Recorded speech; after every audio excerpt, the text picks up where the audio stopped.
Alright. Hey everybody, welcome back. Get everything all set up here so we can get rid of that. And there we go. That was good. Alright, I'm gonna do a flex really quickly, just to start it off for the day. I do still have a bit of Fiddle fever. Although, let me look here. Let me do like an official rune page here for him, since I seem to have such an interest in him lately. Let's go ahead and just I'll just call this Fiddle. Now, let me look and see pro builds really quickly. I think now this is one thing that I did notice yesterday. If you watched my stream, I had a few Fiddlesticks games at the end. I think my intuition was correct. As crazy as it sounded, I think I was correct. In that people build him as a utility champion, as support. So, now not always. A lot of people are getting Hourglass. But as you can see, there are a lot of redemptions down this list, right? And you can see he's mostly support right now. Like, virtually nobody's playing him jungle. There's almost no smites here. There's one smite here with Saint Vicious. But almost nobody is playing him in the jungle. So there are a lot of people that are exploring him as a potential support pick. So Eye of the Watchers is definitely something. I've discussed why people get the forward item. And I think Eye of the Watchers makes sense on him. However, there are a lot of redemptions here. A lot of redemptions.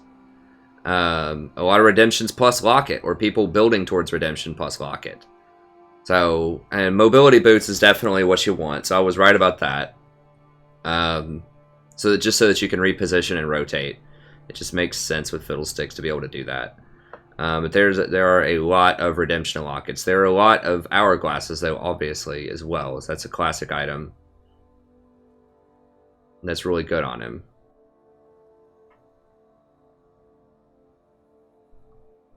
But there are a lot of redemptions. And if we look down at popular items, redemption is actually tied for the second most popular item. And Locket is not that far behind. So almost nobody gets AP items on him outside of Zhonya's Hourglass, which is kind of a special case. So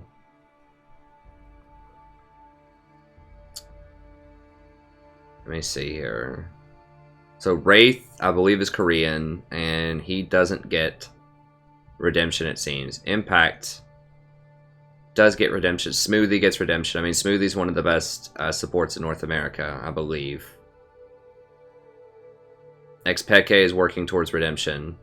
Or not Xpeke, Afromu is working towards redemption. Xpeke was also. Afro goes the redemption Locket build. Mythy goes for the redemption Locket build, although he got Locket first.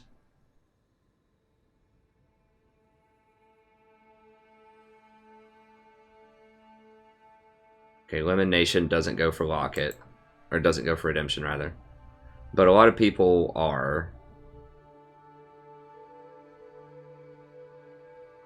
So it's interesting to think about. Let me, how did Smoothie run it? He maxes Fear also, which is something that I like. So he does E in laning phase, and then he does Fear outside of laning phase for the team fight. Now, a bunch of people are doing double armor, and then they're doing Magic Pim, and they're doing double armor for laning, and I think I like that so that you can trade a little bit better. You can heal in lane, but that does help with an all-in. And I think this is what most people are doing as support Fiddle, is Dark Wind, like either 2 or 3 points Dark Wind in lane, and then Terrify outside of lane. The problem with getting, and that's if you're going the redemption build first, that makes sense, yes. Because you're not going to have a lot of AP, so you don't have to worry about stealing the creeps as much with this build. Whereas if you're going a more AP-centric build, then you need to worry about potentially taking creeps on accident if you get too many points in your E in the laning phase. Okay, let's look at one other. I think I just looked at Smoothie. Let's look at Afromu. One of my all-time favorite supports.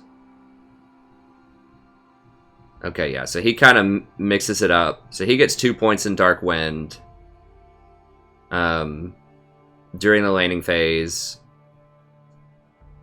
Eventually a third one, but then he goes to Terrify, like max out Terrify after that. And he has the same runes.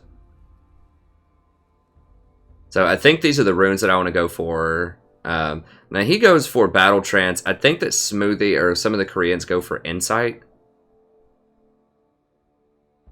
And he likes Thunderlords. I see a lot of people go all the way down this tree, and then it just depends on if you want 9 in offense over here, or if you want more utility over here. Yeah,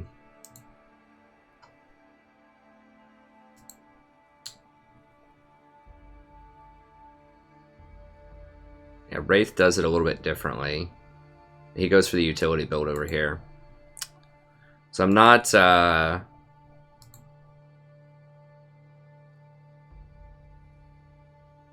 Not 100%. Let me... This is a bad game for Afromu.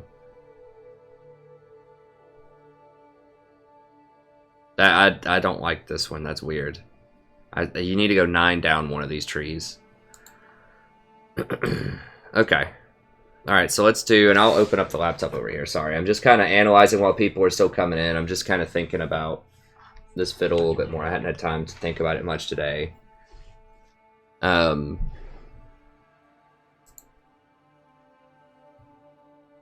Okay, so let's clear that out. And I definitely like the penetration reds here. Flat health.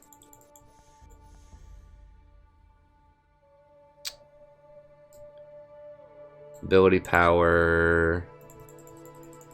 I like ability power over CD. Your CDs don't really matter that much in lane. You just spam your E. And he does have really high ratios, potentially, on a lot of his abilities.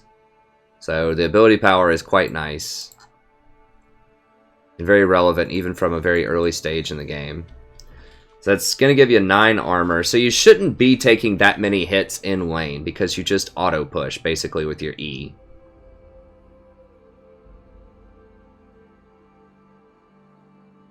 So having the flat health does help you in an all-in situation, but I'm just debating whether or not I want a few more points in armor or flat health here. I guess I'll just go with flat health. I mean, this was the most popular build by far that everyone was going. So we'll go with that, and then we'll go ahead and go into a game, and then we'll think about the masteries while we're queued up here.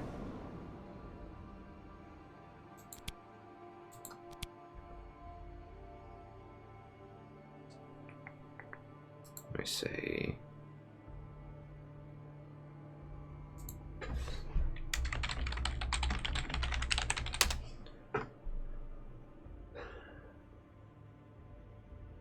You get extra damage. You don't need... I mean, 0.6 ability power per level. Like, that's pretty good. Exposed weakness is good. Ability damage is obviously good at getting 2% there. Move speed is very, very good on Fiddle in Bush's River. Veteran Scars is really good. That helps keep you alive early on. And then it might depend on the matchup. If you have a tougher matchup, you might have to go for the utility. And if you have kind of a pushover matchup, you might be able to get away with this. I mean, that is a total of 5% more damage here, which is definitely relevant. And I think you can get away with Executioner, and you don't even need Meditation, I don't think. You really don't have mana problems as Fiddle.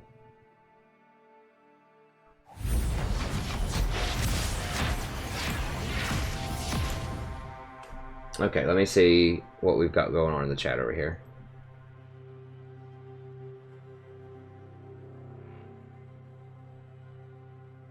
Hey, what's up? Yeah, I started a bit earlier. I mean, actually, it's late.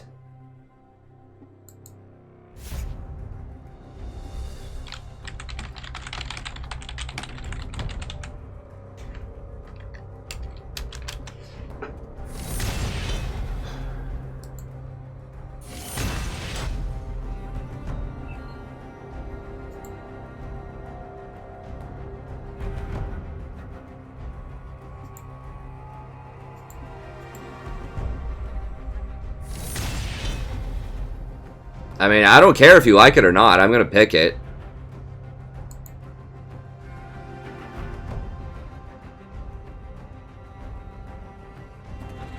You're damn right it's chill, bro. Come at me. I'm doing Fiddle support, son.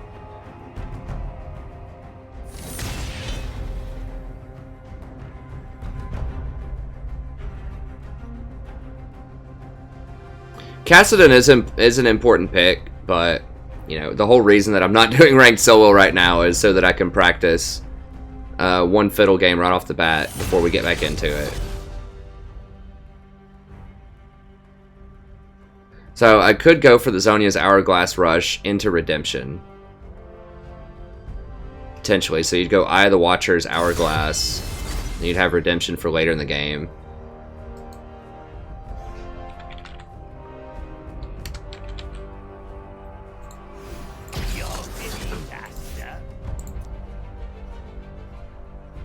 So we'll see what they pick.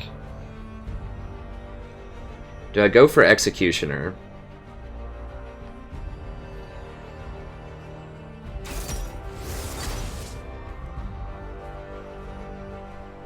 I mean, you're getting an extra 1.2% damage to low targets versus... Let's see. So let's say I'm missing 300 mana. 1% would be 3, so I'd get an extra 1.5 mana per 5 if I'm missing 300 mana. Which is an extra, like, 0.3 per second. That feels really low.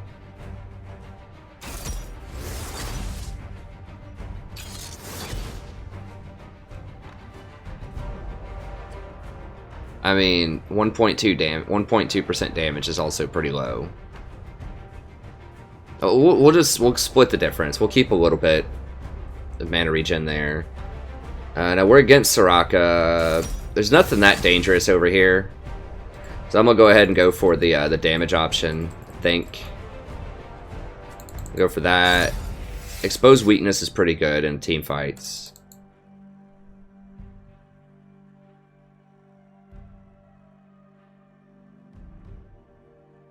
And you're all about that burst damage, so I think Double-Edged Sword is probably a good option here.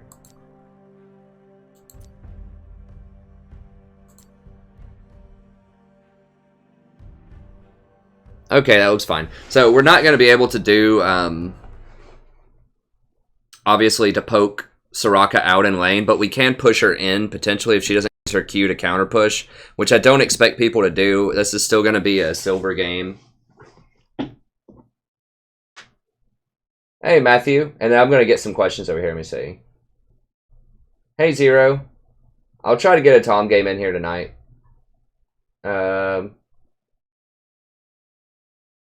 Yeah, that it's pretty nasty damage if two people are just standing together and it bounces off of them multiple times.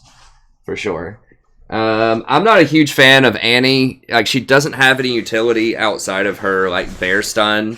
And she's really close range. So, like, one thing that I've kind of really come to appreciate with Fiddlesticks is he can push waves really quickly. So he kind of has a similar problem with Annie where, like, he can get bullied out very early on, especially by other AP supports. But Annie doesn't have very good push that's cost efficient. Like, she can walk up and W the wave, but it's very expensive, and she's very vulnerable. Whereas Fiddlesticks still has a fear, a silence, and he has pretty good wave clear with his E.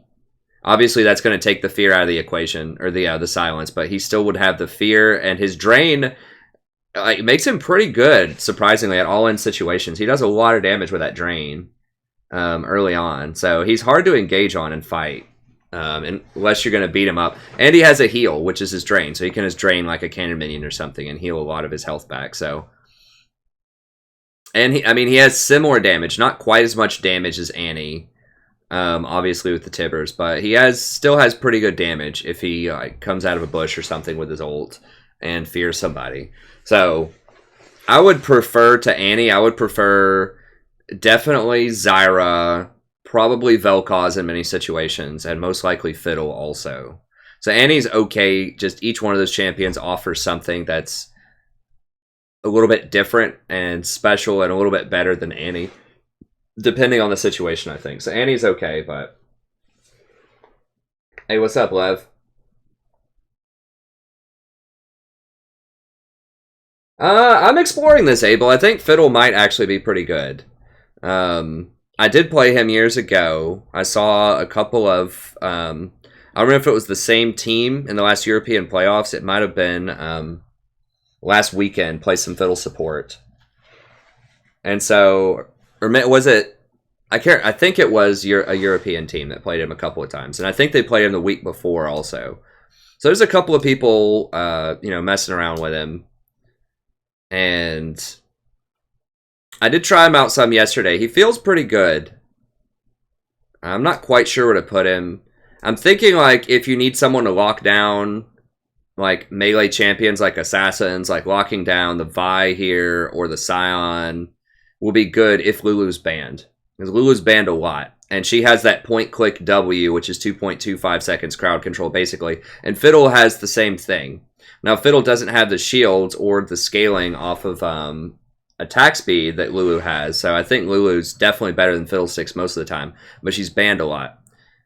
He does, however, have Engage, and he does have that point-click Fear, which lasts just as long as Lulu's. So I think that he can fill a role that's similar to Lulu, different in some cases, but has that point-click, very long crowd control, which is a pretty big commodity right now. So yeah, I think it's okay. Hey, Soraka can be good. Sicarius. I've started playing her a lot more. I've had some success with her. Let me scroll up and see.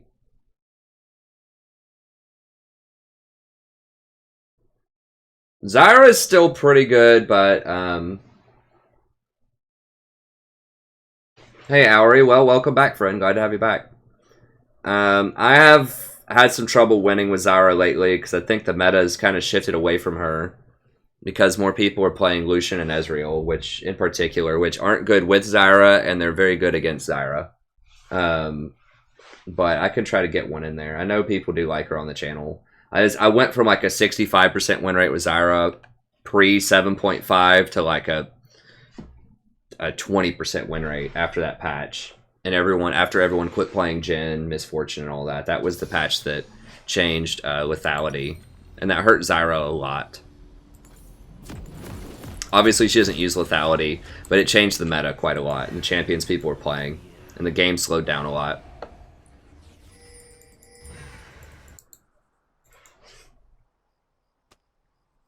Let me see.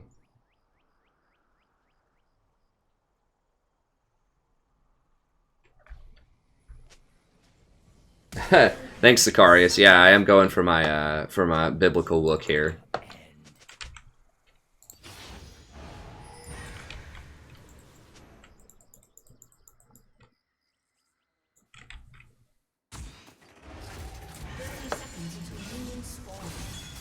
Okay, so Ashe used her flash.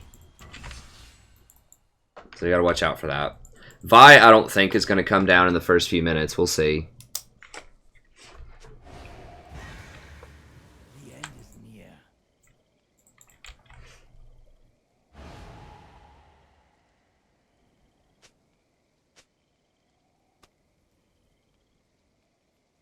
So you have to play a champion? I'm not sure if they're doing that, Sarah. That's a good idea. That you must have played a champion at least a couple of times before you play in it ranked. I know they have thought about that idea. I don't know if they're actually going to implement it or not. I think a lot of people would support that. Like, no one really wants people to play new stuff for the first time in ranked. I know I do that occasionally. But it's rare. A lot of times it's not the first time I've ever played a champion. Yeah, get out of here with that. Did like half damage to both of them. Alright, let me go ahead and VOD this. Hey everybody, welcome back to We're playing another game of League of Legends. I'm the Strategy Professor. Playing a little Fiddle support here.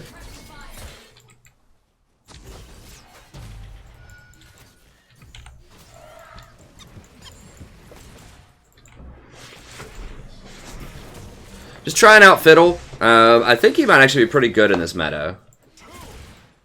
We'll see.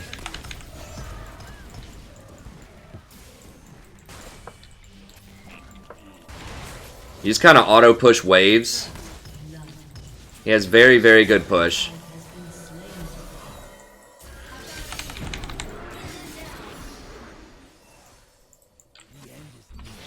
Okay. Now, if I can catch him under tower...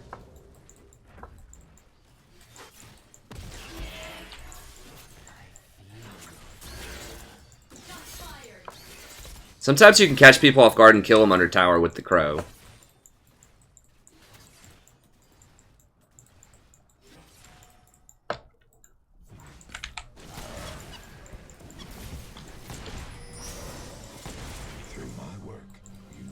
Now remember, we're not going to like stick a bunch of damage to him because of the Soraka. We're just trying to push him under tower. It's also very hard for Jhin to last hit under tower because of his reload system.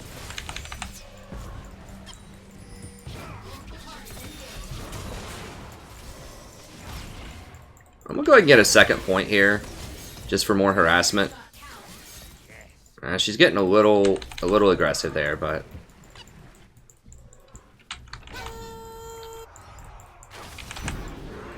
I need to block this.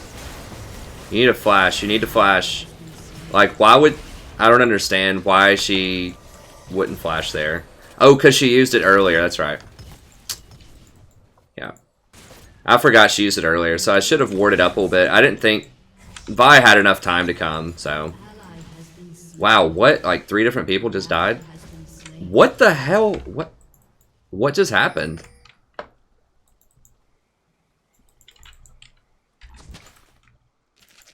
Like, they basically aced us. Everyone except for me just died on the map somewhere. So both solo lanes died, I think.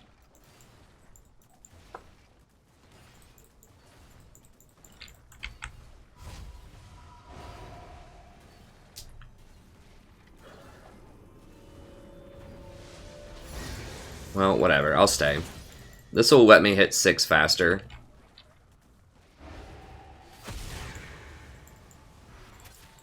Who got it? Soraka did. Okay, that's one of the better people that could have gotten it in that situation. So I should have warded up. I forgot she didn't have flash because she wasted it earlier. So I thought we were safer than we actually were.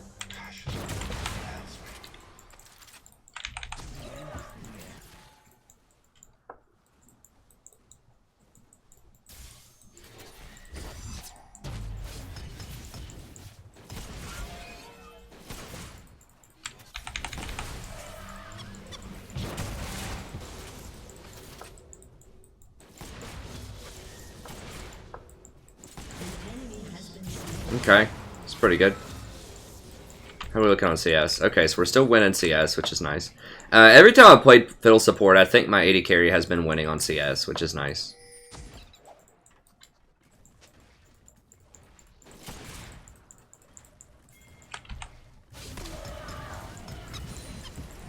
Even though I do take some CS with my stuff sometimes, we still end up winning on CS, typically. It's not the worst thing in the world for me to get some gold, because I do build some damage later with it, so...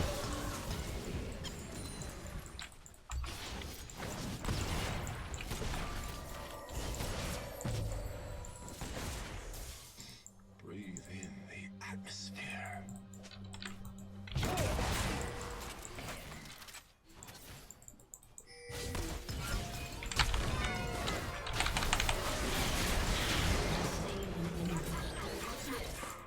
No, no, no, Ash.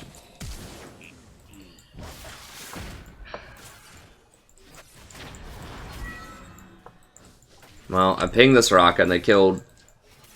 whatever, we got a kill on somebody, I guess that's fine.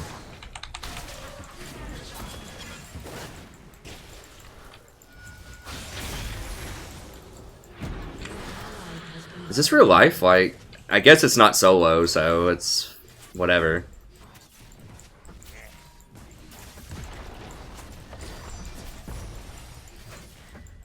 Wow, alright.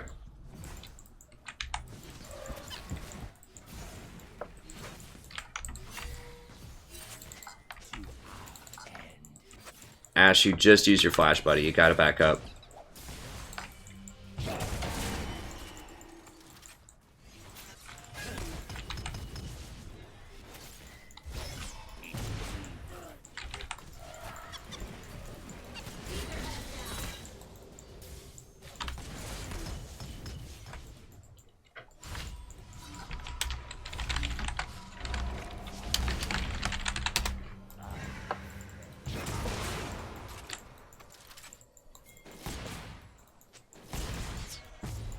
Well.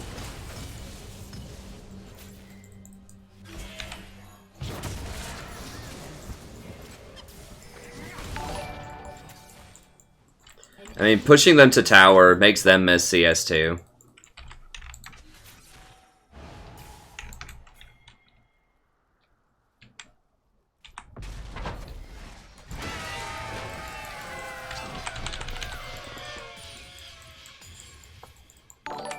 Wow, okay, I guess they did have that warded. Fair enough. I didn't ever see them ward that. But whatever, it was worth a try, I suppose. Yeah, I'm not going to go get that because I don't know where Vi is. She may have been somewhere else on the map, and I just wasn't paying attention, but...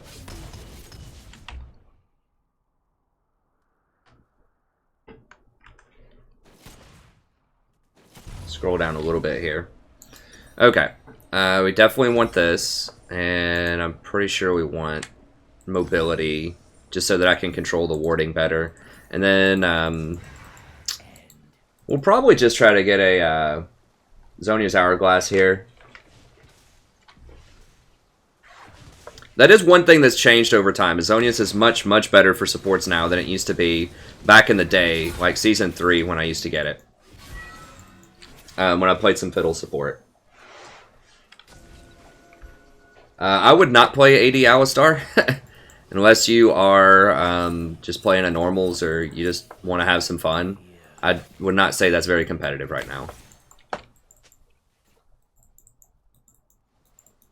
Alright, so I want to hold on to this pink. An ally has been slain.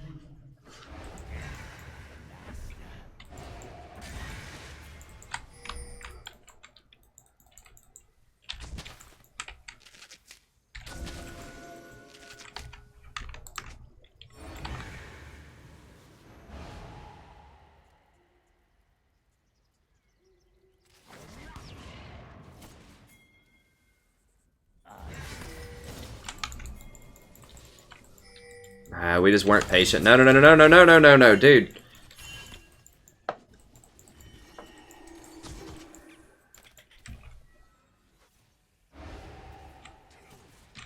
An enemy has been slain.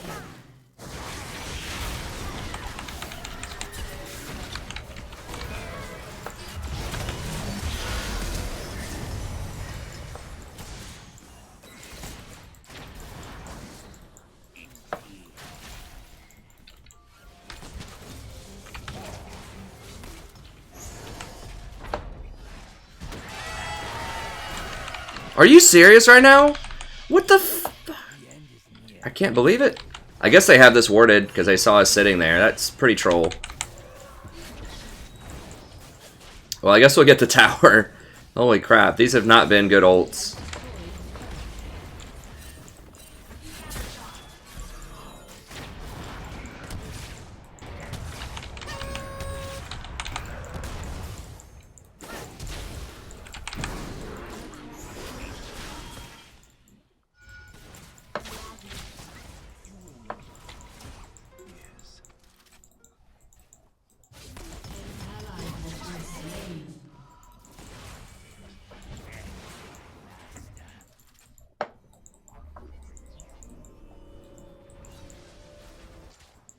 Just stall Orianna a little bit. This is going to make her miss one more wave. So yeah, she does get my pink there, and I don't get her ward. But she still is going to miss, you know, 2 or 3 more CS here off of that. So, you know, she's paying 60 to 100 gold.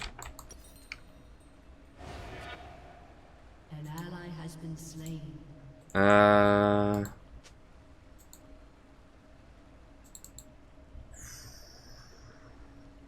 Yeah, we'll just... I guess we'll just go for this. We'll get a pink. It's not the greatest buy in the world, but...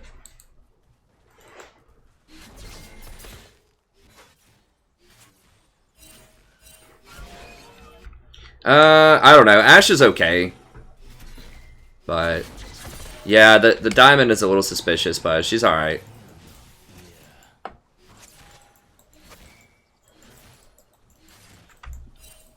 Now, Kassadin is very, very far ahead of middle. So, I mean, I like our position in this game, even though we're a little bit behind and we just lost the dragon. We do have a tower advantage, and we do have a scaling advantage. So, I'm okay with that.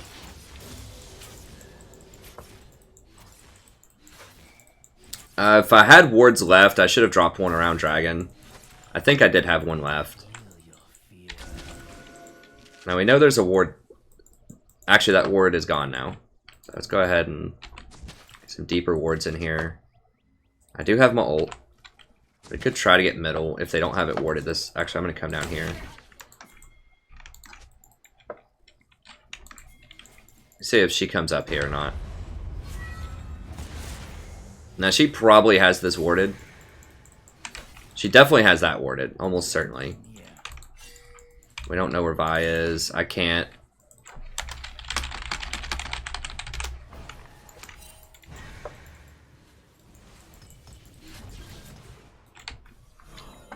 She's pushed way too... Like, I can't position. An enemy has been slain.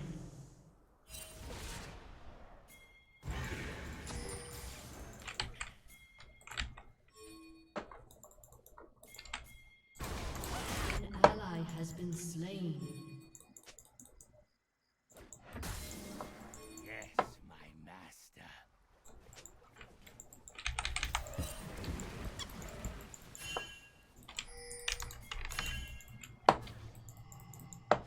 Where'd she go? She's in here somewhere. Has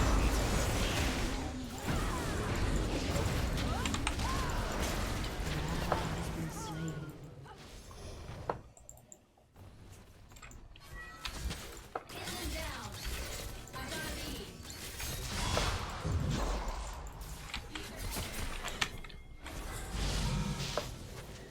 Oh, we can't do it. We can't do it. Too many people there. They're playing around my ult really well. But, I mean, Fiddlesticks isn't just a one-trick pony. Like, his Fear and his E are still great.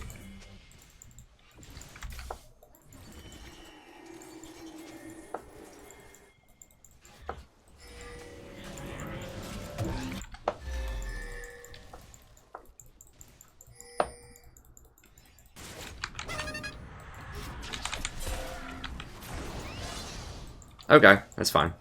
We'll let Ashe get him.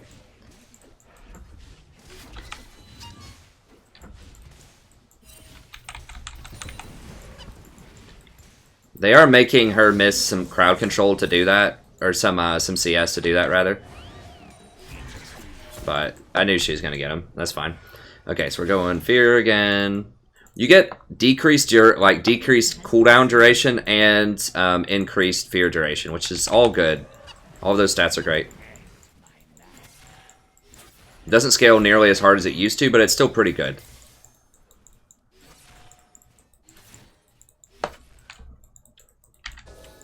Okay. Now I'm out of wards, so I need to go get some more wards here soon.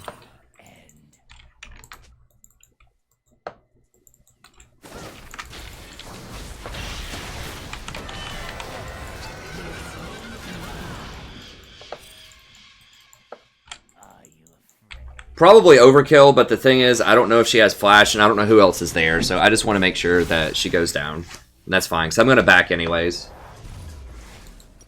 So, you know, some may interpret that as a KS, but I just want to make sure she's gone. Okay, we'll go ahead and grab this stuff. Get a couple more control wards, and we'll get going. As you saw, Vi was coming up. If I didn't kill her immediately, and if she has exhaust and busts her ult and like flashes over a wall or something, like she could have gotten out.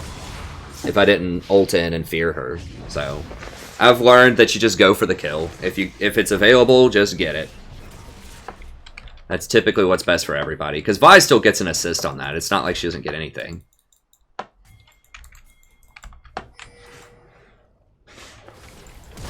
Killing spree. The end is near.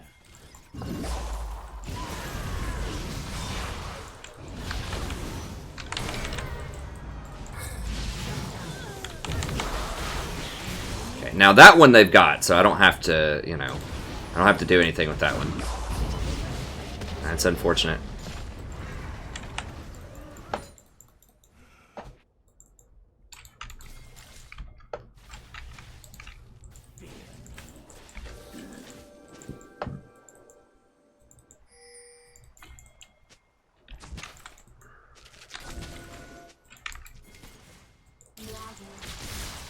That was a little risky to run through there like that. But whatever. Is she just like AFK or what? Like, come on.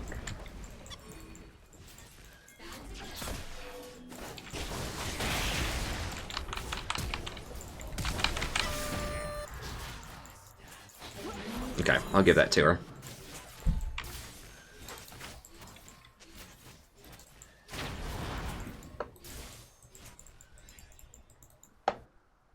The end is near. Your team has destroyed. Vision there, vision here. Make sure we have vision here.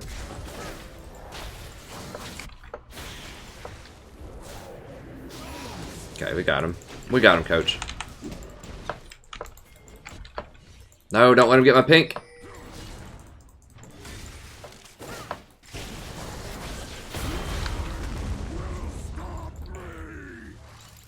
Nope.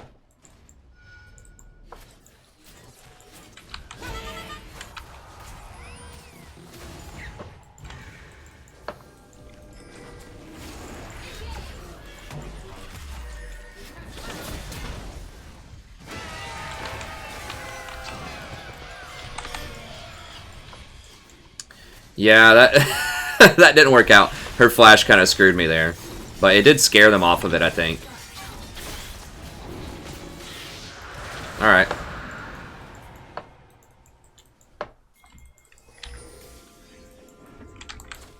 I like Elise a lot in the jungle, actually. I don't know why people don't play her more. I think she's really good. Like, good scaling with that utility. And really good burst damage early on. I think she's just like a better version of Lee Sin a lot of the time. A slightly easier version to play of Lee Sin. Alright, I need to go get some stuff. Yeah, it was a nice cocoon.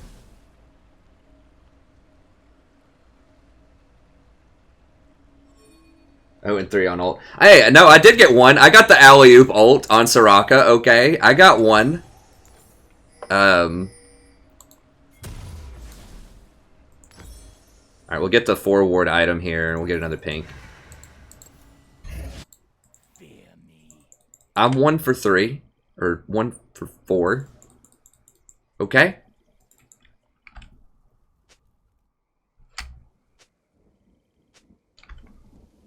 Hey, what's up, music? I care, man. I'm just in the middle of the game.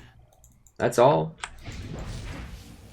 I haven't read what all you've been saying, because I'm in the middle of the game, man. Like, I can't read everything, unfortunately. Like, back in the day when there was just one person saying, like, one thing every minute, then, yeah, I could be a little more interactive. I still try to look over at the chat every now and then, but, you know, the wonderful people here will chat with you. And then I'll catch up between games whenever I can. I do look over sometimes in games, but... You know, sometimes I just gotta focus up too. He's gonna have to ult. Yeah, that's fine. I think that's cute. It uses his only engage tool to run away. I feel your fear. Can I get chickens? No, I can't get the chickens. I can't get. They're too strong.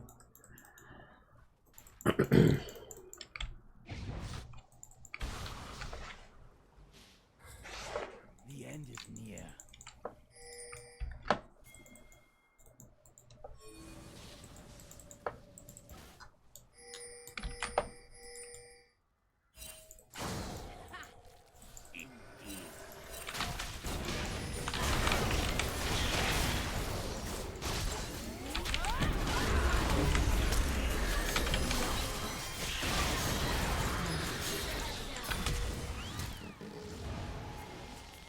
An enemy has been slain. An enemy has been slain. It was kind of dicey to use my Zhonya's there. I probably didn't need to do that. How hard do I go here?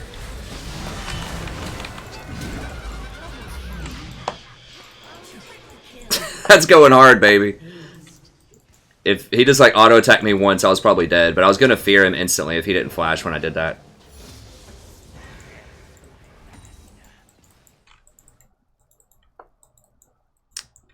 Yeah, I'll keep going with my wave clear. Keep leveling that up.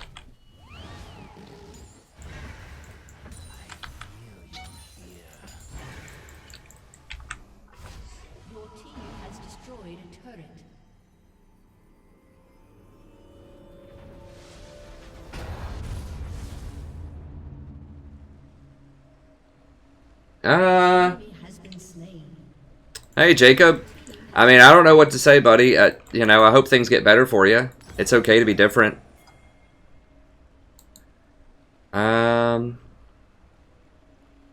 Yeah, I'm gonna try out the old redemption build here as like a third big item.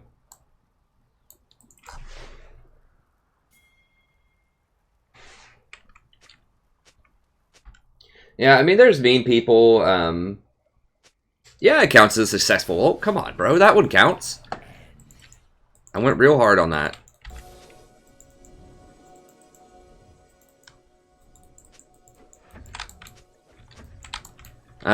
You know, people are going to be mean in school about all sorts of things. You just do the best you can. There's always going to be mean people out there. It is extremely important to control vision as fiddlesticks, so you can set up your ults properly. And also so they don't see you. So you have to have really good vision control. So Fiddle's obviously way better if your team's ahead, because then you actually have better sort of engaged spots for him.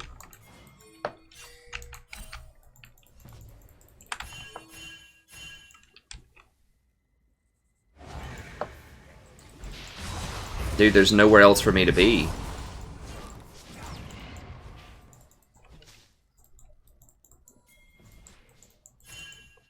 Killing spree. I feel your Enemy has been slain. Dude, I know what a split push means. I also know what it means when there's 3 people collapsing on you. Like, if they don't see me there, we get kills. Like, why is that bad? Has destroyed a turret.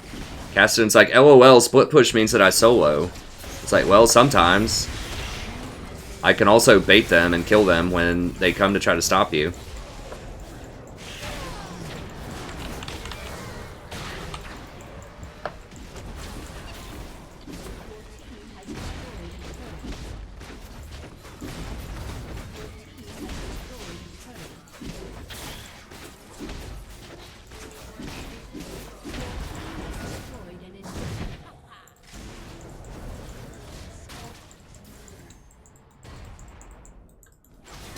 Your team has destroyed an inhibitor.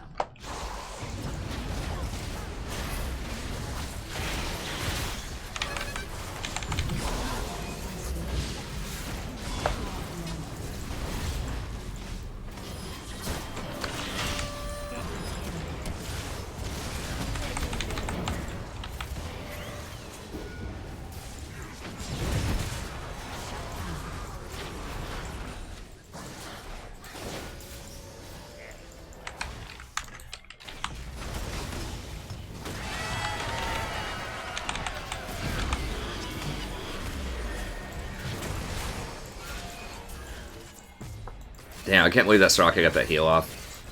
If I had just a little bit more AP, I would have had him. That's fine, though. We did run him back to base, which gives Kassadin more time with this tower.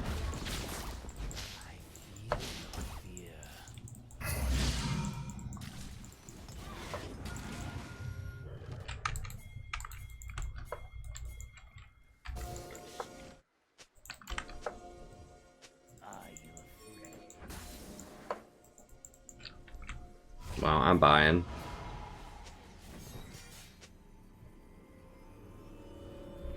Got this Kassadin.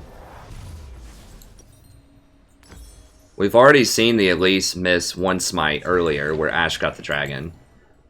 So, I am a little worried about Vi like flying in and stealing this.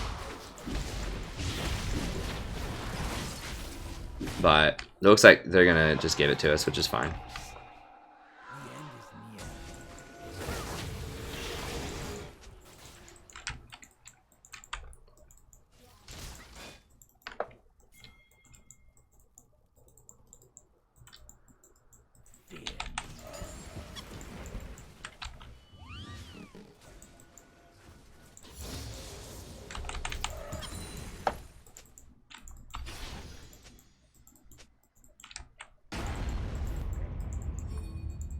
Hey, thanks, Matt. I appreciate it.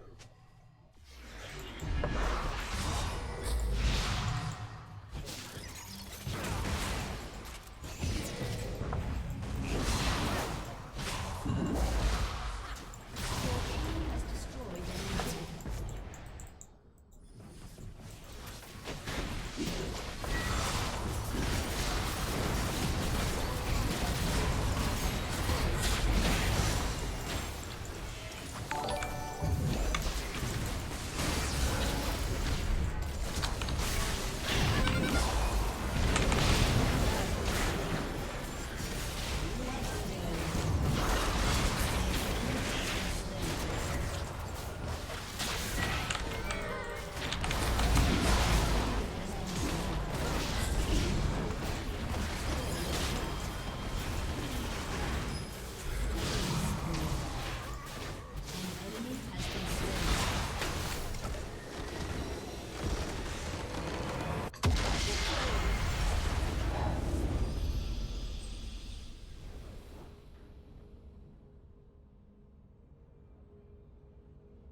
Hey, thanks for subbing, Ben, Ismar, MZ, Annihilated, Mouvele, Blackbird. Thank you so much for the subs.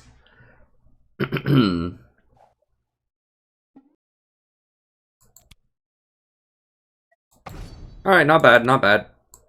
Back to Soul real quickly. I probably won't post that one up. I missed a few too many ults. Although that is, you know, key to point out that you don't have to hit a lot of, like, Grand Slam ults to be effective with Fiddle. Like, his fear and his silence are still great. So he's not, like, super ult dependent as much as some of the other AP supports are. Like, his ult's obviously really good, but you can still be very effective even without your ult, or even if you don't land perfect ults. Unlike someone, you know, if you don't have your Zyra ult, it's really hard to be very effective, or like if you don't have your Vel'Koz ult.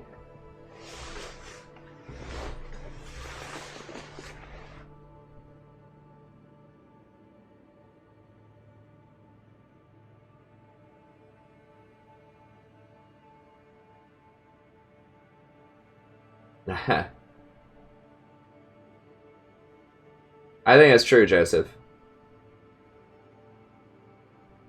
Hey, thanks so much, Gordon. I appreciate you stopping by. I hope you feel better soon. That was Flex Q ranked. Yes, I was playing... I mean, we had people that had diamond borders in that game. Whatever that's worth these days. I did check out our little friend Roldrick here again. And it seems like he may have logged in for a couple of legit games in between getting boosted. So the booster probably wasn't that happy about that, but... This is someone from last night that we played against, who traditionally plays jungle.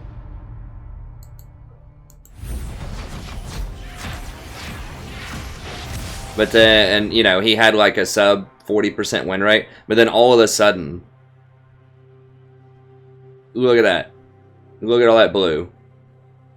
Like if he was like 29-2, and before he started the boost, this is what his record looked like. You know, it was like a lot of jungle stuff, where he occasionally had an okay game, but otherwise was pretty, you know, was pretty normal for whatever he started as, like silver or something. And then he just goes on this tear. Then all of a sudden he decides to start playing all these booster champions like GP and Talon and Echo, and just all of a sudden wins every single game by very large margins.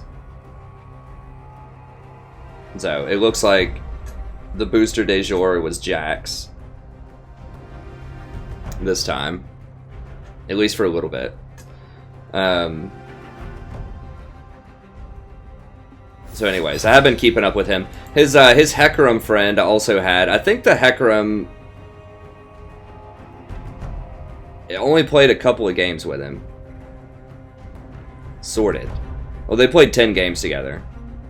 Oh, Yummy app is another one. Maybe that was another booster. Yeah,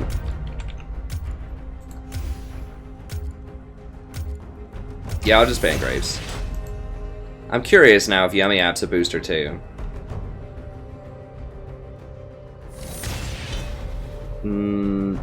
Probably not. No. Well, no, those are normal ranked.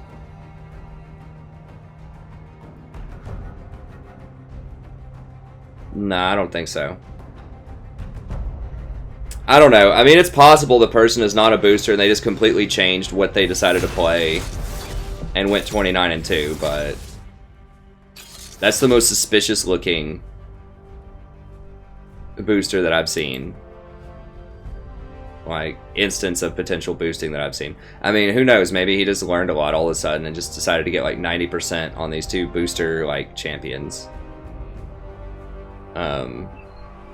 It's not a Smurf.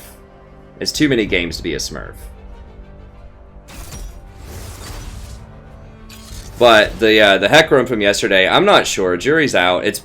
The Hecarim is suspicious because that's primarily a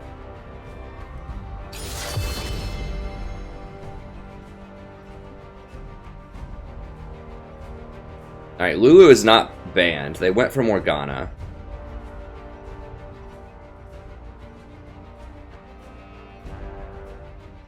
So I could go for Lulu. We don't have good engage right now on the Kog'Maw.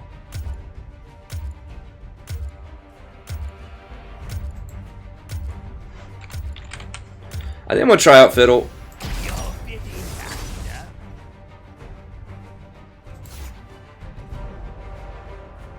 So I think the Morgana's their support.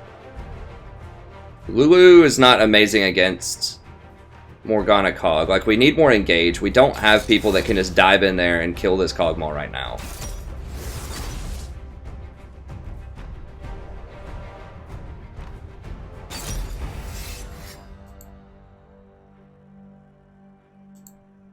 But I could, if I get really good vision control and I build a lot of AP on him, then I could go in and blow up this Cog. Potentially. Now, Gragas can blow me back.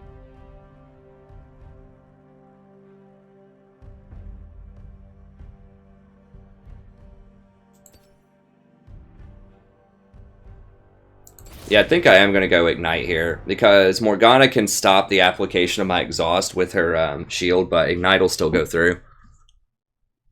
And I need to make sure that we kill this Cog.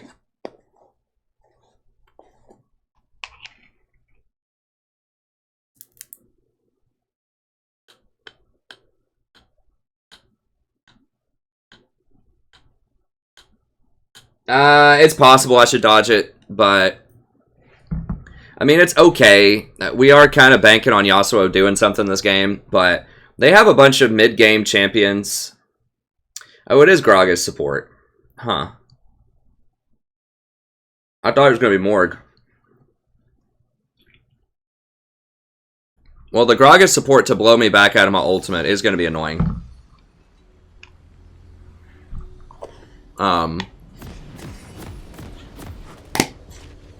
I can just fear the Gragas, though. For at least a little bit.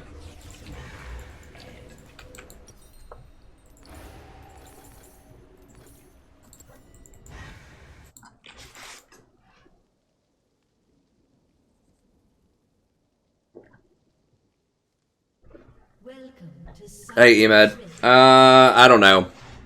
I might play Alistar in a normals. I'm not going to play him in ranked, most likely. I can't do Zyra here because Zyra doesn't have enough reliable engage on the Cog. He can play so far back. Like, I can try to catch him out of bushes like I'm going to do with Fiddlesticks, but Fiddlesticks is a lot easier to land. Sort of the killer combo.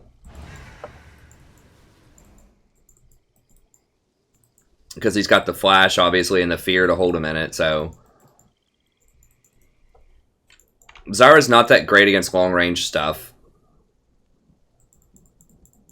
Now, Zyra would have been good with Misfortune. I didn't know that Misfortune was going to be their, or our AD carry, but Misfortune's a pretty good combo with the Fiddle ult, because if I land the Fiddle ult and then Misfortune ults, it's pretty good.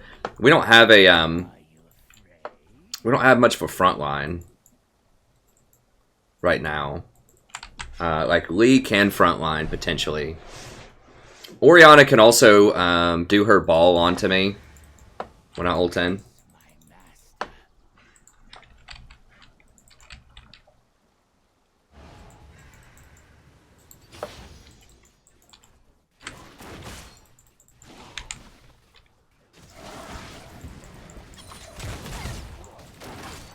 Let me go ahead and VOD this. Hello, buddy. Welcome back to every point of the game of League of Legends. I'm the Strategy Professor. We're doing a little Fiddlestick support action again here. He's kind of my new passion project.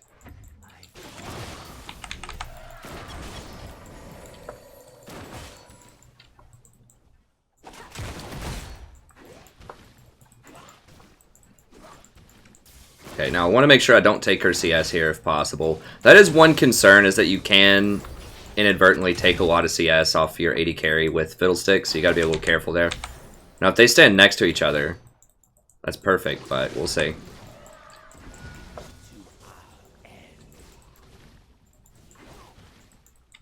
Now, typically,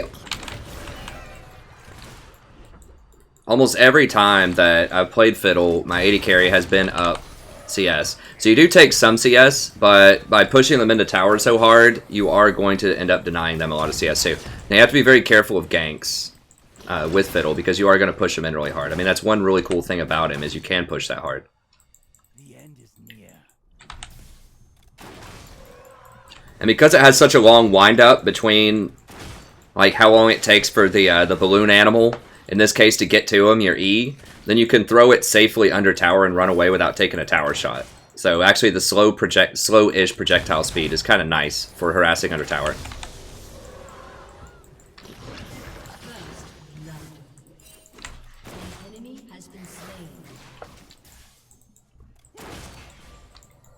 I've got to remember that I have Ignite instead.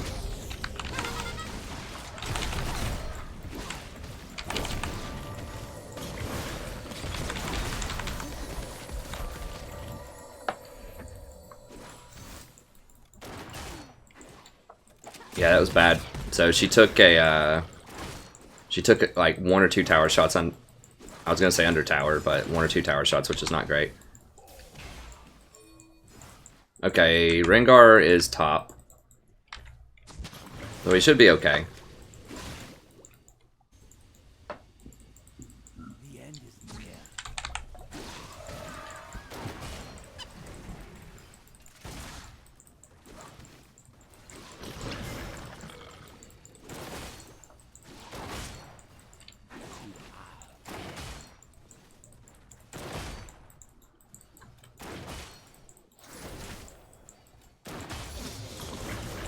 Yeah, and they can't really push into us that easily because we always have the minion wave advantage, so it makes it really hard for them to fight us.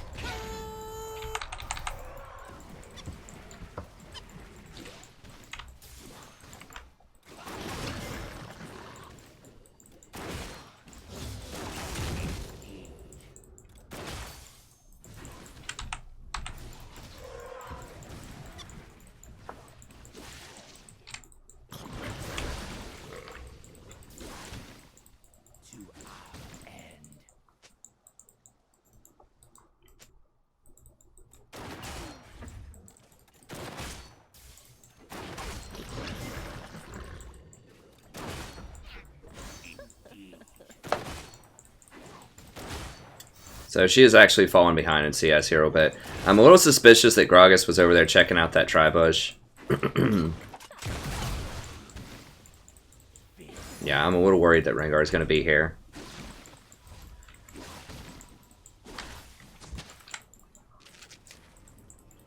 He's backing.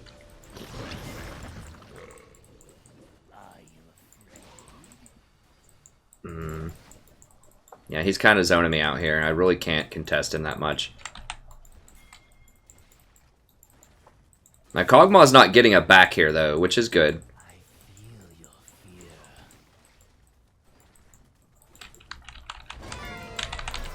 Damn. Didn't get it fast enough.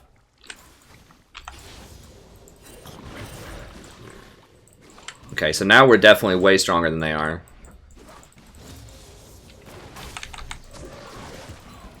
So now Fiddle really can't back, or Kog'Maw really can't back, or he's going to lose a lot of CS. So he is up, actually, quite a bit at this point, because MF backed, and she's just been missing open CS, like, the entire time, basically.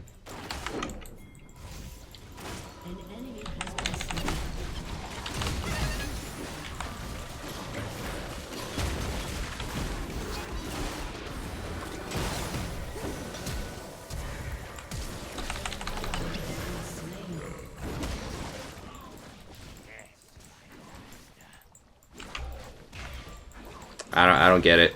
I don't know how she still died despite all of that. Now I've almost got Ignite. I think he still has his heal.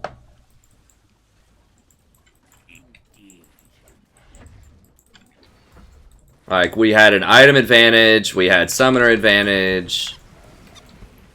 We have just, we're tougher than them early on in theory in terms of our composition advantage. Like,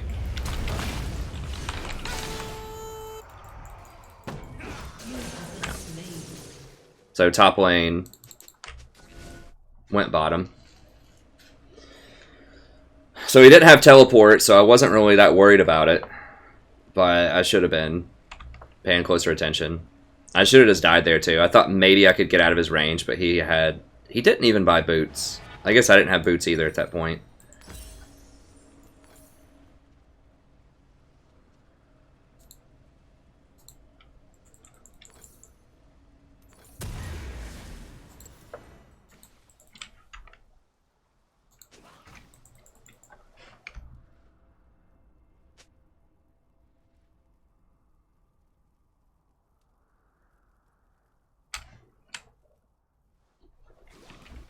Yeah, we should have won that fight with Misfortune, like, hands down.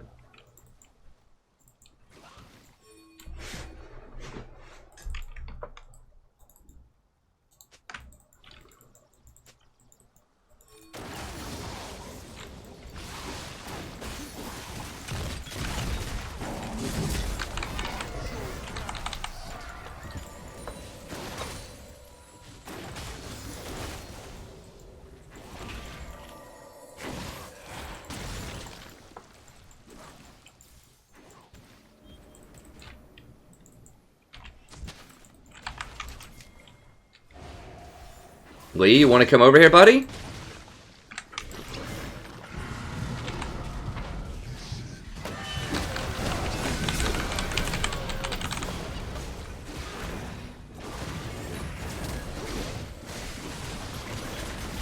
Hello? What the f... Where was Misfortune?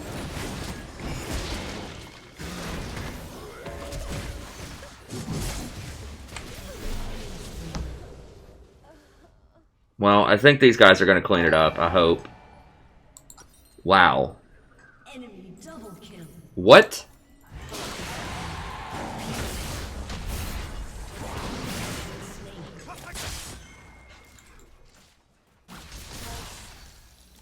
That was an unfortunate time for Rengar to ult right there and see me come over that wall.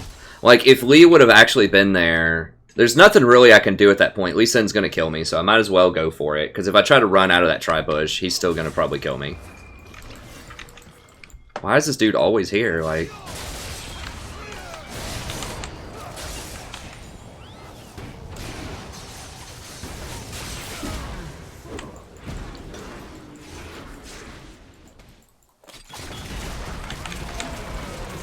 Okay, there we go. Double kill. This is really weird, but I guess whatever.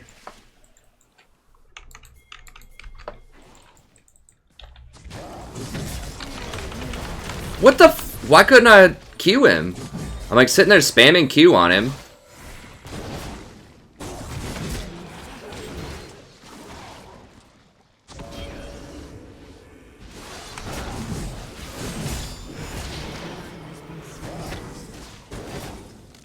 I swear, like, whenever I play normals or whenever I play normals or flex, I feel like I get much higher quality teammates.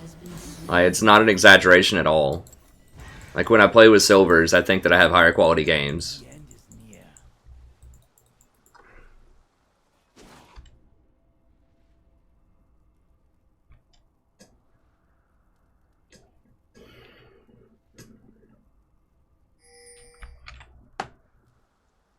Yes, my master. I don't know how I didn't get the Q off on Rengar. I was sitting there spamming Q, and he didn't one-shot me. I mean, maybe I wasn't pressing Q, but I was pretty sure I was sitting there pressing Q.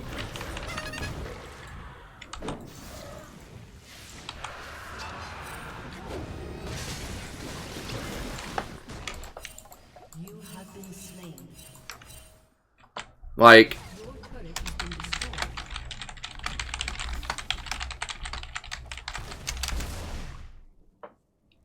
An ally has been slain.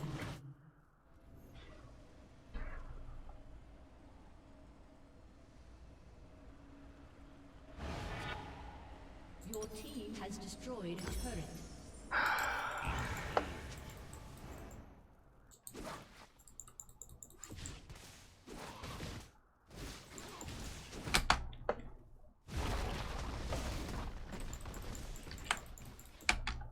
An enemy has been slain. yeah, I don't get it. Gragas is obviously isolated and alone right there. Yeah, he's tanky. It's 2-on-1. Like... Your turret has been destroyed. I probably should have just dodged this. It's like anytime I see a Kog'Maw on my team, if we don't have something like Hecarim, it just kind of has to be a dodge. I could have done Lulu, but we just don't have any engaged to get on the Kog'Maw with Lulu. To our end.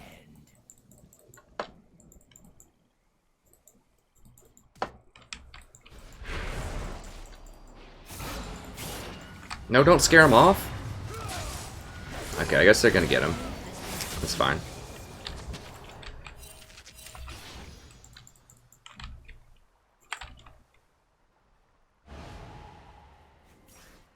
Oh, well, she's backing without pushing the wave, so I'm just gonna push it in.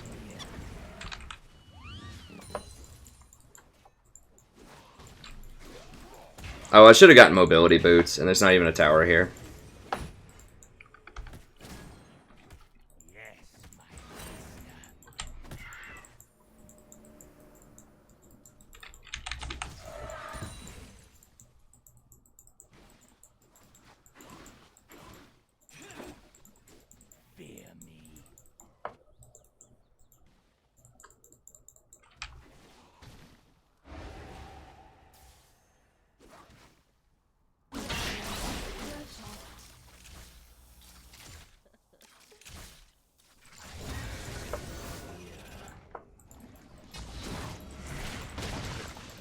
An ally has been slain.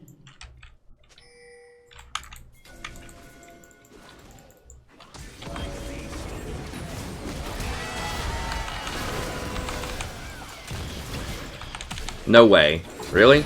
No, they got him. Alright.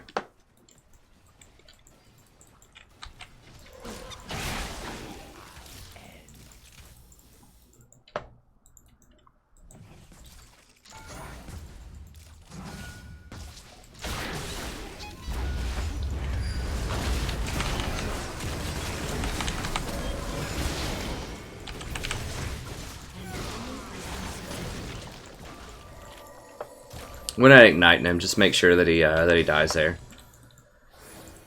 All right.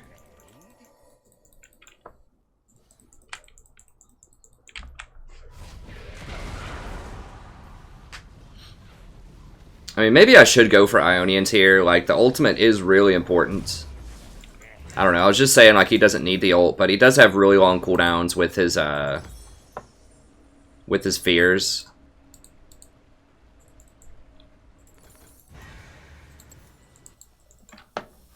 And Flash is obviously very good on him also. So I don't know. His E and his Q have really long cooldowns, so he does benefit quite a bit. And his ultimate, so he does benefit quite a bit from CDR. And those are all very powerful. Hey, what's up, Mohammed?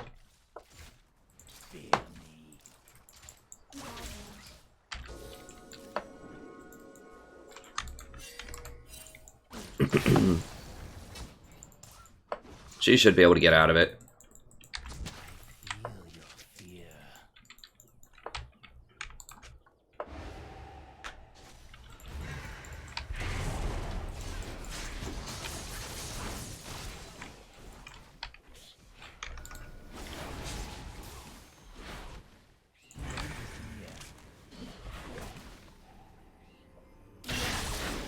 Wow, they cleared my ward in the middle of the lane?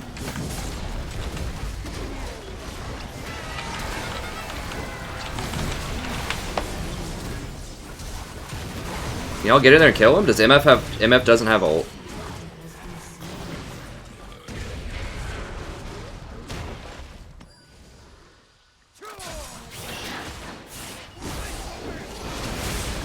There we go. Well, I did get him low. Distracted him, but... I thought they were going to be able to do a bit more, a bit faster. This is, I mean, that's one dangerous thing about support Fiddlesticks, is he doesn't do as much damage, quite as much damage as you would expect, because usually you see him out of the jungle. I think I am going to sell that and try to get this a bit faster. So I am going to need that hourglass.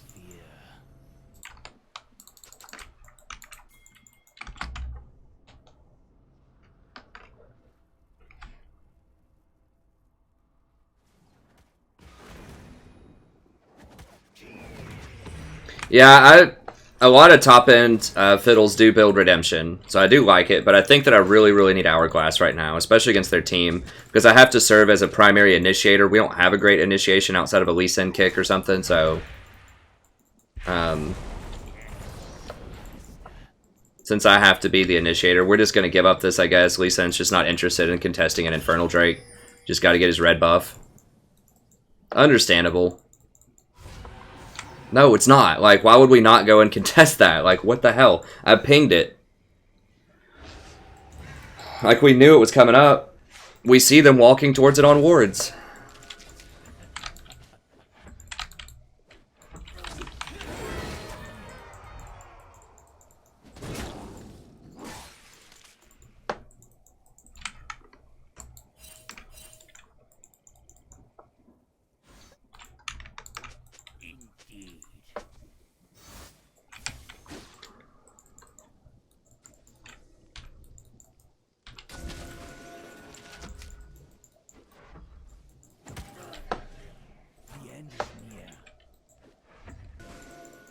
They are really trying to get vision for me.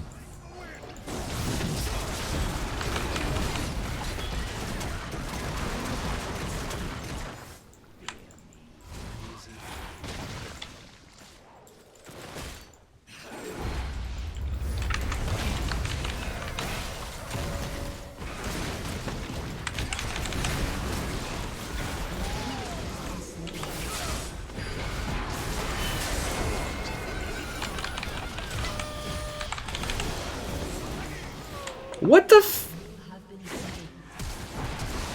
Damn, he attacks so fast. God, did he get a triple kill?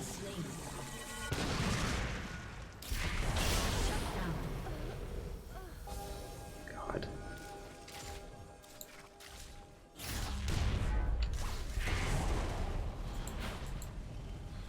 So she had her ult the whole time and just decided to waste it. I don't know. Anyways, whatever. We're moving on.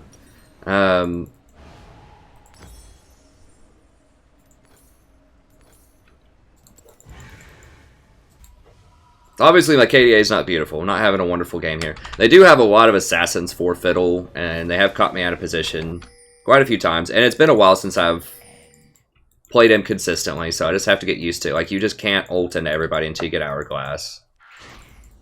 And it's real easy to catch him out.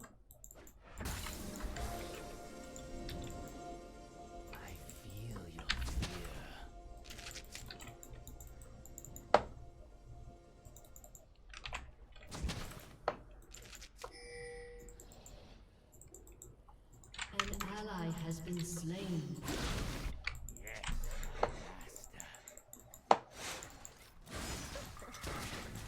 Your team has destroyed a turret.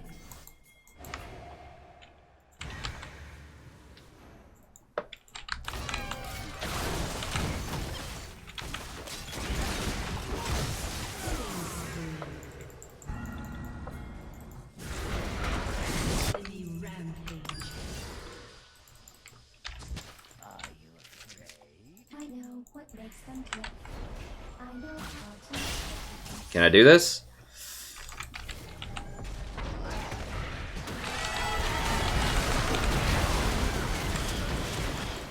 Oh, we almost got Cog.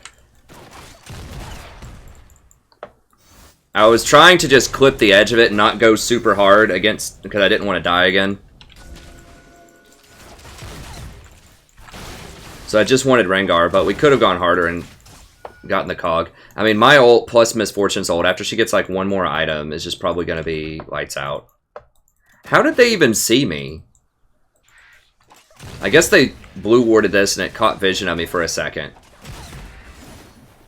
I might have to switch it up next time and go like here instead of here or something. Or here. Just so they won't expect it. Okay, this should help a lot.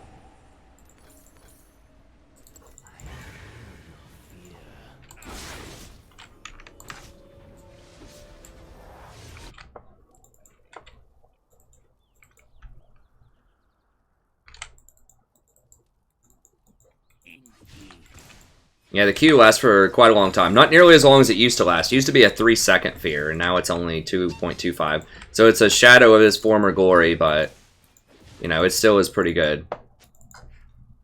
Especially once you chain it together with the silence. If you chain it with the silence, then, you know, you're getting like 3.5 seconds of can't cast things.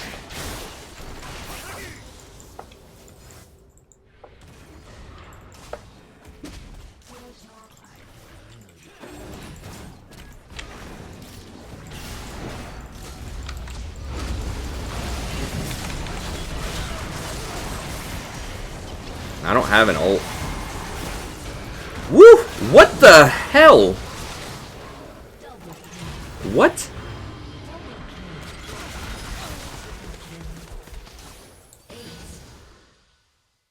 Okay. Well, I just got my ult back, so I did not have my ult for that, 100%. Wow. Morg caught me with a Q and did like 1100 damage. But we do have a pretty nice wombo. I just need to not die. If I didn't die to that Morg Q, I think they can get it.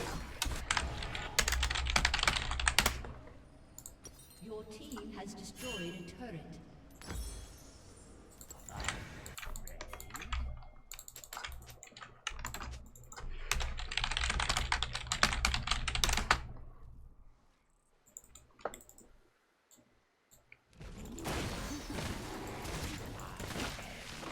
We gotta be careful of the Baron, but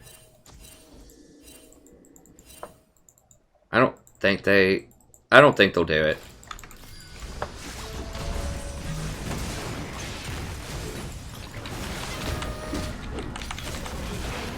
I need to fade behind this so they don't see me, and then I can ult in, hopefully.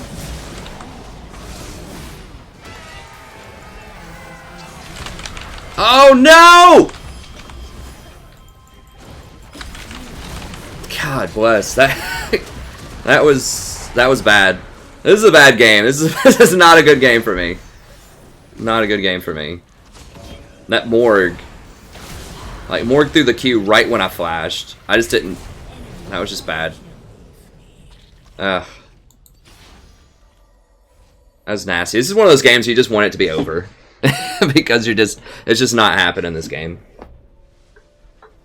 I thought I could flash and Q the Gragas, and I was like, if we get one more person, then we might be able to scare them off and get Baron.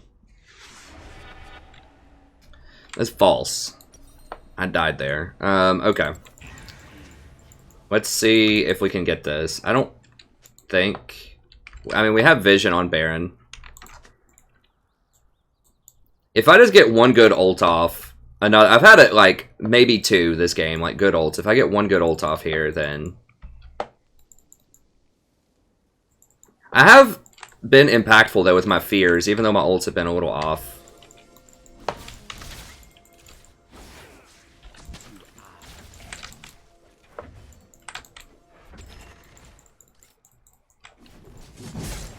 Oh, what?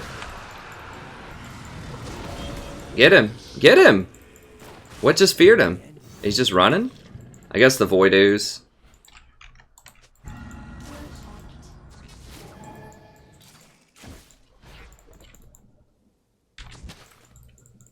Just gotta dodge that Morg. Your team has destroyed a turret.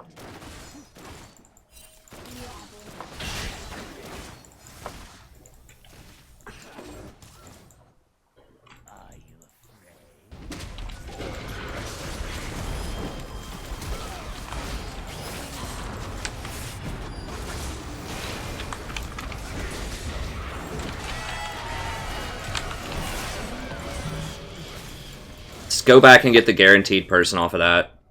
I don't need to chase into the bushes there.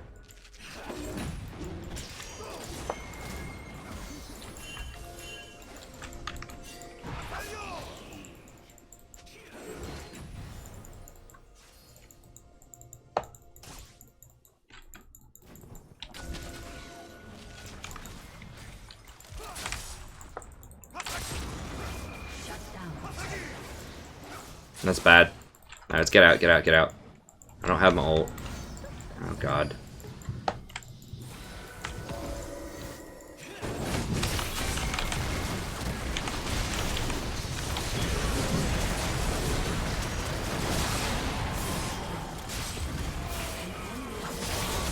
Okay. Double kill.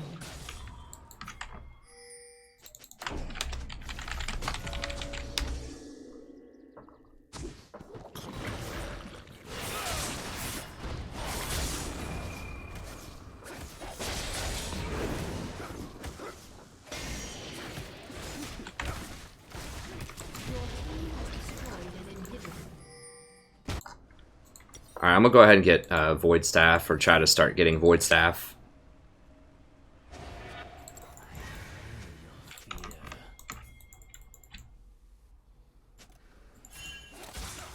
I think we can, like, do we not have time? We have 3 people.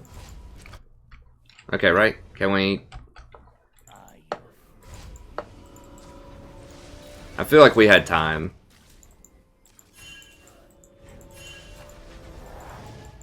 No, that was a bad use of that. I know what makes them tick. I know how to make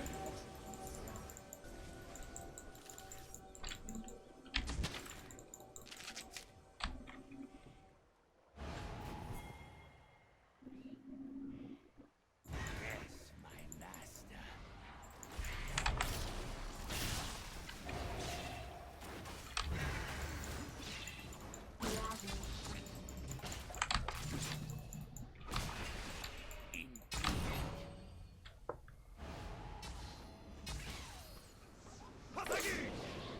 Damn, they got my pink.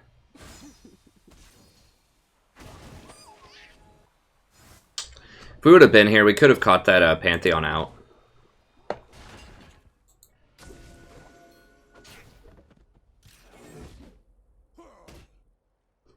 We're just letting them establish all kinds of vision on us.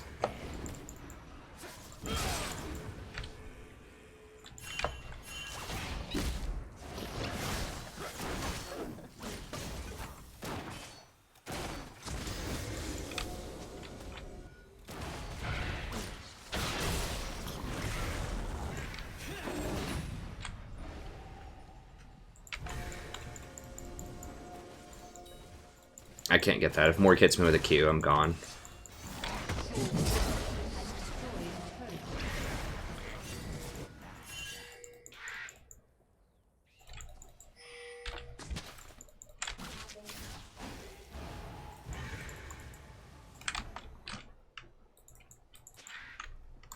I feel your fear.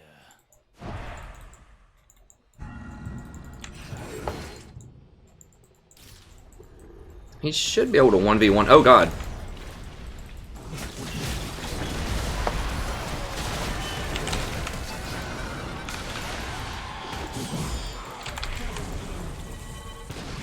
Rampage. There we go. There we go. Got a good ult in there.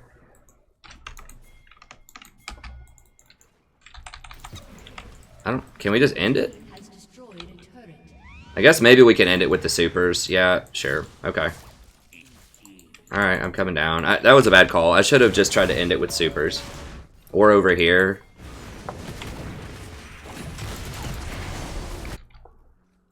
Your team has destroyed a turret.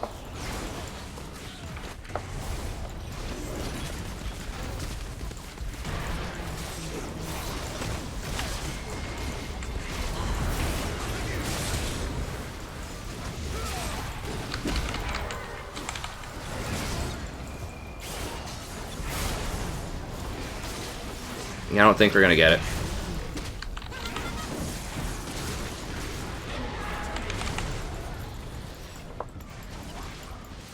Yeah, I'm gone.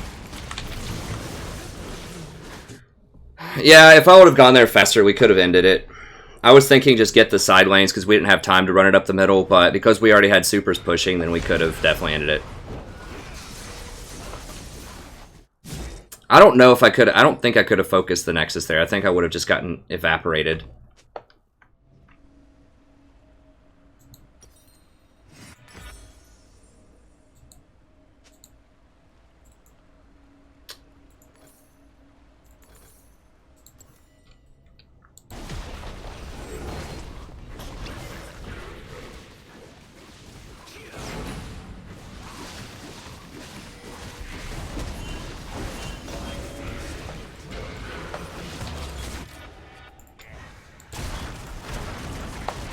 Respawn soon.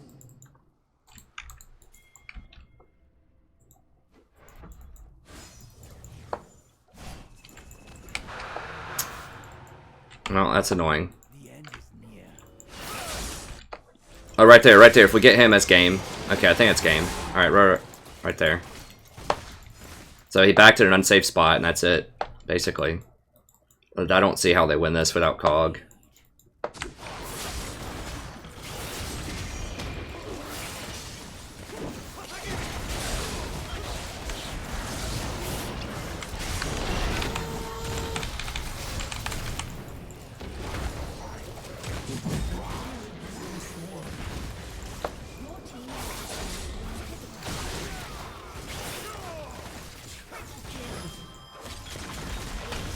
Yeah, it's not my finest game, although I did have a couple of plays in there that were good. I think even though my score sucked, I think I was still pretty effective with the fears in some decent fights. I was getting caught out a bit too much. The Baron Fiddle was nice.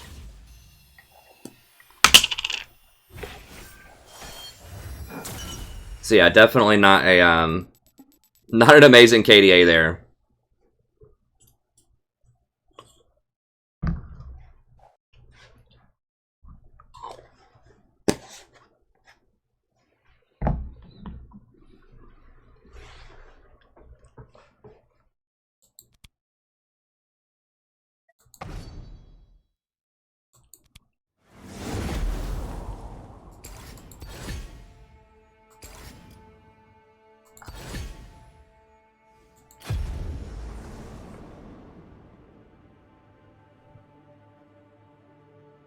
Wait, what's going on?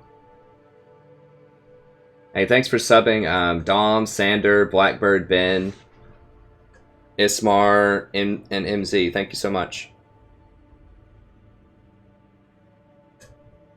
Yeah, so we're trying out Fiddle there as kind of an answer to Cog, because we didn't have an answer. Like, in theory, I was hoping I could just jump over walls and maybe catch him out. And that happened, like, a couple of times, but not really that much.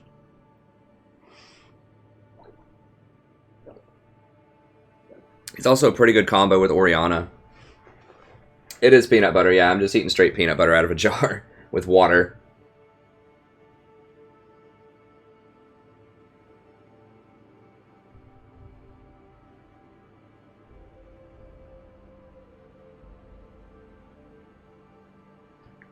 Oh, Valinder was asking if that was a donation game. Nah, it wasn't. I played Fiddle a lot in Season 3, and I watched him in... he was played in 1 or 2 pro games recently in Europe, and it got me thinking, is he back? Is it possible? And so I rolled him, played him a couple of times in normals, and I was like, he feels pretty good. You just basically auto-push the lane with your E early on. It pretty much gives you a free lane. So, like, one problem I was worried with is Fiddle can get out-harassed and out-pressured by someone like a Zyra or a Karma or something like that, but if you just push the lane really hard, you basically get a free pass to level 6. Now, it's easier to gank you if you do that, so I don't know. It may not be more viable at, like, mid-diamond plus, but in lower elos, I think it's still potentially viable.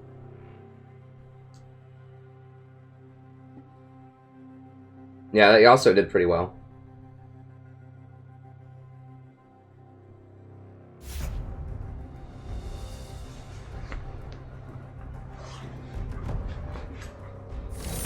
That's right. Peanut butter. Meal of champions. Meal of poor grad students. Well, I don't think magic resist would have saved me against Morg. I just needed to not get hit by her skill shot. That's it. I mean, you can't really build a lot of magic resist on Fiddlesticks and be effective. You know, you've kind of got 2 paths. You can go for the Locket Redemption path, or you can go for the AP path. I went for more AP because I thought we really needed to be able to delete the Cogmaw. And it did pay off when I ulted in that Baron Pit. I got 2 or 3 kills. Huh.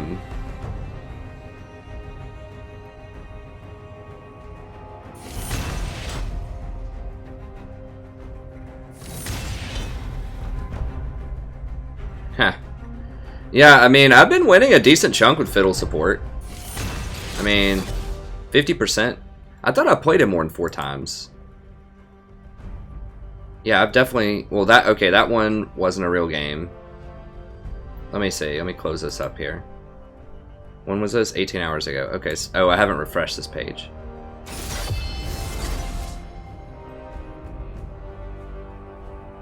Here we go.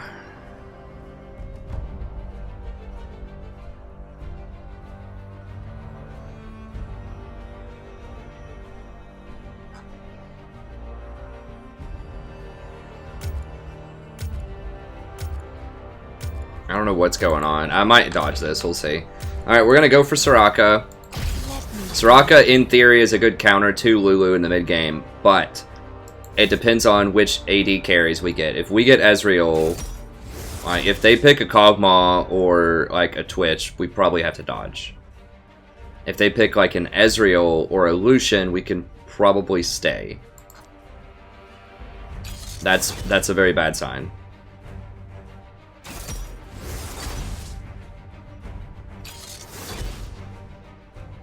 That's probably a dodge.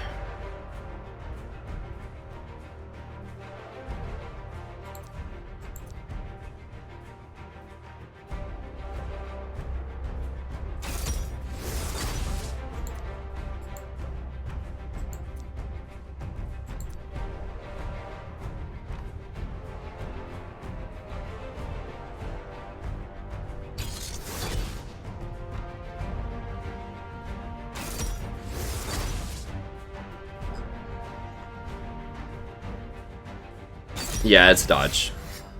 That's a dodge.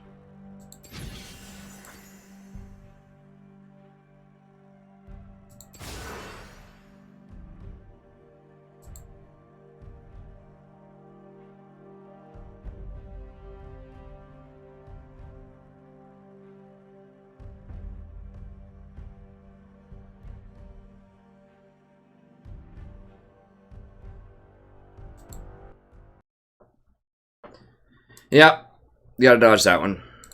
So I'll answer some questions for about 5 minutes here. When you've got easy mid and Aatrox top, and they get Lulu, it's not happening. Yeah, KDA is a very overrated stat, but I mean, I played. That was a really bad game for me. A really, really bad game. I died way, way too much. You should. There's virtually no circumstances where you should die 10 times in a game.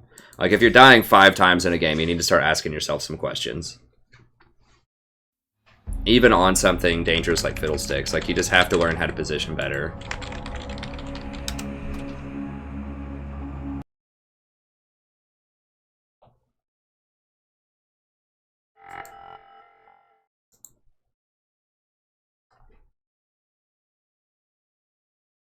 I did have some fun conferences today. I was blowing some students' minds. Just blowing them out of the water. There's this one girl I was talking to, and she's really nice. But we were talking about, like, just how the internet and how the structure of language these days is destroying critical thinking because... And, like, the irony of that, because it seems like you have all of this information at your disposal, but no one ever actually, like... vets that information, and so no one knows how to process and make good decisions based on that information, or it's very rare. And we got to thinking about like how our entire like knowledge base is structured by Google, which is basically run by artificial intelligence. If it doesn't make the top of a Google search, people just aren't going to know about it. The vast majority of the population, if it doesn't show up on the first page of Google, they're just not going to see it.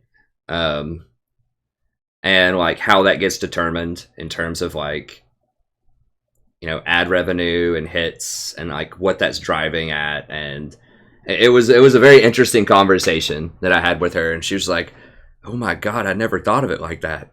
And so it was very interesting. So it was a fun day of conferences with students.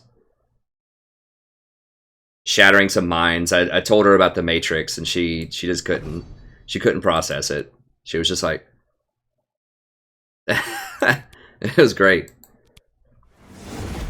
Not like the Matrix the movie, but just as an allegory about how we're kind of, Google is our Matrix to an extent. The Matrix of our mind.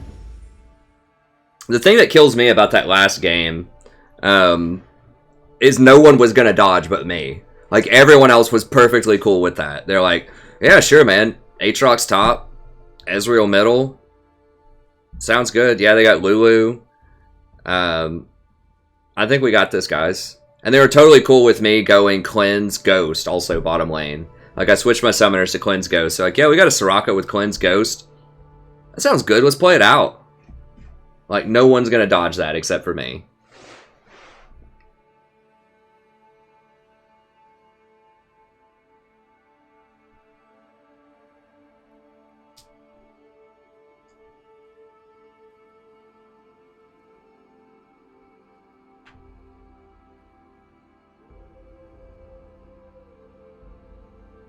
Okay, I'm trying to scroll down and get to the comments. Okay, here we go.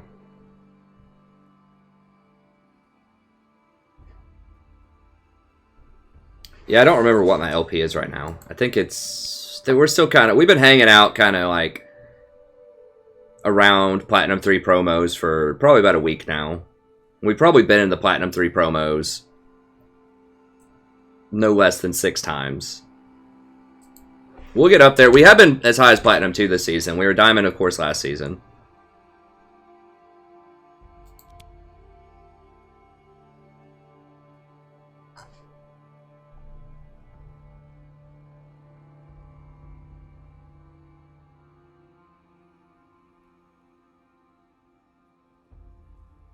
Wait, who's losing?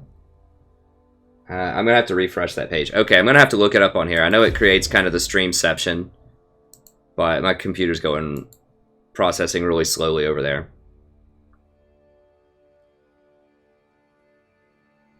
Oh, what? Let me refresh that. League of Trolls.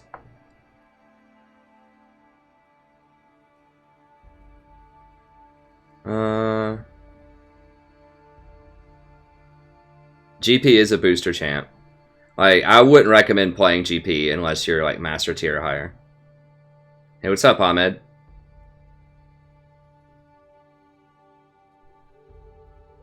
I don't think he's good to climb with. He's good for boosting, but he's not good for climbing.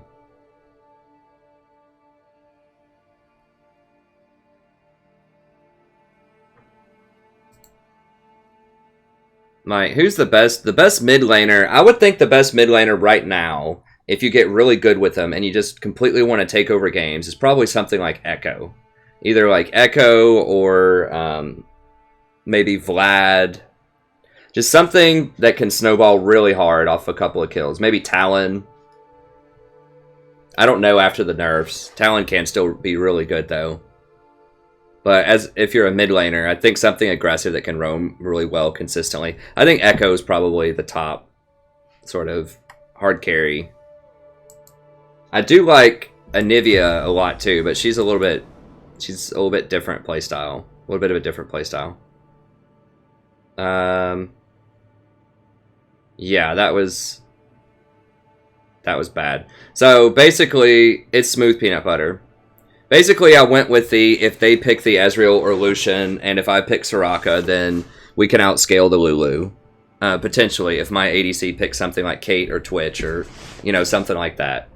It's hard to beat a Lulu, first of all. Like, Lulu should not get through pick ban. But, she is dependent on, like, she's either, like, a pretty good support, if they have, like, a trash ADC, or she's just an unstoppable support if they pick a good ADC. I don't remember who their ADC... I think their ADC was fine. It was Ashe, which is fine. But it was just the Aatrox was just too much. Like, if we had a really good top laner, maybe we could pull it through. Maybe. Like, the Ezreal middle just really kind of was the nail in the coffin for us, though. That was going to be really hard to overcome.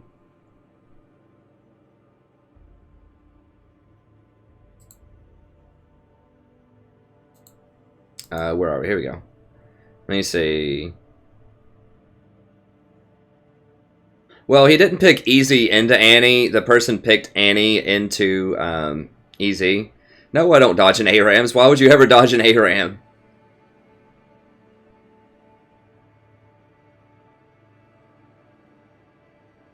I mean, I guess you could. I'm not using, like... Dodge equals... No, there's no way, Juan. Like, we have like a 10% chance or less to win that game. You need to dodge. Like, dodging is not bad. Dodging is good. You need to use your 3 dodge every game. I mean, if you've never played poker before, that's akin to folding. Even if you're blinded in. Like, sometimes you have to fold. You should be folding a lot.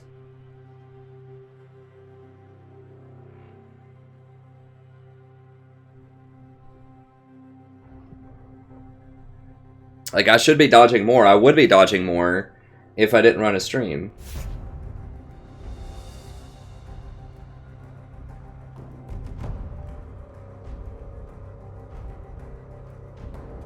Hey, thanks, Garrett. I'm glad you enjoyed that.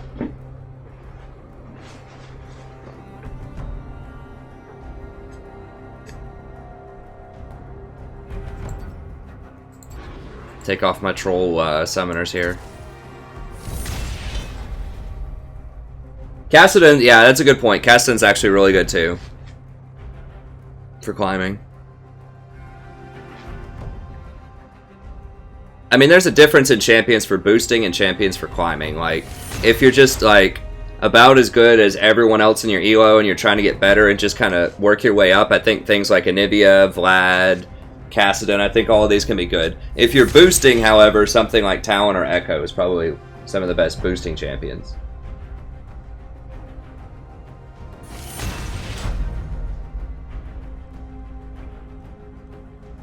I do have a full VOD, yeah, in the description, I believe, for a Vel'Koz support.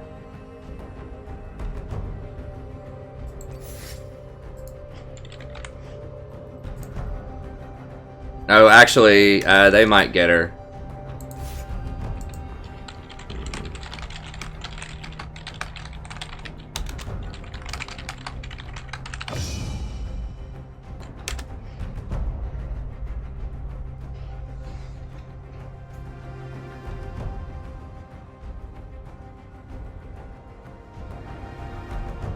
So, I mean, the general build path for Vel'Koz support is work your way towards Leandri's plus Void Staff plus your forward item. And then after that, if you have a little bit of extra gold, I don't like a Luden's Echo or something, maybe. GP's really hard to play correctly.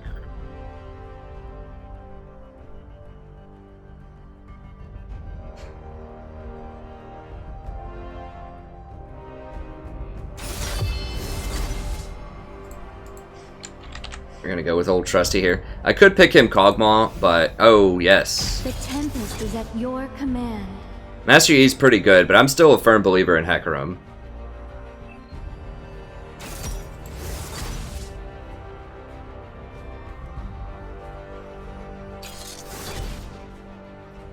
What are the chat rules?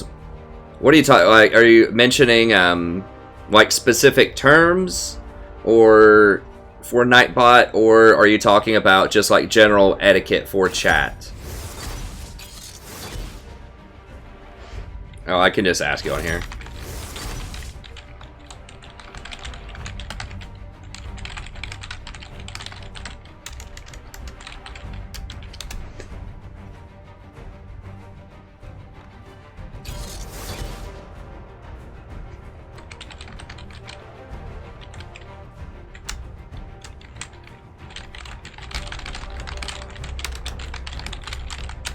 Yeah, that sounds pretty good.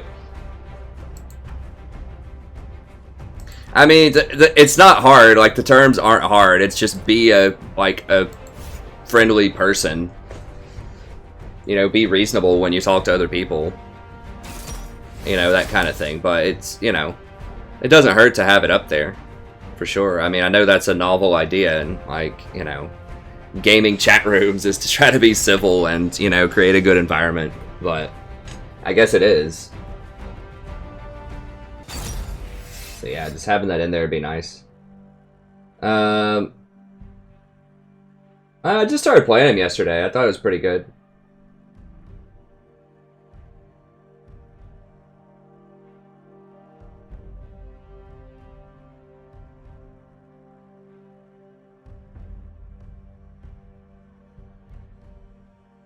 Our comp's pretty good. Our comp's okay. I'm not... Lux is okay. Lux is okay. I do like Master Yi. I think I like Hecarim a little bit more, but I do like Master Yi.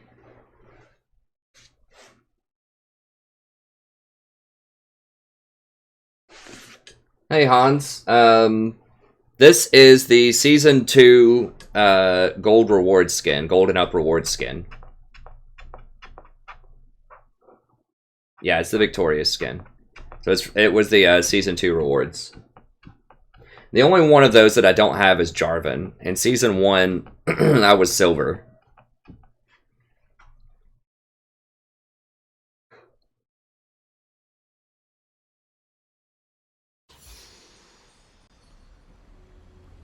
No, this is not a dodge because Kog'Maw is extremely good and Yi is extremely good later in the game. So we have some late game insurance here. I agree that Nasus and Lux aren't typically my favorites, but they don't have anything groundbreaking on their team. And we have 3 really powerful things on our team. So we have Janna, who's probably my best champion right now, who's one of the either the best or the second best support, depending on your elo and who you ask, to Lulu. She's up there. So we've got that going. Cog is, you know, a top 5 AD carry who's really good. And Master Yi is actually a really good jungler too. Like, he starts off really slow, but it's like almost every time I see Master Yi, he gets really far ahead. And, you know, if he gets 4 or 5 kills and a couple of items, he's virtually unstoppable, it seems. He just goes, like, if he goes, what is it? He gets Bork, and then just a bunch of defensive stuff. Maybe one more on-hit item. And then just, like, all defense. And it's just almost impossible to kill him. And they don't have anything that groundbreaking. I mean, Trundle is good in Nasus top. In theory. Although it's not a lot of pressure early on. He's pretty good.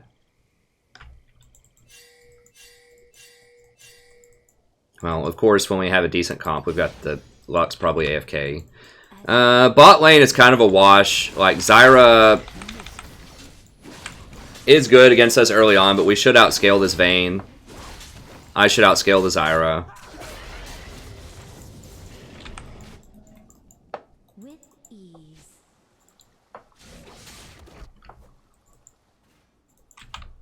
So bot lane, we should go about even bot lane. It's a little volatile, but I think we should just be able to turn it into a farm off. And mid lane's kind of a push. Like, both of them will probably just farm. So, and we have late game advantage. Quite a large late game advantage, I think. Eve probably going to fall off unless she gets really far ahead early. So, I mean, it's not like the most dominant, you know, lane situation we could possibly have, or like dominant game state situation we could possibly have, but it's pretty good. It's certainly above average. I'd put us at like a 55% chance to win or something.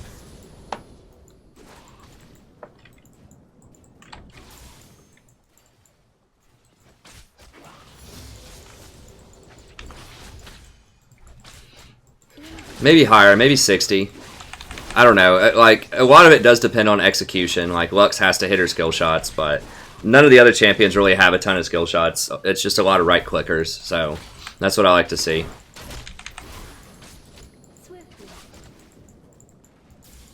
Like I said, you know, Nasus can feed a little bit. Lux can do, like, okay bottom lane, and we can still win. If either Cog or Yi does well, we win, basically. So we have 2 different victory conditions.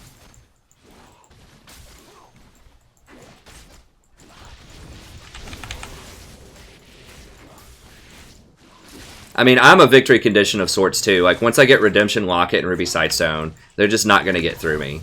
They don't have enough damage to, like, get to the Cog. So I'm a huge problem too.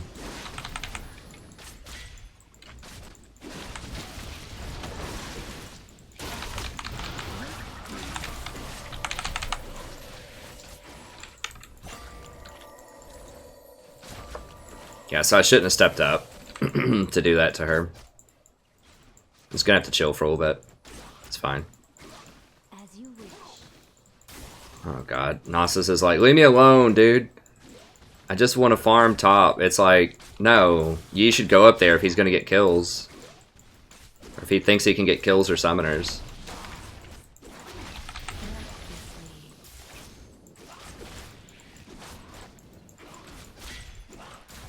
I think they are changing... No, it was Malzahar's pets, not Zyra's. They're changing Malzahar to 2 HP per pet, so you can kill it in 2 shots instead of 3. Okay, that's pretty good. I mean, Nasus, if he gets ahead, can be pretty good too. Oh god. We've got an all-chat rager here. All-chat warrior. I do like Kog'Maw, though. Anything that does a lot of damage and is going to win the late game, I like it. I'm a fan. Dude, I want to tell this guy to chill, but I don't want him to rage out. He's just so obnoxious. It's like, dude, this guy didn't even say anything to you. Why?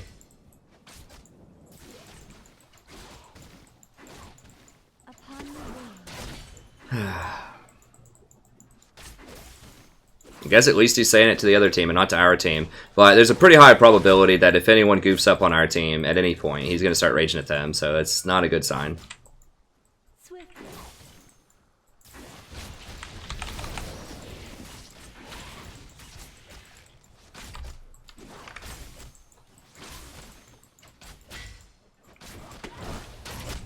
Now, some of this is going to depend on what this Kog'Maw builds to. If he rushes Blade of the Ruined King first, that's bad. If he rushes Ginsu's first, that's good.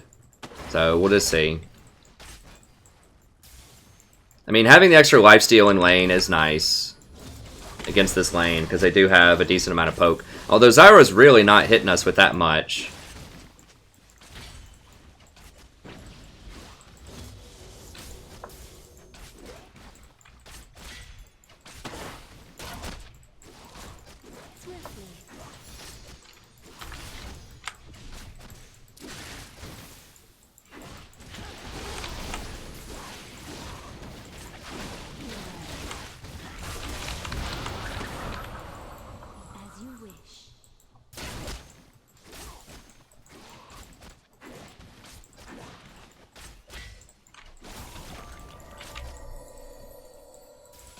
I love it. This guy's like talking so much trash. He's down, like, he has half the CS of the Trundle.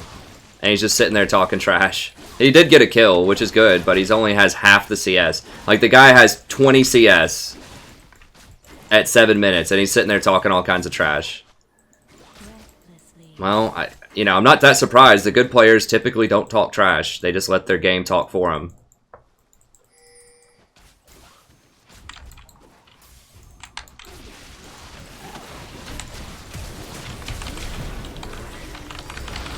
Flash, heal, something? Hello? Like, hello? What the f- Are you kidding me?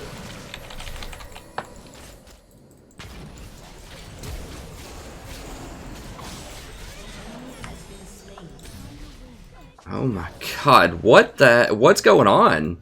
Like, am I crazy? Did he not ping for me to get that ward and say he was on his way?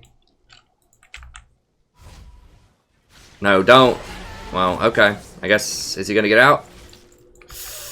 No. He's not. But it is better for him to get it. Like, am I crazy? Did he not hit the bush here, and he was sitting around the blast plant, and he pinged, get that ward? Or was that Kog'Maw that pinged it? I'd have to go back and look. Maybe it was Kog'Maw that pinged it.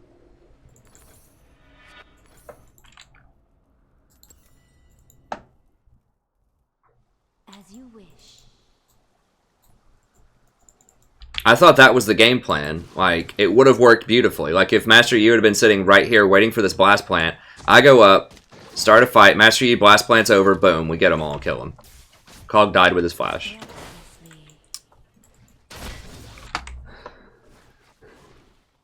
31 CS at 9 minutes. In a Platinum 3 game. Other lanes are doing okay, though. Like I said, we have enough because of the, like, how strong our picks are, just in general. We can fall behind a little bit early on. So if top lane just really doesn't do anything, if he just AFK split pushes later on in the game, that's fine. Even if he dies a lot, we can get stuff off of him. Now we need to leave them alone. Zyra's really strong right now. Try to get some better wards.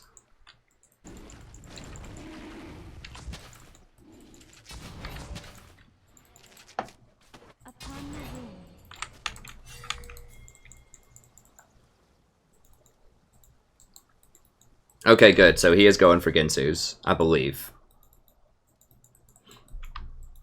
We're basically even on CS. That's a pretty smart AD carry, too. He actually backed all the way up while I was warding, which is nice.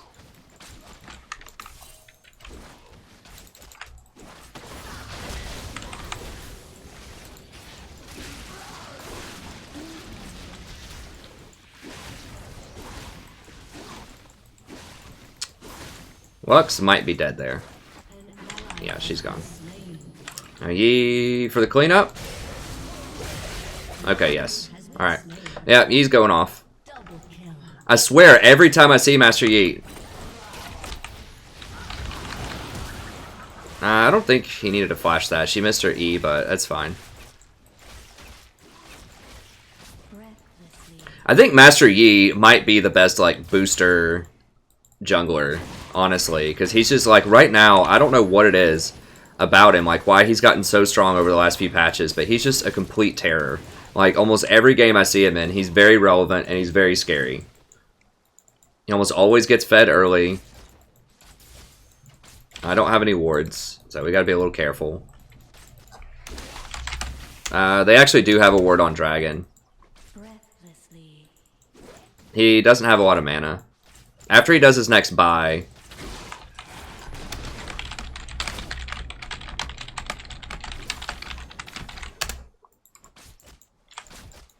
Upon the wind.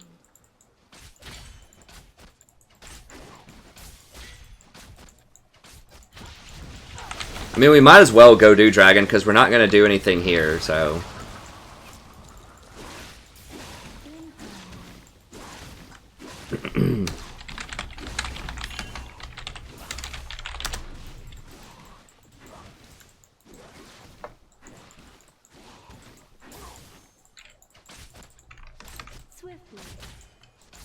Okay, is he actually gonna come down here? Am I getting hustled again by this Yi?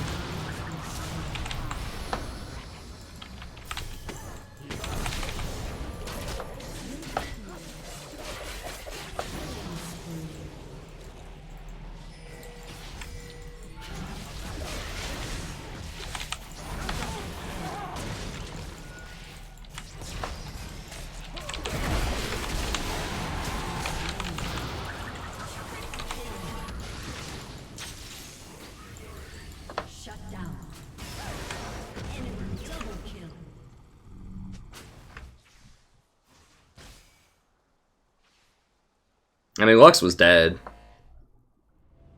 We should have noticed that rotation down. I almost got out. If I had boots there, I probably would have gotten out.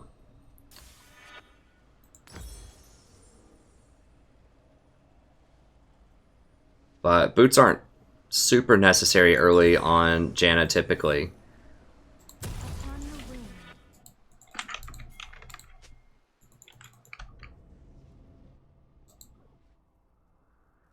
Infinity Edge?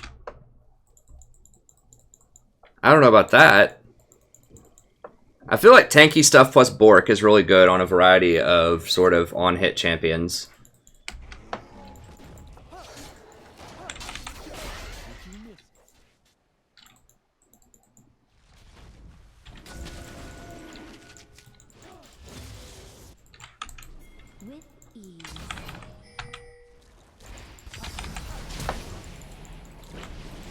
Okay, we got our flash, it's fine.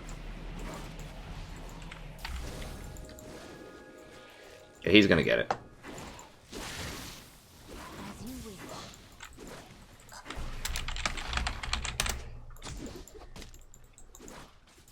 What? He didn't clear the ward? What? Oh no, she warded it again. I can't go contest it. Eve's probably there. Victor's definitely there. Now, they might come dive right here. Yeah, there's Eve.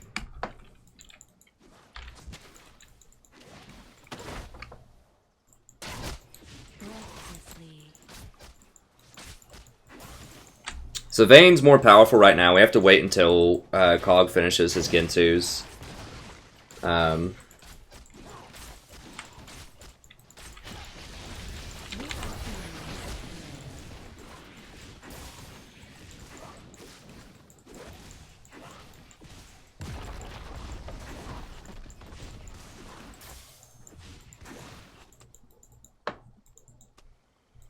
Killing spree.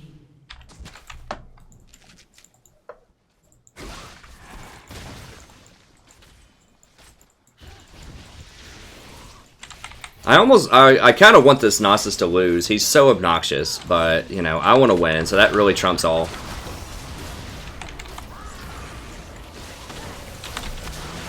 Jeez, turn around and fight him!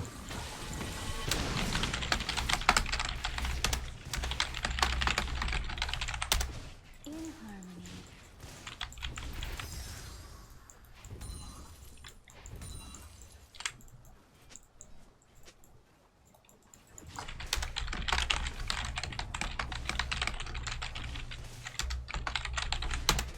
Breathlessly.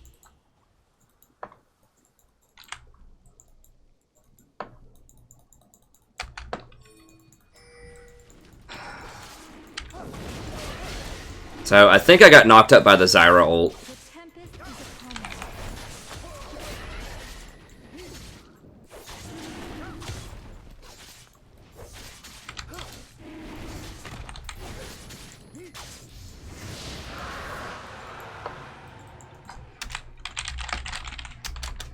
Upon the wind.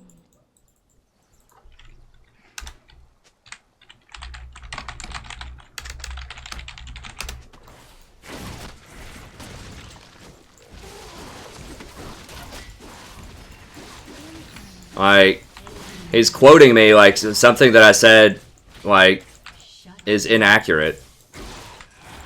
If you fight and I ult, we win. Like, I got knocked up, and then he ran out of the ult range. Like, Vayne was able to run and get the angle on him.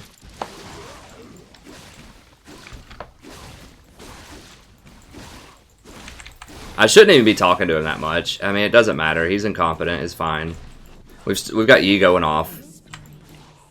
Like, the only real threat here, like, the biggest threat is that someone just rages out. So I just need to not even say anything to him.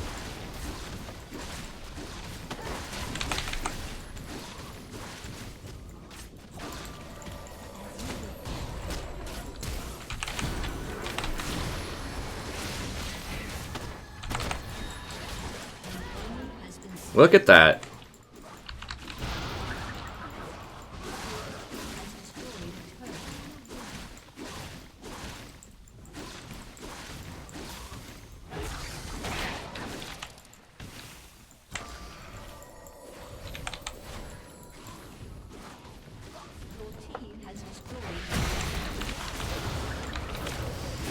Turn around and fight! Turn around and fight! God. I'm just gonna go ahead and flash him.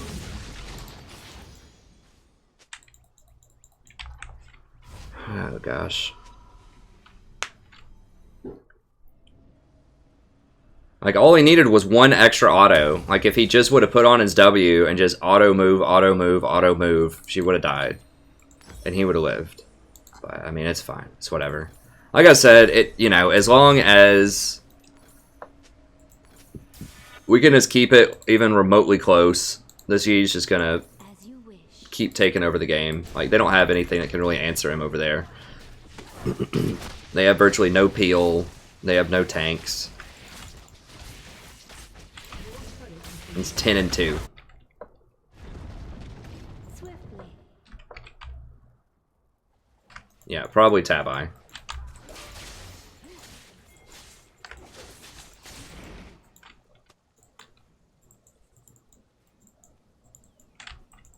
Breathlessly. All right.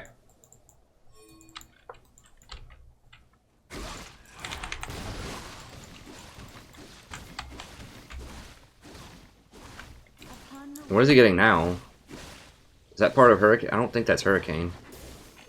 I don't know what he's buying.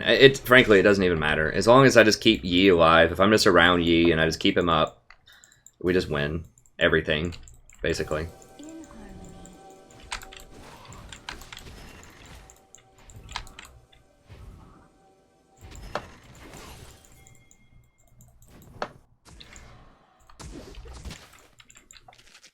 This might be warded, but we're all here together, so.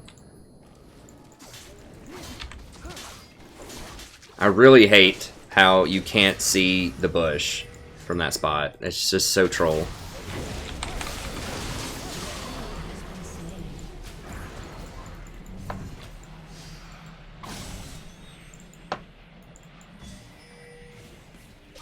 I mean, they did change Yi fairly recently where if he meditated, he gets to keep his stacks or something like that. Like, they changed things over the last few patches to make Yi a little bit better. But I think the Bork changes and people innovating the sort of the Bork plus tank build Yi has been like the most impressive stuff that I've seen with him.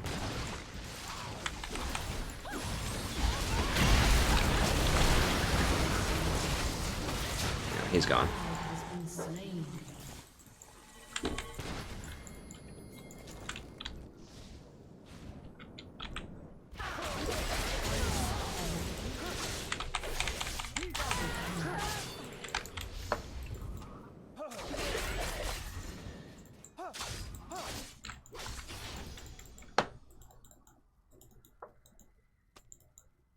With ease. Yeah, let's not mess with Victor. It's fine. I'm gonna go up here and kill this dude. This Nas is gonna be like, dude, back up! I want a one-on-one him, man! How much? If he gets the kill, how much for KS? Is he gonna say KS? Maybe not. Maybe he'll just keep trash talking the enemy.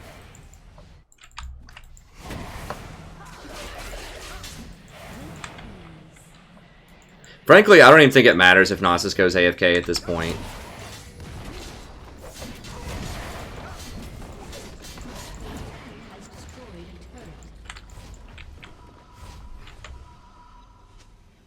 Yi is 14-2. Well, Yi has had some problems. As you wish. Historically. He's way better now than he has been in the past, I think.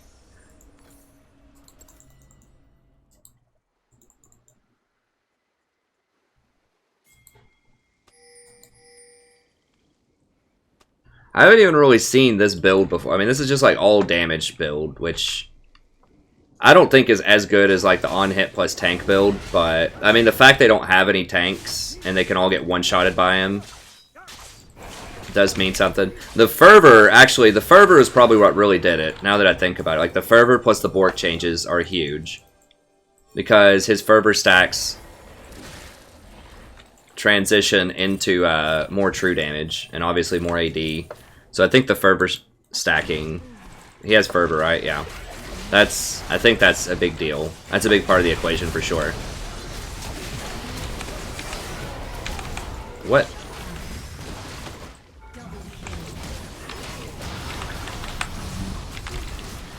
Yeah. I'm probably gone. Yeah. He, like, could have lived if he just stayed in my redemption. I could have shielded him and ulted. But he just suicided under tower. I think she chained that wrong. I think she should have autoed. I don't know how that works, but it feels like she should have autoed before she hit him with the W. I'm gonna go ahead and sell this and just get a locket.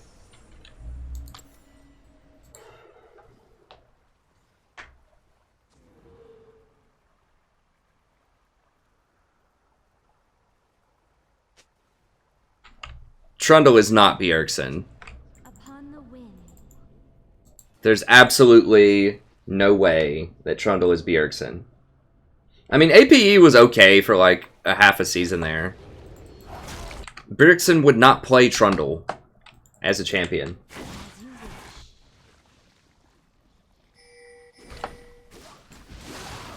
This is not Bjergsen's style of champion.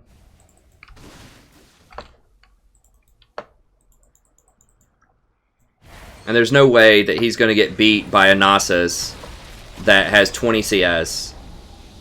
I can't really save him. I can throw a tornado there just to scare him. Because they don't know who all's in that bush. But that's about all I can do. Like, if Bjergsen plays top, I would imagine, you know, he's going to play something like Vlad or Riven or maybe like a Fiora or something like that. Like, he's going to play a high skill cap, like a high risk, high reward champion in solo queue, especially a platinum solo queue game.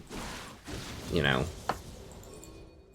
he's gonna play Fiora and go like 20-1 or something like that.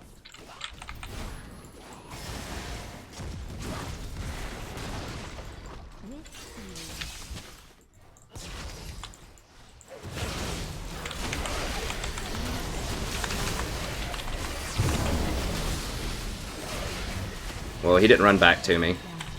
I can't run through all those plants, so he had to run back to me after he got a kill. Has been slain.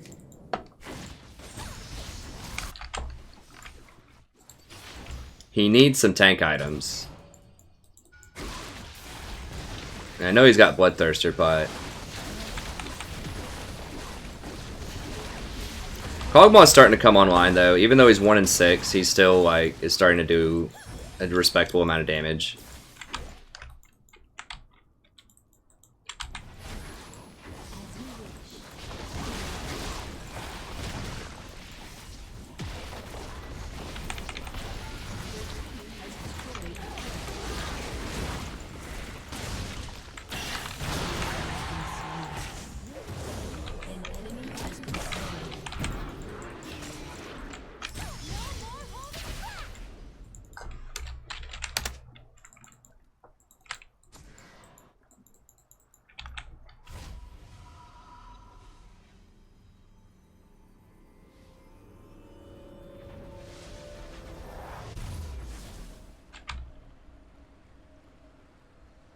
I'm having a really hard time believing that's Bjergsen. Like, if someone wants to look at that to confirm, to look at the op.gg, let me know. But I would be astounded if that is Bjergsen. Upon the wind.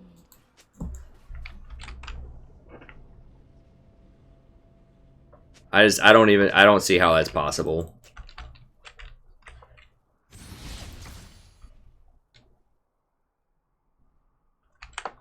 In harmony.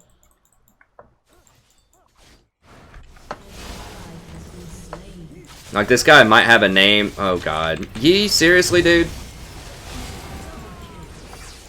God. Got the super cocky Yee that's trying to solo Baron, like, in plain view. I can't believe this game. We're probably going to lose this game, honestly, because this Yee is just flat out stupid. Nasus is just mad at everything. Breathless. I can't even believe it.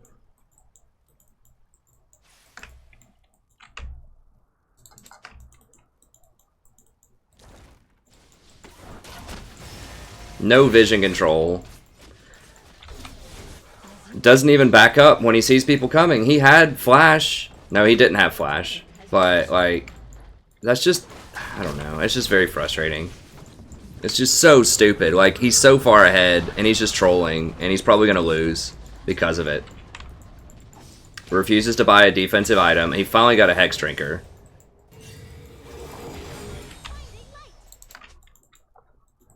I mean, we've never been that far ahead all game. You know, we've only been up like 3 kills. Like, we do have a lot of towers on him, but it's just been Yee. Like, Yee has just been really strong, and if he starts acting stupid, then that's it. Like, we have no plan B at this point. I mean, Kog'Maw is kind of coming online, but he's still really far behind the Vayne.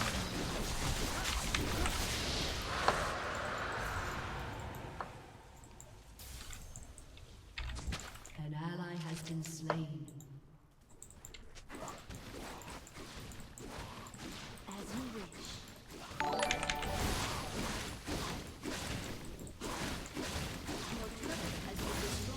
I have to go down here and babysit this Yee, because he's going to try to do something stupid, like run into 5 people. Like, you can, you know, a lot of people have a hard time adjusting, like, when they get really far ahead early and they think they can just troll around and just do whatever they want for the rest of the game. But you can't, like, you can't run into 5 people anymore. Like, you've got to sweep, you've got to use pinks. And they just aren't. With ease.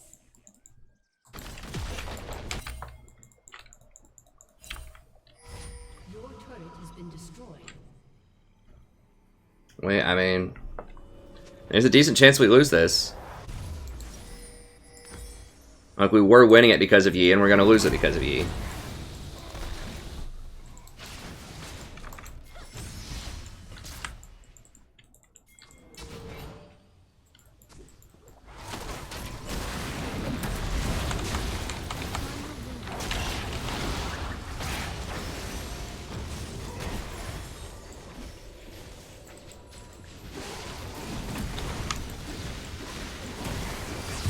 It's gonna heal us up, just make sure we can defend this tower.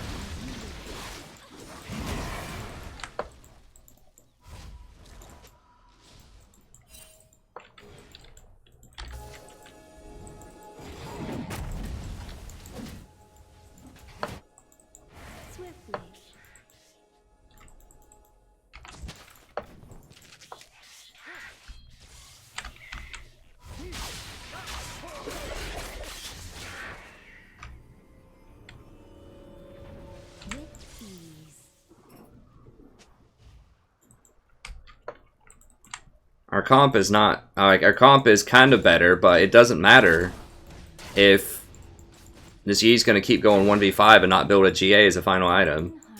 Or anything defensive.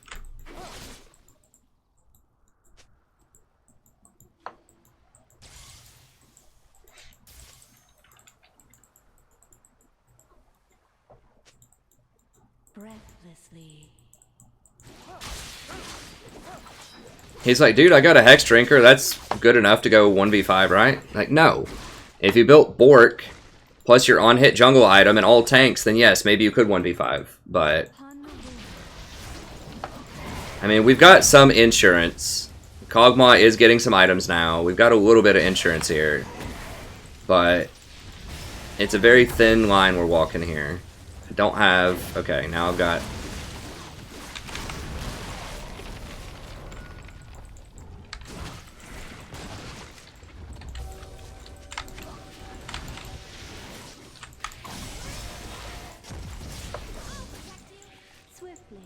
Dude.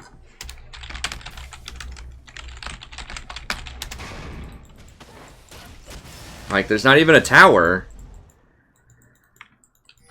Are we seriously going to 1-3-1 this with a Yi that's still 18 and 6?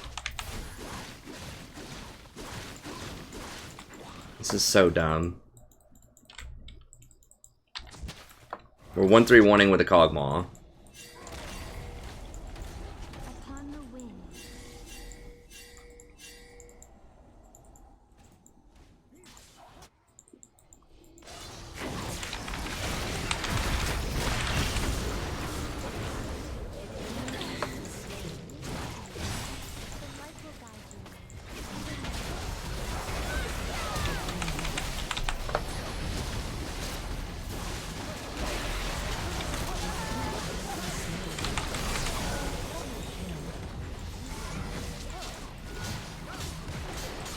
Okay, there we go. That should give us, if not the game, at least numerous towers. Now, Yi does take towers very quickly, so...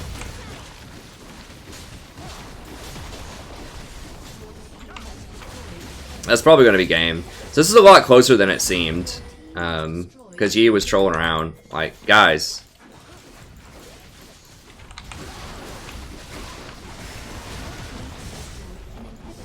Can we just end it? Hello? Like...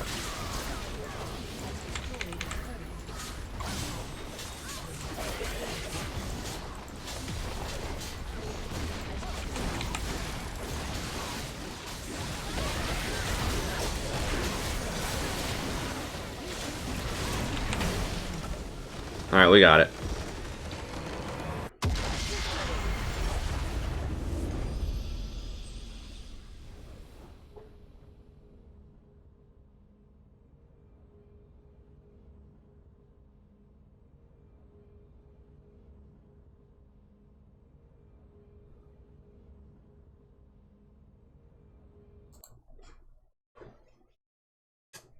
Yeah, Jay, I don't know. Some people like to have fun in ranked. I mean, for me, having fun in ranked is winning. I mean, I'm not one of those people that's, you know, super mean or super hardcore if I don't win, but, like, that's, why are you playing ranked if you're not playing to win? Like, there's so many other game modes you could be playing for fun. For fun, which, in that context, means, like, not playing to win. I don't think that winning is mutually exclusive with fun. I have plenty of fun when I win games.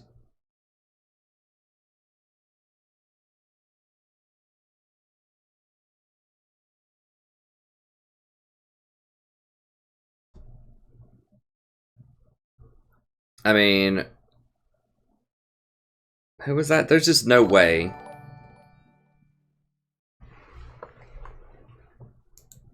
Let me see this guy. It's just unfathomable to me that would be Bjergsen.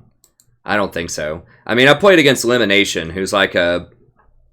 I mean, he's a pro player, but he's kind of like a mid-tier, like middle-of-the-line kind of pro player. And he, like, as a support, and he was still, like, totally dominating. And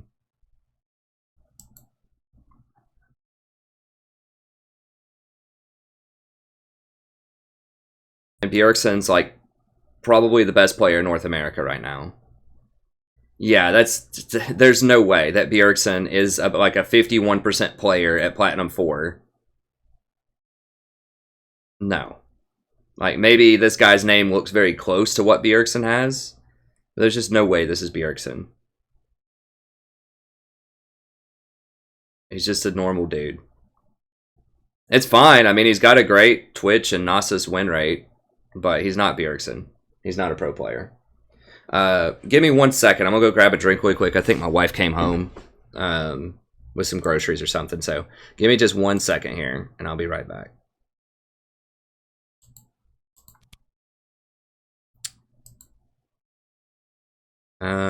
Yes. Okay, good. So we'll pull that up.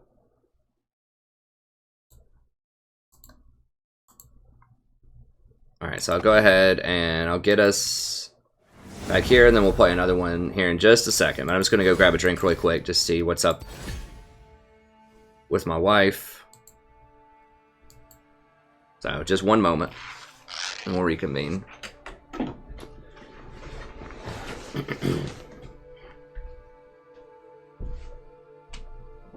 What's up, Chief?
And we're back.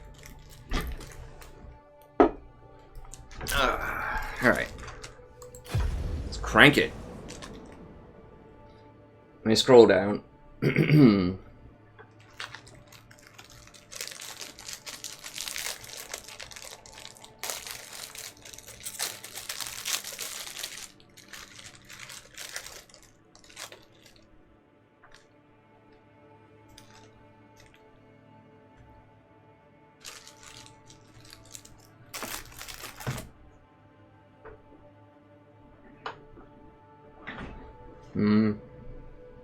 I'm trying to refresh the page.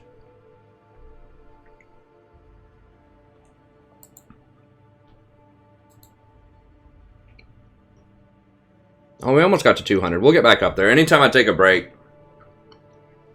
it's like 30 people out the door. But sometimes you just gotta say hi to your wife, you know what I mean?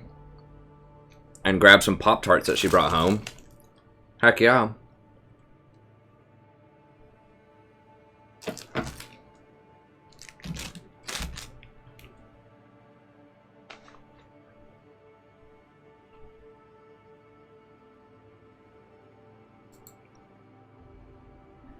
I mean, someone of Bjergsen's talent could play any role and just completely crush people in Platinum.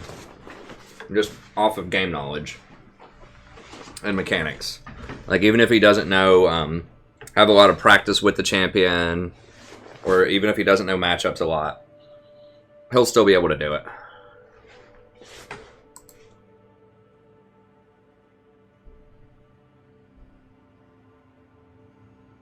Nah, I've been saying I will get a haircut for like 3 months.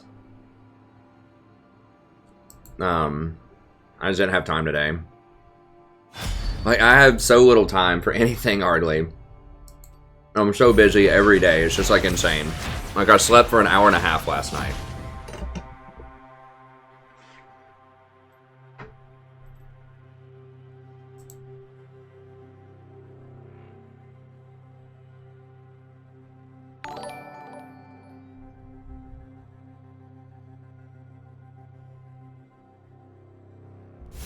I'm probably not gonna play. Probably not gonna play Zac support.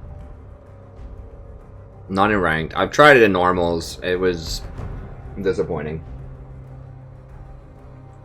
Maybe I'll do it in normals. I mean, we'll see eventually. I mean, anyone that donates $15, I'll play anything that you want, any position, in a flex or a normal game.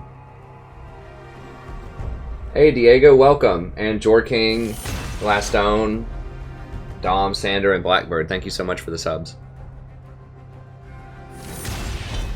Oh, this doesn't bode well, banning Blitz. Wait, do they have first pick or do we? I think they have first pick, so if they get Lulu, that's going to be bad.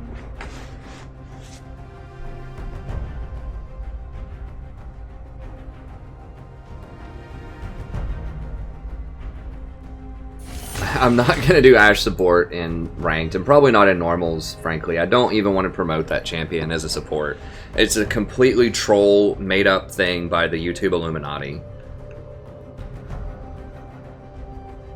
I didn't mind Misfortune support and trying that out, and that was actually pretty good in some matchups, but there's just no, like... I just don't even want to propagate that. I mean, it's an interesting concept, but there's no itemization. It's just... There's just other things that people want to see me play also in normals that I would probably prioritize over playing Ashe in normals.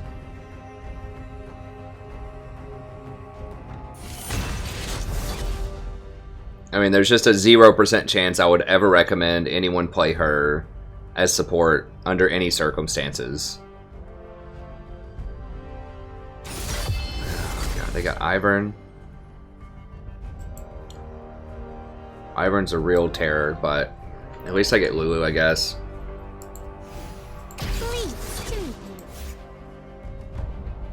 We'll see how it goes.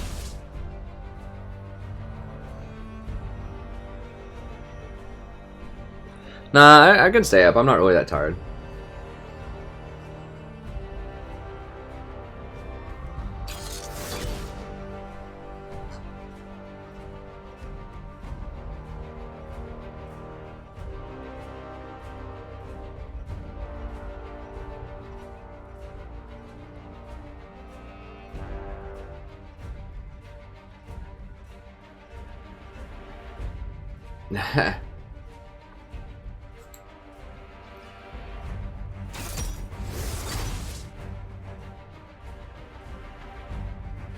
God, please not Ezreal.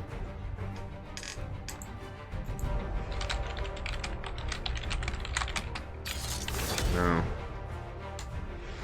Lucian's okay, I guess. You sure you want to go Malzahar against an Ivern? Because you're not going to kill anybody. I don't know. I mean, maybe. Malzahar's better middle right now than he is support, I think, but... It's really hard to run a pick comp against Ivern.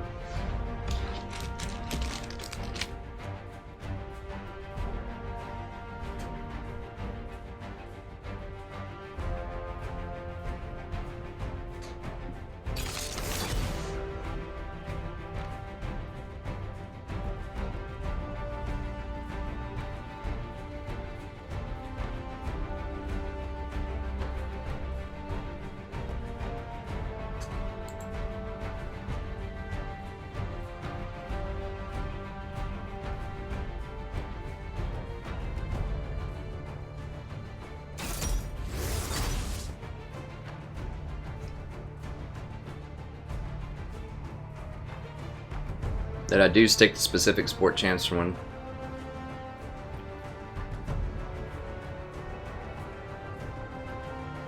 I'm not quite sure what your... No, please not Tom Kench. Oh, God, Tom Kench is so freaking worthless in the top lane.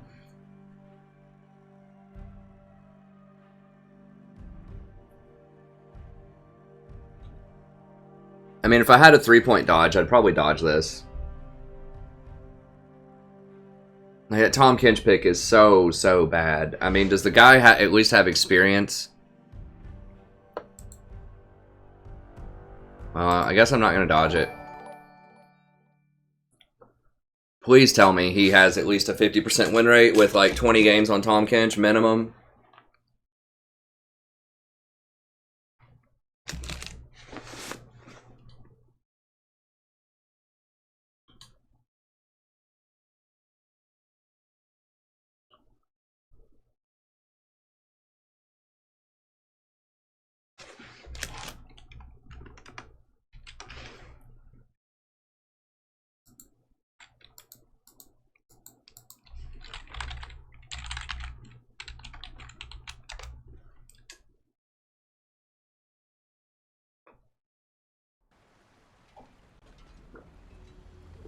%47 win rate. He's got 17 games on it. He's like, let's bust it out, man.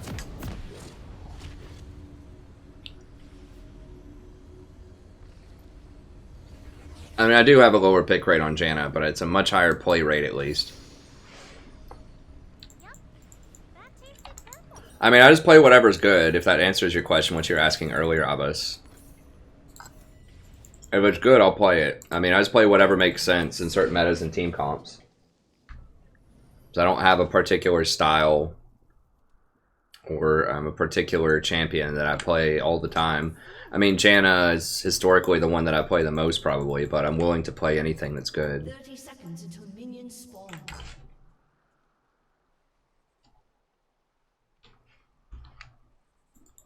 Yeah, Shaco's not great.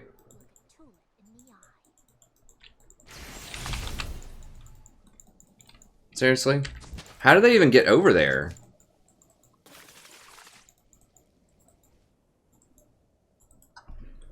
Like, what was their pathing? I guess they just ran straight through here, like no stops, and looped all the way around. I really shouldn't be looking at chat at level, you know, level 1 type of stuff.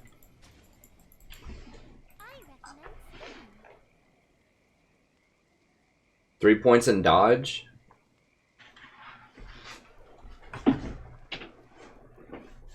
Oh, what's the deal with 3 points dodge?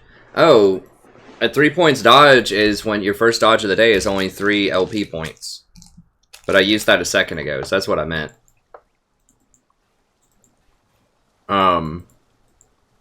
It's 10 points after that.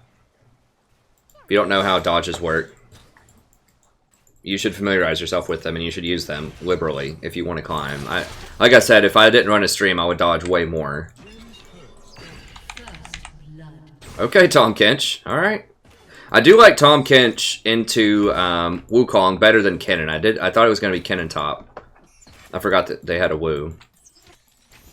Now, they do have a Tarek also, which makes me feel a little better. I mean, our comp's not... Like, there are worse comps out there for sure. It's just I'm not nearly as confident about this one as I was the last one. We don't really have, like, a super late game carry type of champion. Although neither did they, really, to be fair, so... Lucian's probably going to scale up better than the Ashe will. I'm going to scale up better than Tarek will. Probably. I mean, Tarek's pretty good at team fighting too, but... Yeah, we can already kind of bully him out. Yeah? Ivern's really good. You should ban him. What's up with the top laners and all the trash talking tonight? I'm not really sure.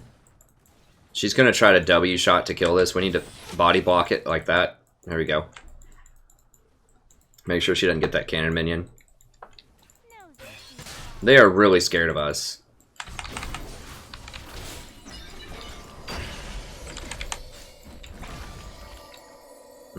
I thought about exhausting and going all in there, but there's just too many minions, I think.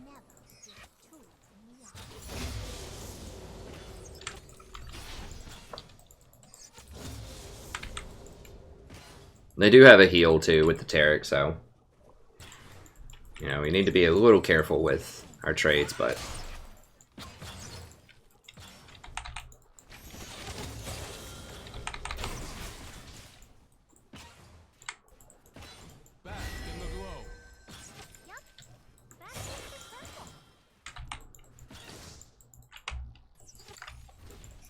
you know, we gotta be a little careful with Ivern here.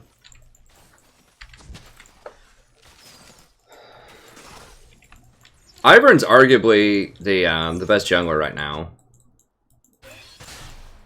I don't know. I mean, Graves is still really good, but I'm more scared of seeing Ivern on the enemy team most of the time. Ivern is just a total terror. Like he's just like he doesn't win games by himself, but if they have like, fortunately they don't really have a hyper carry on their team. Like if they had something like a Kog'Maw or a Twitch or something on their team, it'd be a big problem. Whoa, bro. Whoa, bro.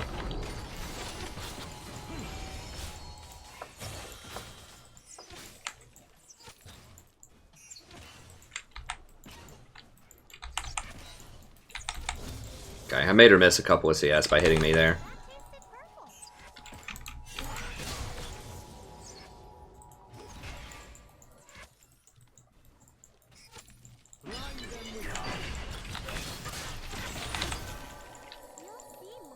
We are getting Ivern to stick around here. Dude, he's right there.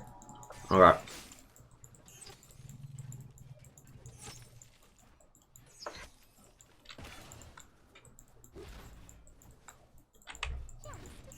We are up a little bit of CS, but not a ton. That's a bad place to ward. You should have warded right there.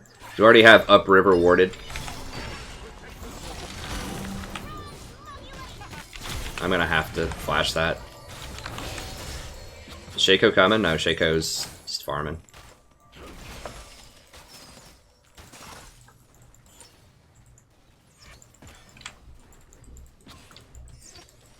I could have maybe W'd the Lucian and run out of there. I don't know. I wanted to critter the Ashe. I probably could have just W'd the Lucian and maybe exhausted and run out or something.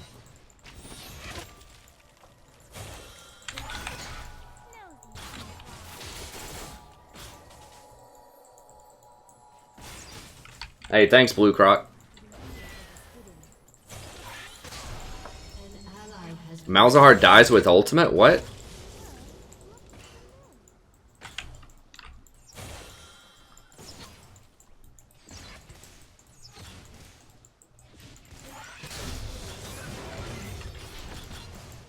Well, that's not a good sign.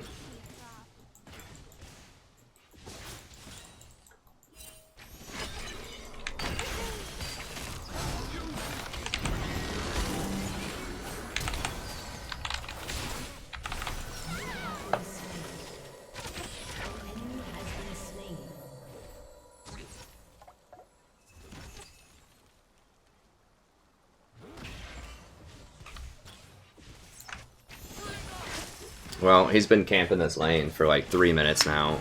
I guess I should have backed up. What? Yeah. I love you. What? Baby can't get up the stairs. An enemy has been slain. Can't block her access. Yeah, I can. No. She's in timeout. Why? I don't know. Here, just... Where'd you put it? Did you put it on the shelf or whatever? What? No, it's fine. I was gonna put it back in the bedroom. Yeah, I want it in here, though. I like that pillow. Comfy. Well, these are good pillowcases. That's right. Don't mess them up.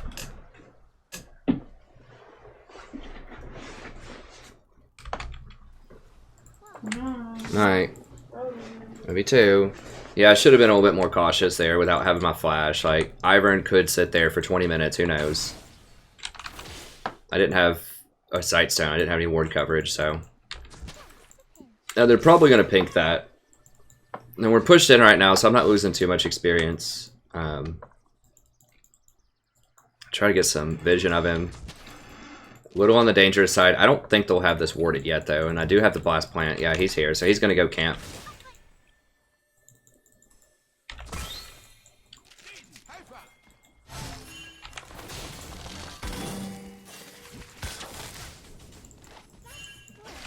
No, no, no, no, no, dude.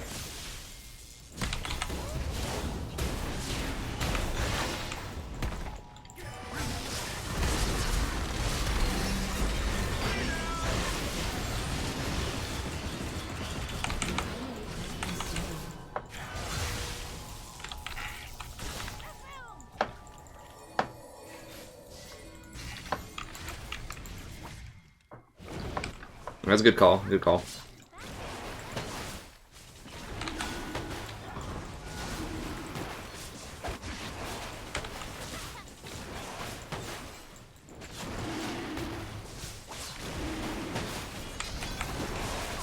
He's gonna blast plan over, probably. No, maybe not. I thought he would. Did we kill him? I guess we killed him. Okay, that's good. Yeah, Water Drake's great here. I thought that was gonna end much, much worse than it did. But we actually had some pretty good collapses by the whole team there.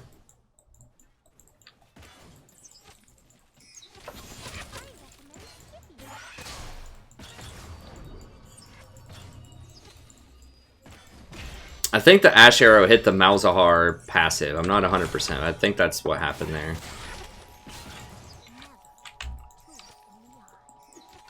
We're basically even on items for now. Now he's going to come over and stop that back.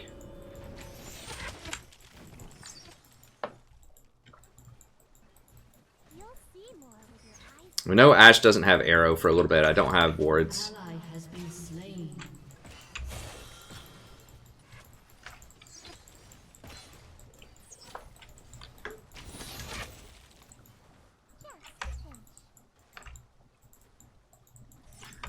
Tom's like, I would love a gank, man. I'm only up 2 kills and 20% CS. I need some help up here.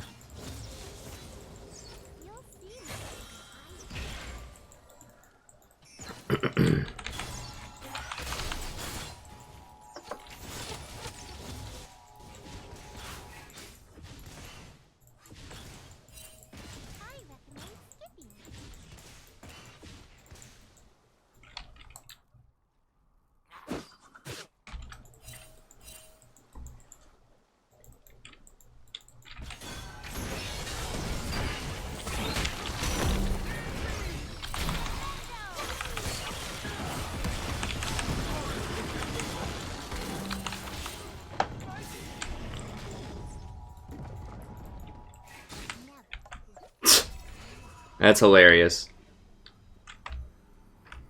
Tom Kinch is like, I really need a gank, man. Get out.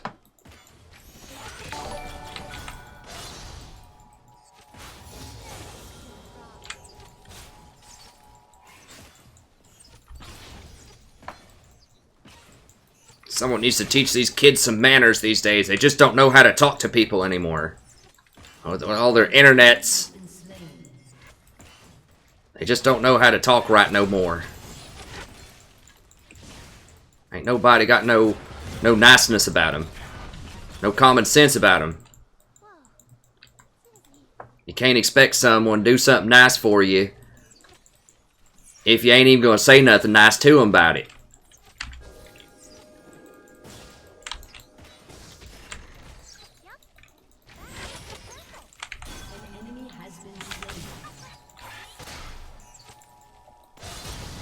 I could just talk with my deep southern drawl. I don't think we can win this right now. Not without the ultimate. Although Ashe is so is Lucian.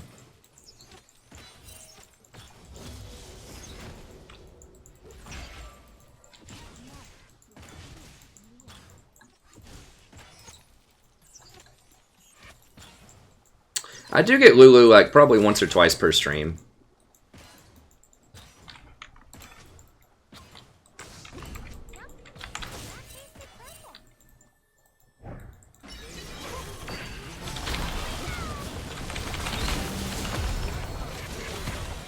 Oh, that's gonna be nasty. God, dude, this Daisy.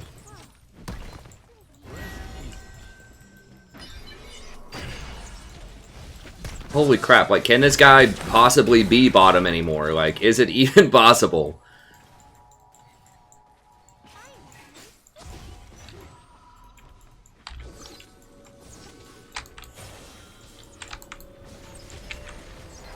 Well, I think we've only died once. Lucian might have died once. Okay, here we go. Malzahar is on track now.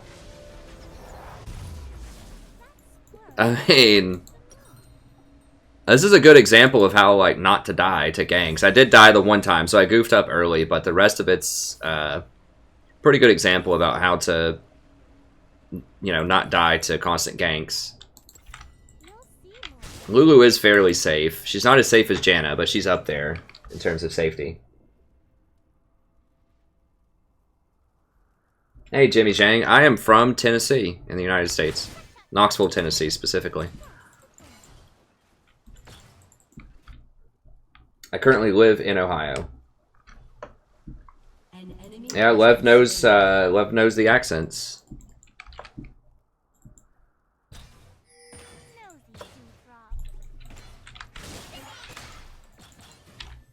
I do want this experience, though. Like, I know there's a pink there, but I'm kind of greeding for this experience, too. Oops, I kind of made him miss that. That's bad. Yep, that tasted purple.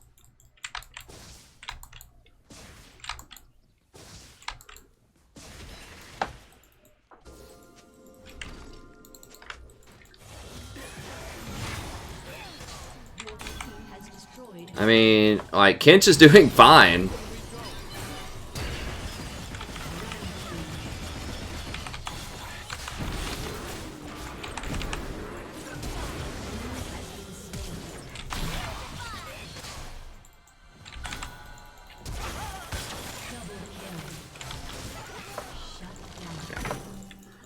I'm bailing on that. He's gone.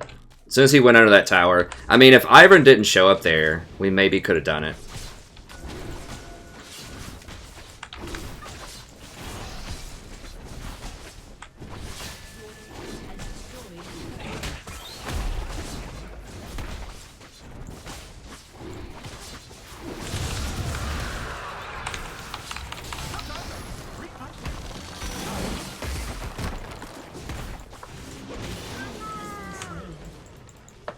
Got him. Now I get his jungle. At least I get to ward stuff. Okay, I don't have a lot of wards left, but...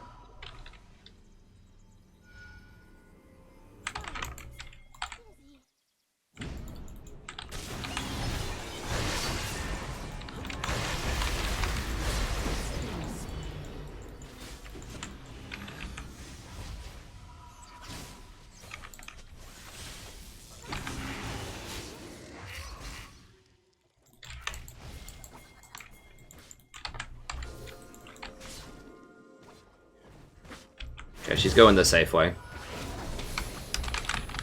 I gotta watch out for an Ash arrow here. I don't think they're close enough to follow up.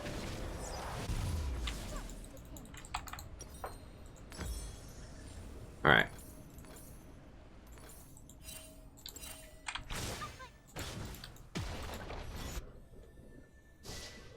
Hey, Decon. I'm really close to Cincinnati. I teach at Miami University, and I live in Fairfield.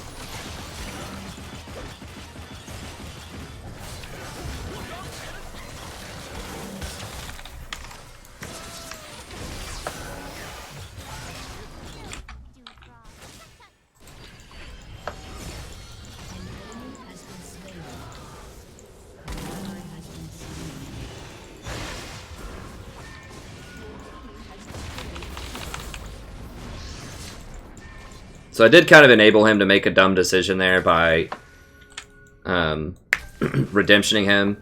But we did trade kills, and we did get a tower out of it. So that gave us just enough pressure to go ahead and finish up that tower, which is nice.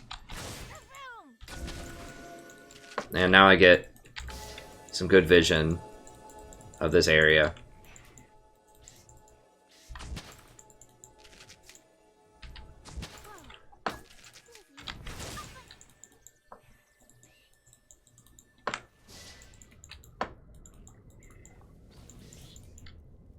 They might have this warded.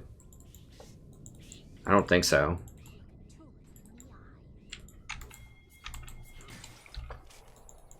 Oh, that damn hawk shot. I don't think it's going to quite be enough. Maybe. Okay, yeah. I got him. With his ghost plus my W speed up.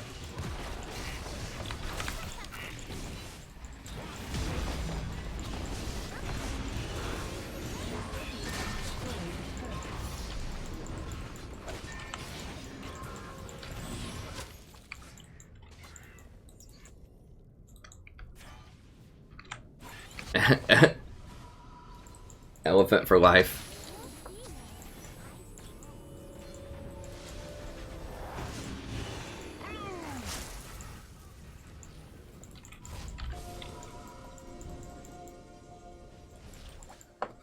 Yeah, once you start dominating their jungle like this, especially when you have champions that are really good at picking people off like Malzahar, it's pretty hard for them to come back.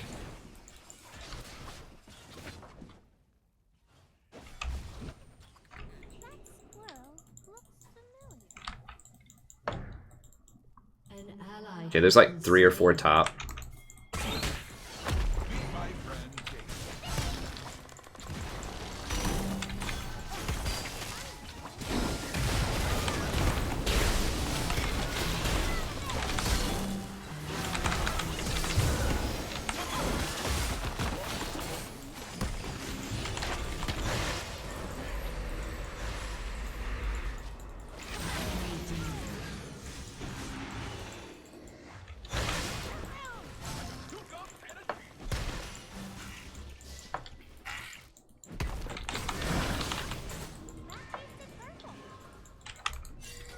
Yeah, they're coming. I think Cannon's coming down.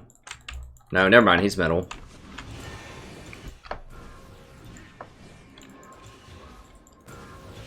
That was scary. I should have used my biscuit a bit faster.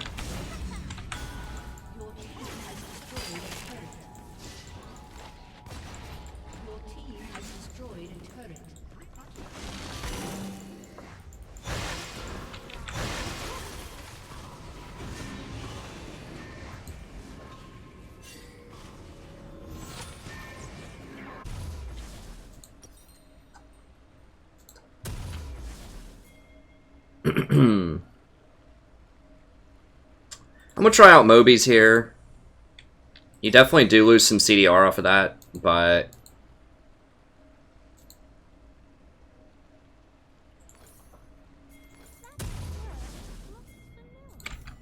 having that extra movement, since the map is so open, and we're basically doing like a 1-3-1, I want to try it out. It does help you with ward control too, like it lets you place wards and get away without getting caught as easily. So you do lose the CDR, but that extra movement's just so huge.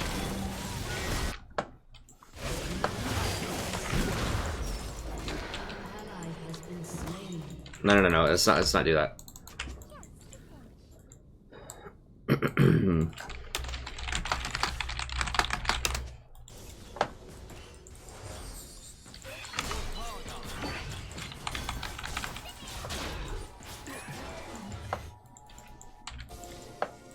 Because you're dead, Tom. I mean...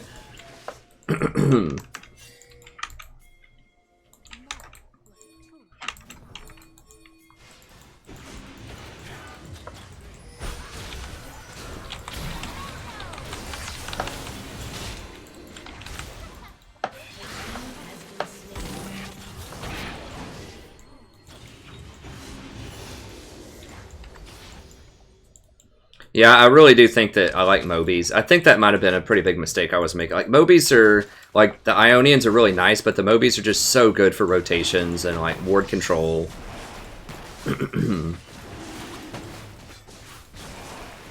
Especially on, like, Lulu.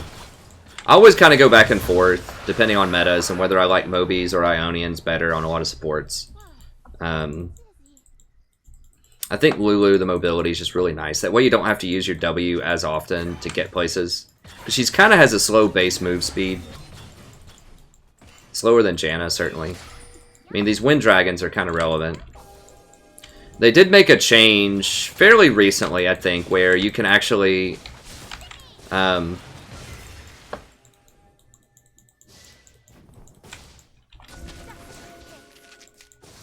you can clear wards without counting as being in combat. Like, you used to be in combat when you cleared wards. So it would turn off your Mobies, which was really bad. But now you can actually clear wards without being counted as combat. So that means your Mobies stay on while you're clearing wards, which makes it a lot safer for you to clear wards and safer for you to go and place wards in various places.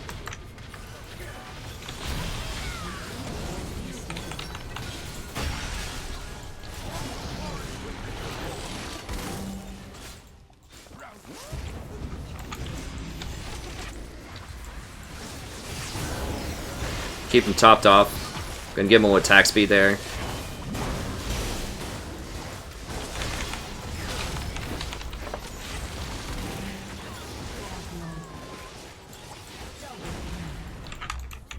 Your team has destroyed an inhibitor. Come on, bros. Come on, bros.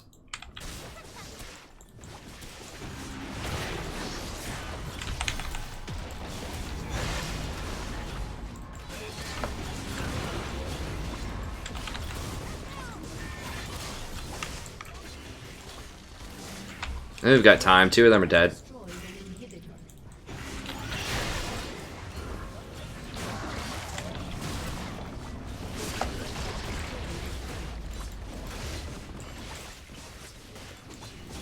Your team has destroyed an inhibitor. You just buy.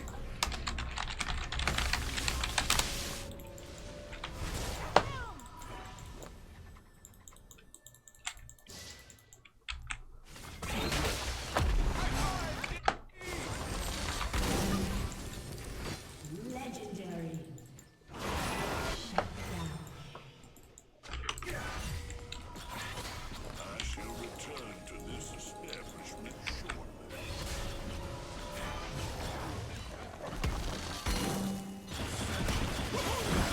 Oh no. Hey, thanks, Lev. I appreciate the endorsement. I think a lot of people... I put a lot of effort and a lot of time into those coaching videos. And I do have a background as an educator because I teach university classes. So, you know, I may not have the highest ELO possible on the block, but I think I have pretty good game knowledge. And I think I'm pretty good at communicating that to people. Like, stuff they can actually do to improve their ELO. So I do the best that I can with it.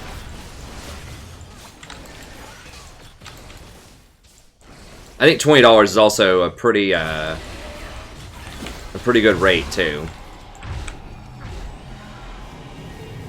for the caliber of work. Let me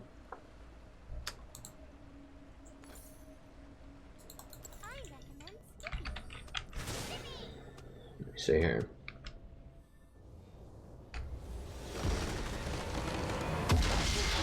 Sometimes you don't take. I don't take Spell Thieves on Lulu if we're against another like heavy harassment lane that has a heal. So if you're against a Sona or a Nami or maybe a Soraka, then you could then you might want to run Coin just because they're gonna have a heal and you don't in lane. But against a melee support or just any kind of pushover support, you can go for Spell Thieves. It doesn't really matter either way because I never upgrade it. So, I mean, if you're upgrading it and you're going for the 4 ward item, you always want Spell Thieves because Eye of the Watchers is way better than Eye of the Oasis. But if you're like me and you like to rush Redemption before you get a 4 ward item, if you like to go Redemption, Ruby Sightstone, then it doesn't matter which starting item you get that much. Like, the gold's going to be similar. Coin's probably going to be a bit more gold, and it's going to give you the cooldown reduction and the passive healing for when things die.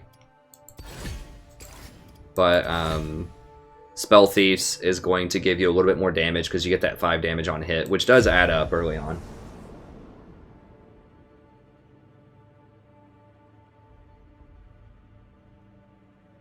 I didn't upgrade it.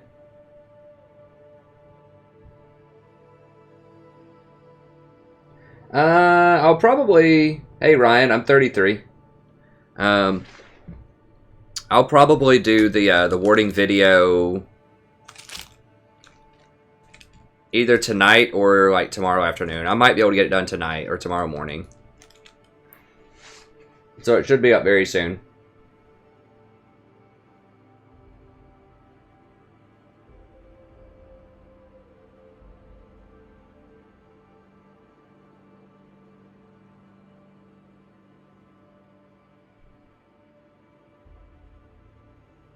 Yeah, that's really difficult. I mean, that's the hardest decision to make with Lulu, is when do you speed up enemies or polymorph, or when do you speed up allies or polymorph enemies.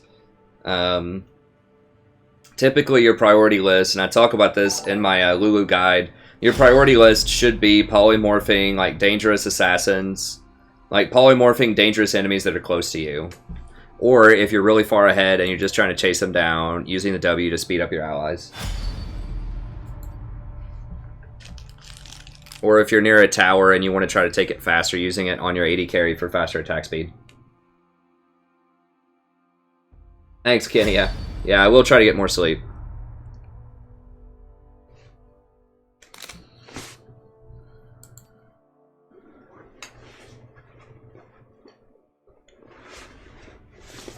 Nice, good job, Garrett.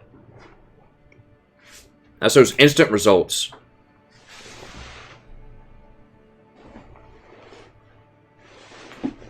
Hey, Ryan. Advice for what, friend? I have advice for many things.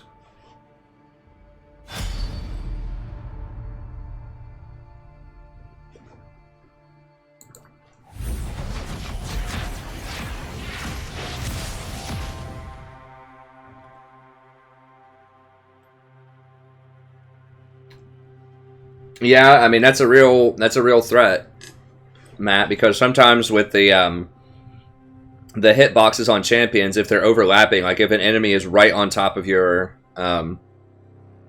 ally and you really need to polymorph that enemy, then it's really easy to misclick it. I mean, I have a video, I think it was, which guide was it? It was with, oh, it was my Tom Kinch guide. Because Tom Kinch kind of works the same way. Either you can eat allies, you can eat enemies. And I slow it down and demonstrate that I had a red sword on the enemy the entire time, and I clicked W, and it still ate my ally who was next to them. Because of how some of these things work. Go ahead and ban Ivern. I think other people will probably ban Graves.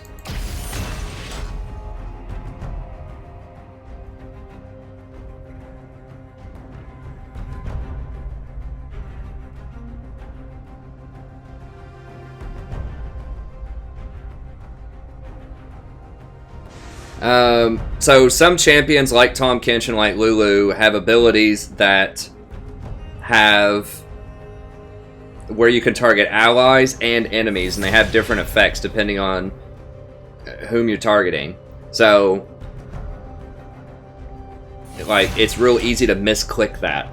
If you're trying to, for example, polymorph an enemy and you accidentally speed up your ally, that's really bad in some fights. So there's a possibility for misclick. Someone asked about Samios.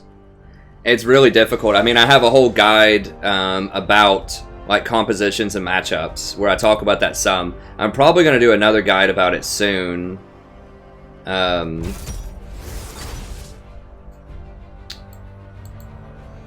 I've got to do the warding guide and the itemization guide first, but that could be something that people could sponsor, or I'll probably come out with that naturally again, an updated version of that. But I do have a guide that's kind of about that, a compositions guide. Let me pull it up here really quick.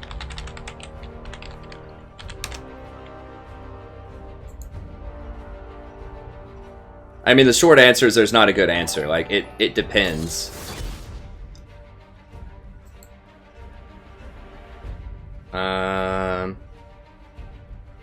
Compositions and matchups. I think this is it. So, for example,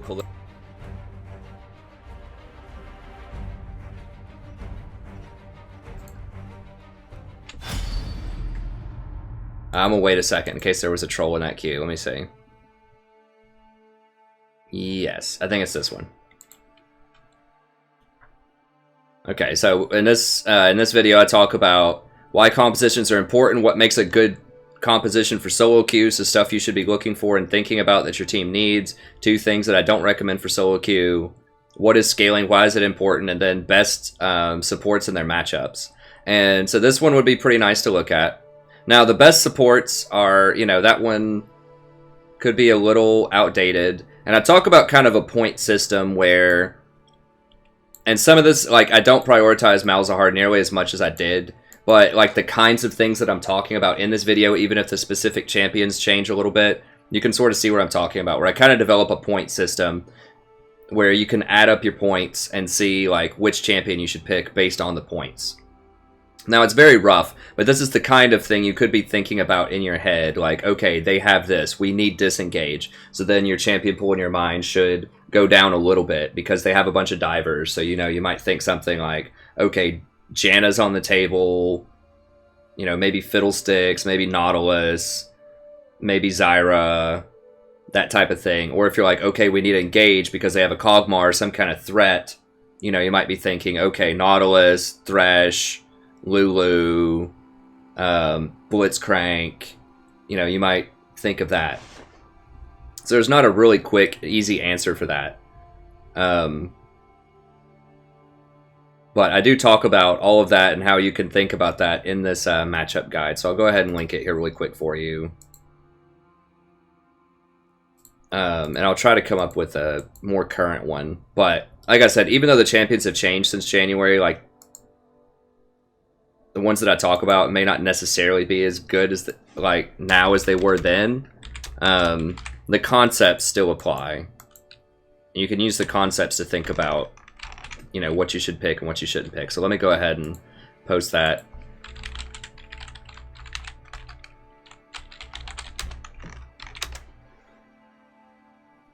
Okay, I'll put us back in queue here. But you always want to, like, if someone dodges, you need to wait. Like, do not rejoin the queue. Because there could be a troll on the enemy team, and you might get placed on that team. That's the biggest reason. There are other reasons, but that's the major one.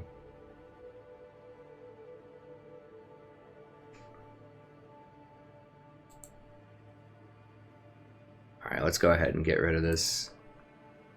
This dude, where was that?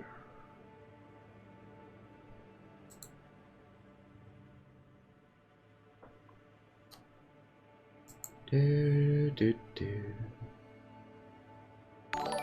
go ahead and trash can that guy.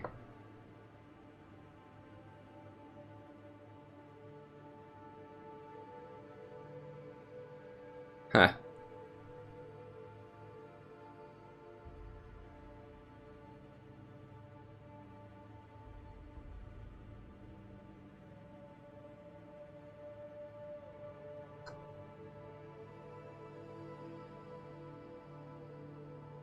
Okay, yeah, all the rest of that looks good.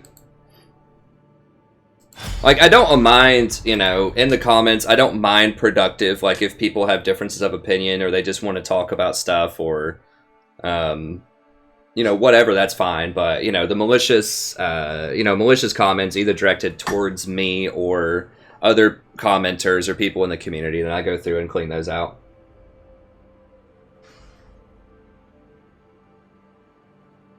So the other reasons are that you don't want, or that you want to wait. So first of all, you got the trolls. Second of all, you might have a one-trick on your team who picks Master Yi every time. Like, his name is Master Yi 4926 or something like that. And then if he goes to the other team, or let's say that you have let's say you have a Master Yi 4926 on your team. All he does is plays Master Yi, and then someone who was in your queue gets pushed over to the other queue, then they're going to know they need to ban Master Yi. So they're going to tell people, hey, ban Master Yi. There's a guy with like 800 Master Yi games. So then that's really bad. So they'll have intel on your champion pool. They'll know the champions that you want to play, potentially. It's insider knowledge. So you could have a troll, it could be insider knowledge, and those are really kind of the two major reasons that I would wait on the queue.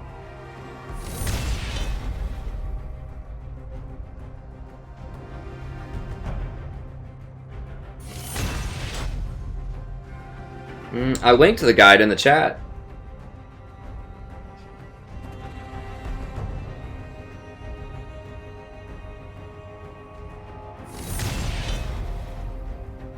Strongest low elo picks. Yeah, I don't know what you mean by like bronze and silver. I mean, I think that the same picks that I use are typically pretty good. I mean, some picks go up in priority, so like, you know, Zyra's a lot better at bronze and silver. It depends on the compositions once again, but you know, I still think that like Lulu, Janna, and Soraka are all very good at low elo. I know they're not Brand and other stuff. I mean, Vel'Koz and Brand can also be okay. There's a lot more stuff that's viable at lower elos, but I think a lot of stuff's pretty viable. Blitzcrank, if you go with Blitzcrank's pretty good. I mean, I wouldn't play things like Thresh or Bard. Like, things that don't require a lot of coordination with your team are typically pretty good. Well, they have Zyra. Please tell me it's not Ezreal. Just tell me anyone but Ezreal.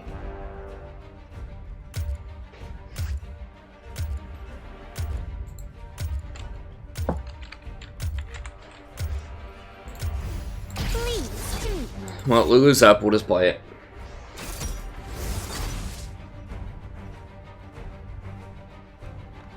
I know you want to see Zyra pipe, but well, first of all, they picked Zyra this game, and she's lost a lot of her power this patch. I mean, I hate to say it, like, I love playing her. And I played her a lot. I mean, she's still my most played champion.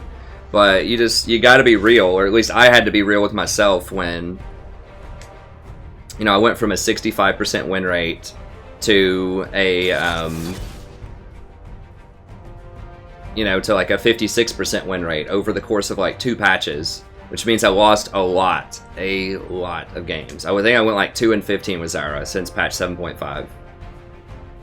And I mean, that one guy's argument, just to kind of answer this, because newer people, or just people in general, might like wonder, because this is a fallacy, where, you know, the guy's like, well, you have 900 games or whatever, how could you possibly coach, or, you know, how could you possibly know what you're talking about?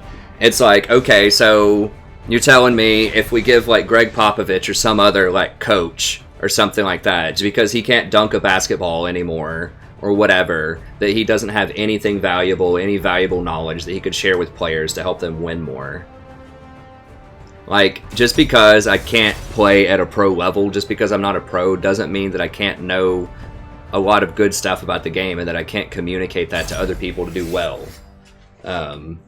So, you know, I think people often, there's a fallacy there where people think that just because you can't actually do something at the same level as the highest people that do it, that means you can't have knowledge about it and you can't help other people perform better. And if you try to apply that logic to any industry, it's just going to be ridiculous. Like, the CEO of a company may not be the best salesman, but they certainly know how to set up the company to do well in sales, even though they aren't perhaps the best salesmen themselves. And the best pro players may not necessarily be the best teachers. Like, it's a different skill set. It's not the same thing. Like, I think that I communicate and teach well because that's what I study. I study persuasive writing and rhetoric. I, you know, am just about to finish getting my PhD in English. So I think that my teaching skills, you know, and my communication skills are going to be really high, like probably a lot higher than a lot of pro players. So they might be able to play the game well, but they may not necessarily be able to articulate it in a way that's going to be very helpful for people. Like, they might. There are some articulate and really thoughtful pro players, for sure. But I'm saying that that's not necessarily the case. Like, I'm sure there are some pro players that can play the game very well, but even if they have a lot of game knowledge, then they may just not have either the personality, the disposition, or the communication skills to effectively, like, help other people learn how to do better. So those are different skills. So, I mean, it's obvious to me the kind of fallacies in there. But you know, I think that's always kind of a question that maybe some newer people have about the channel. It's like, oh well, you know, why should I pay attention to this guy's guide, or why would his coaching sessions be valuable? You know, if the highest he got was Diamond 5 last season and he's in Platinum 3. And people think also, you know, another fallacy sometimes is, well, why does he have so many games and why isn't he back to Platinum? It's like, well, it's because there's several reasons for it.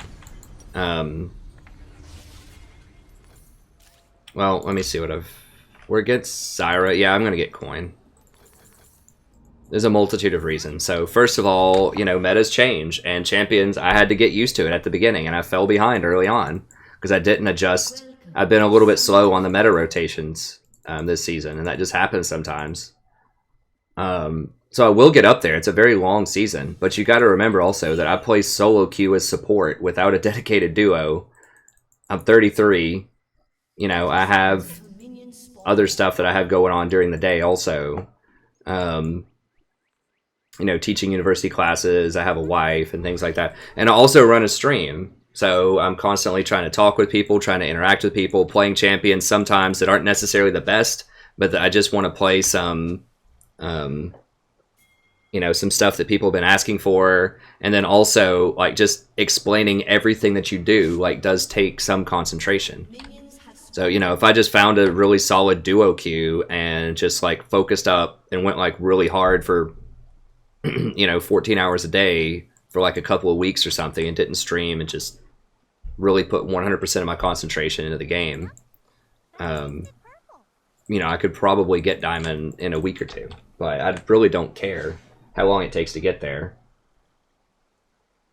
You know, the purpose is education on the channel, and so as long as I'm helping people learn how to become better players, I'll get back up there. I'm not worried about it. Just take a little bit more time, and I'm fine with that. I'd rather run an interactive stream that helps people and that's friendly and welcoming rather than one of those, you know, silent streams where I don't say anything to people and just completely ignore the chat and focus up and maybe win some more games, but have an environment that's just not as good. It's just not the style that I want to run.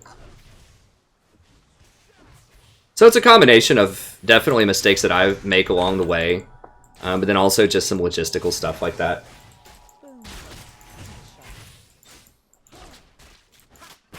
Hey, thanks, Hans. Yeah, I know that obviously the vast majority of the people understand those things, but just for, you know, people that have wondered, like, some of those questions, they're valid questions to have, but that's my thing, you know, that's just explaining some of that for people that maybe had never thought of things in that way.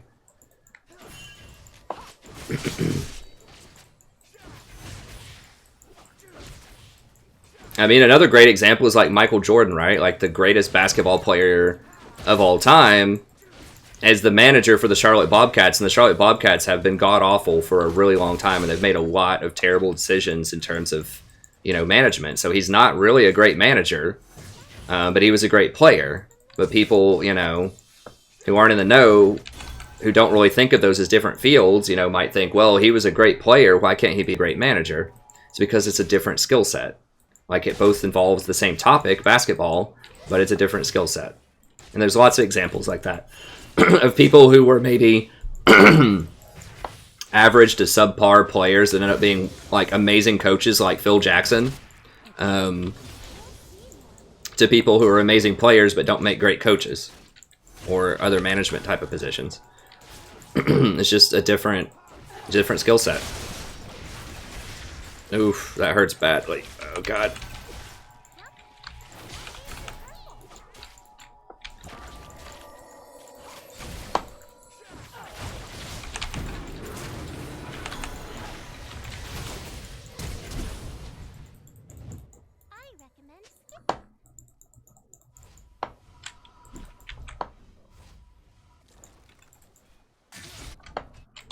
Alright, I'm gonna have to stick with it here.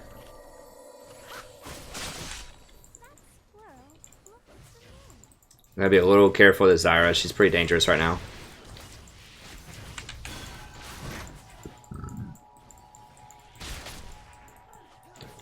Nice, Brian. That's what I really like to hear, is people, like, you know, enjoying the content and really getting a lot of good results out of it. Bring back Jimmy, the basketball player who disappointed us all. I played Jimmy earlier. She's dead, probably. Am I dead? No, I have to flash, though. Poor Jimmy.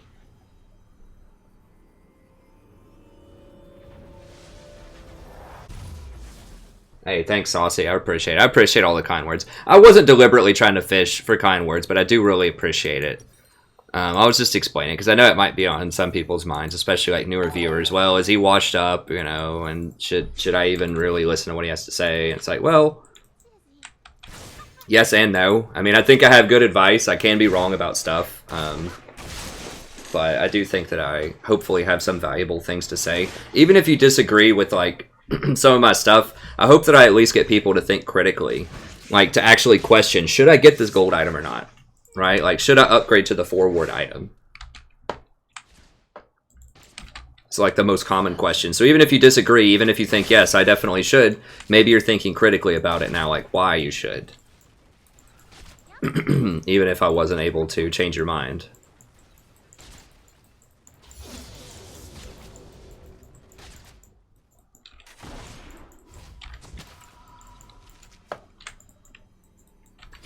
What do they have? They got a Jax.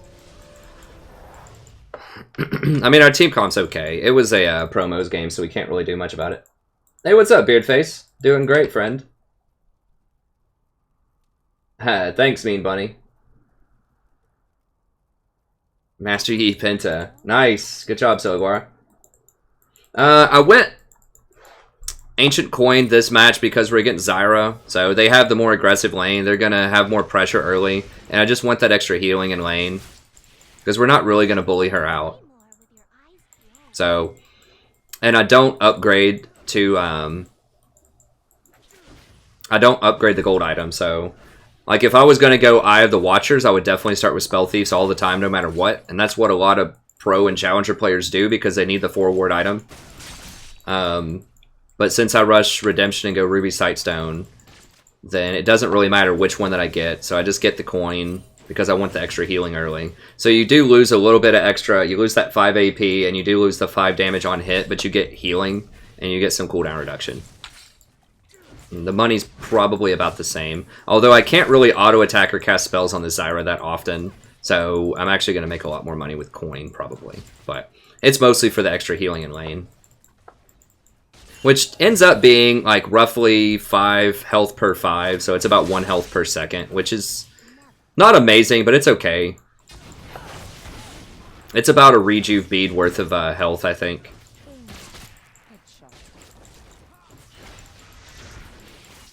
So it's a good defensive item if you're in a tough lane. So if they have a more aggressive lane than you, then I like to go that even on Lulu.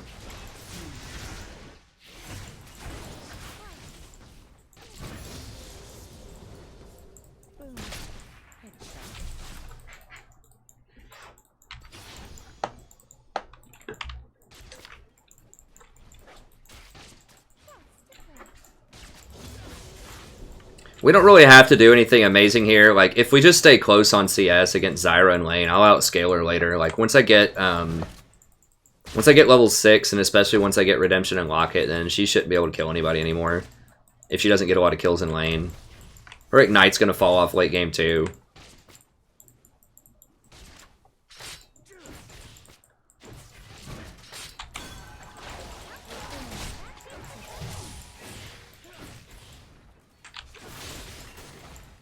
I could have gone for more points in Q and like tried to go for Q harass, but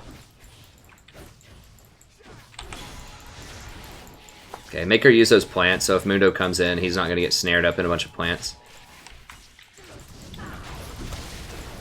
Oh, he's still dead. That's fine. I mean, I'm not a huge fan of Dr. Mundo, but there are definitely worse choices out there.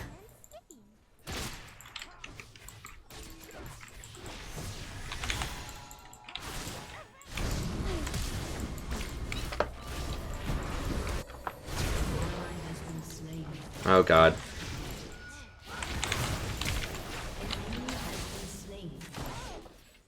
she's gone. Has been slain. Yeah.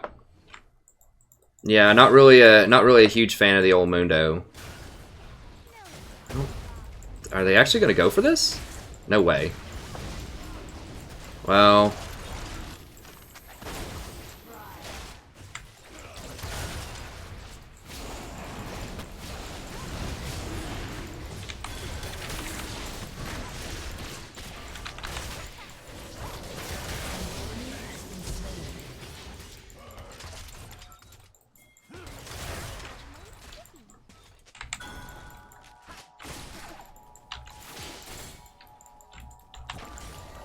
Okay. We just managed to hold him off.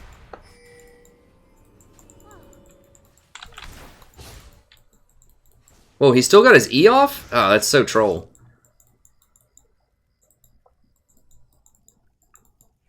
That was a good job with the poke.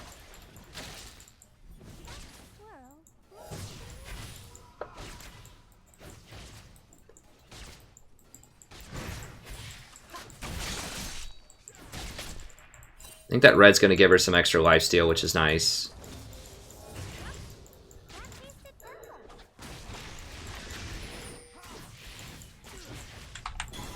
Why are they targeting me? I didn't hit anybody. Hey, thanks for the sub, friend. I appreciate it.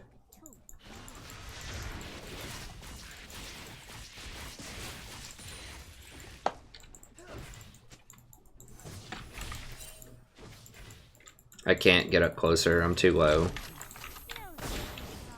Oof, that was close. Okay, so we definitely caught up there.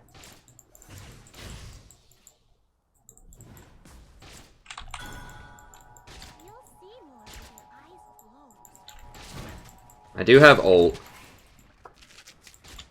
Okay.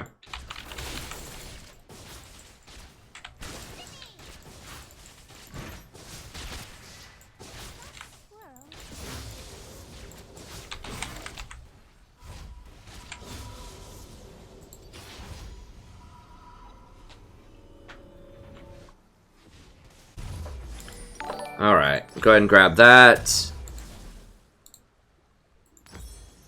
It's not quite enough. I'm going to wait and get boots. Oh, it's so dangerous, though, because I'm not going to have any healing. An enemy has been slain. I'm going to do it, though. Ally has been slain. I should have maybe not completed my Forbidden Idol and just gotten components and gotten the healing instead in this lane, but we'll be a little greedy here. Yep, that tasted purple. What do I think about Kha'Zix? Kha'Zix is alright. Hey, thanks Tanya and Meki and Raphanix, I think. Sorry if I got that wrong. Like, we just saw her on wards, man. Literally, actually just saw her.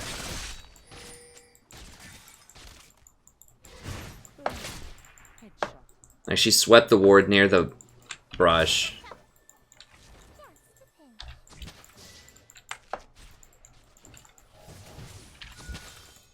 Get that blast plant out of there.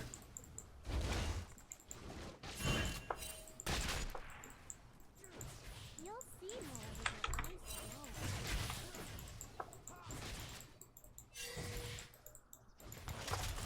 closed. Yeah, we see him. Let's let him waste his time. What does she have? She's got a BF. I think we're stronger than that. It's tough. Zyra's still pretty strong and relevant for quite a while. Like, I really need either a Locket or a Redemption, and then we can start fighting them 2-on-2. Till then, it's a little rough. Now, her ult is down.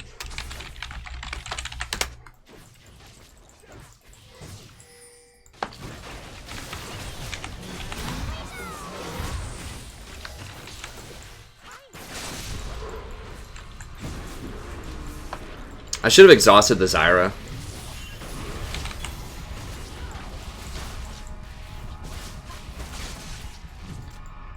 We need to be careful with the GP ult, too.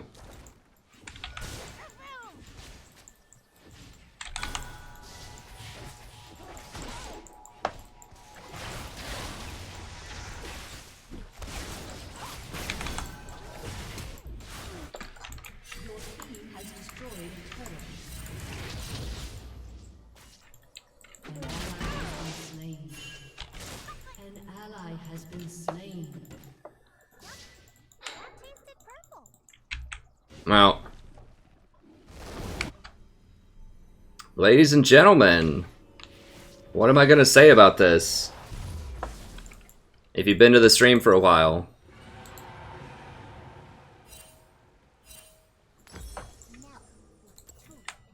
I think you know. Don't ever teleport to lane if you're top lane.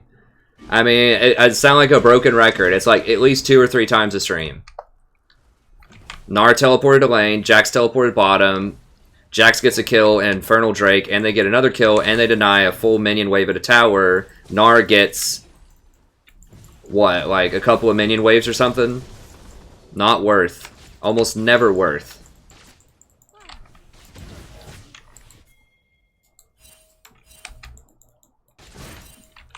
Yeah, Ezreal is up there, so we should be able to pressure this out, I hope.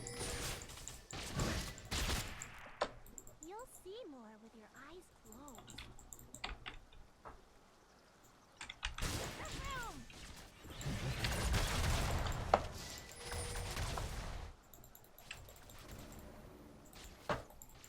Never look too. Yeah, I do kind of like mobility boots. They also let you get back and get experience faster, which is really important.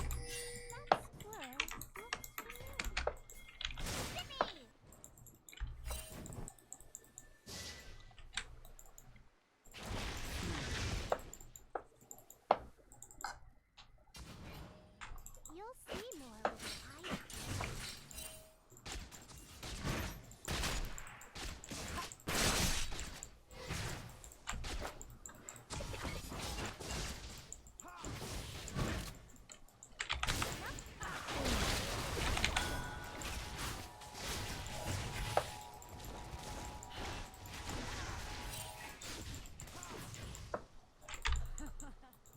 We are starting to get up there on CS. We're getting a little bit ahead of them.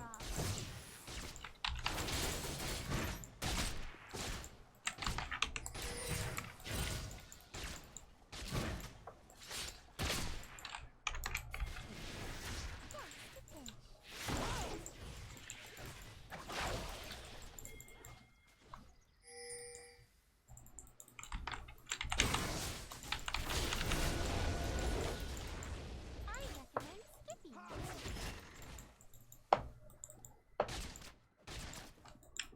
Jax is going to get top. Well, I hope they get middle. We'll see. An enemy has been slain.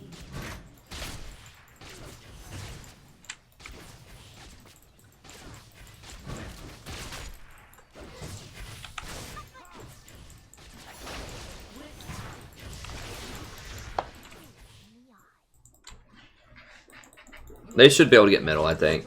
Hopefully. A kill plus middle is fine. Your team has destroyed a turret.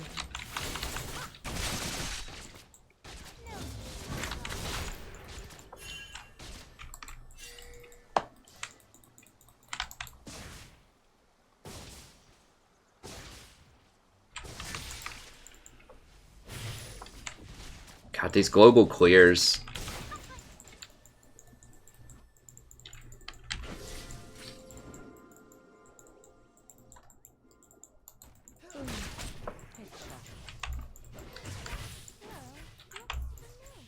Interesting. So he does already have Glacial Shroud.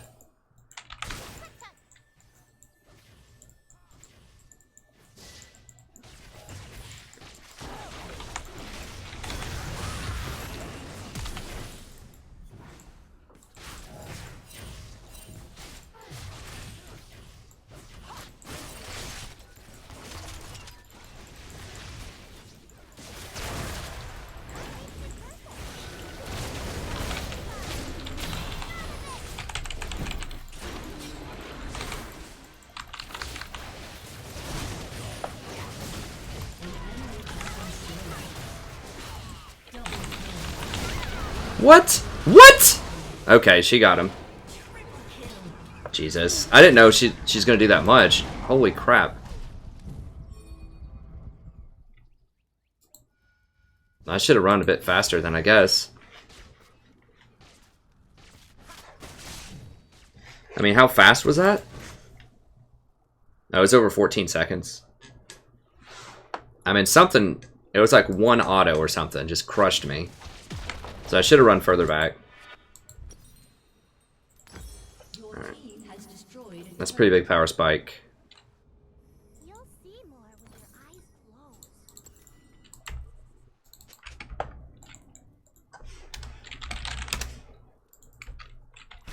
An ally has been slain. Yup, that tasted purple.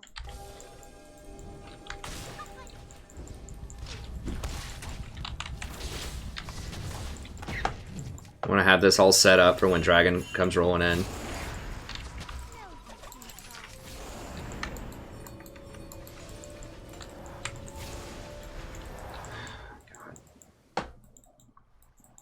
Shut down. Oh god, now they might Baron.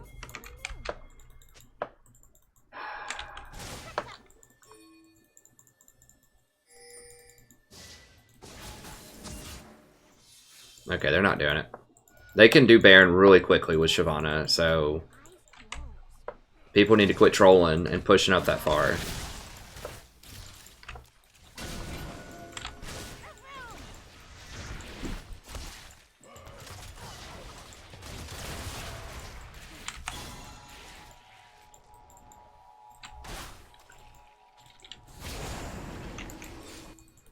Get this guy, what the hell?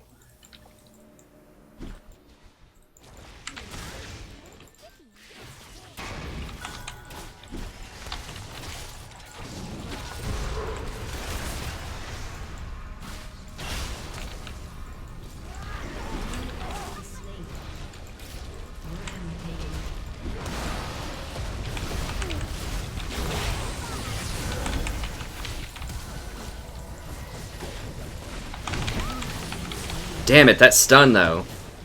I couldn't get the W off on him.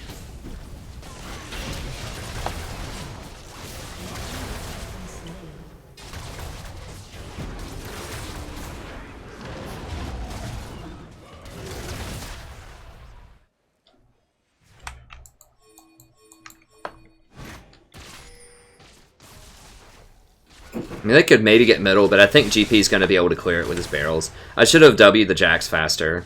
Or, like, W'd myself and run out of there. I know my exhaust is on cooldown, so I wanted to exhaust the Shyvana.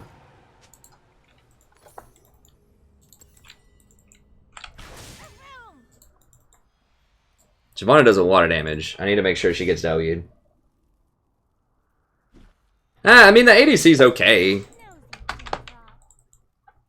I haven't noticed anything where I'm like, holy crap, that person's bad, you know.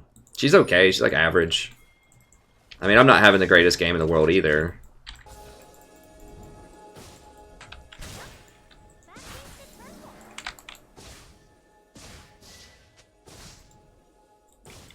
Are you guys kidding me right now? God. Damn Jax.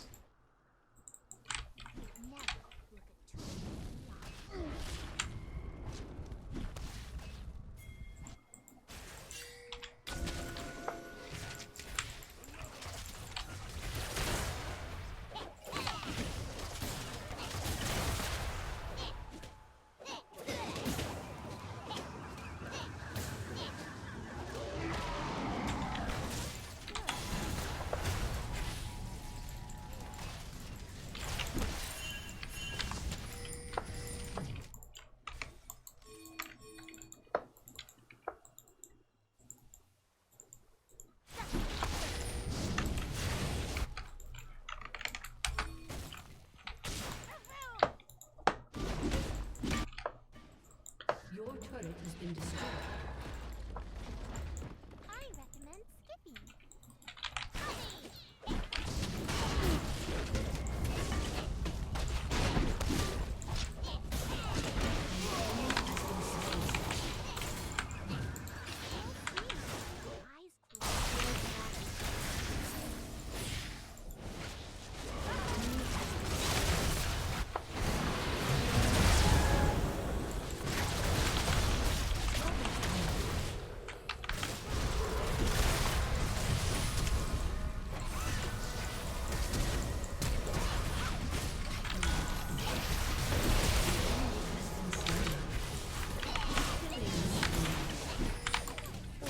No, no, no, no. Can we do it?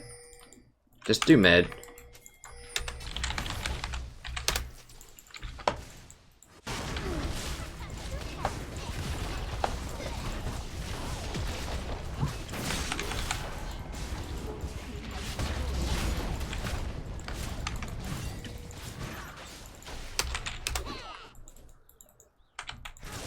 I'm gonna clear out this pink while I can.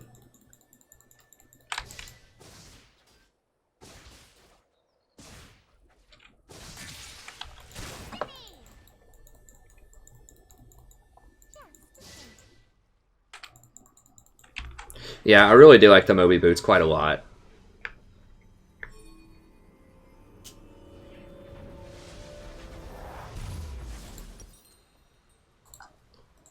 On redemption. Go ahead and sell that at this point. Grab that. One of these.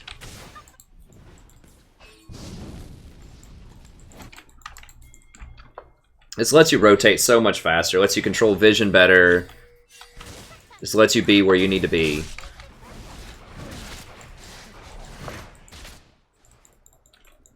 Rampage. Surely they're all running down there right now. I don't know where they are. I need to be careful then. Oh god, are they at Baron? God, they could really be at Baron. Shit. I didn't have any wards last time I ran by there. So they did like 3-man Baron.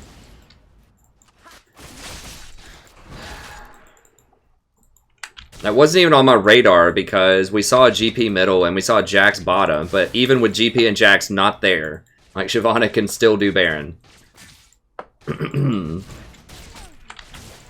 Like I know she does it fast, I just hadn't calculated that they could 3-man it that quickly. And like I said, I was out of wards when I went there before, so I couldn't have warded it. I may have, if I had a pink, I probably could have dropped a pink over the wall. And just not been greedy. Like, I would obviously lose the pink because they would clear it, but we would at least know they were around there. Let's go hunt down and kill this clown.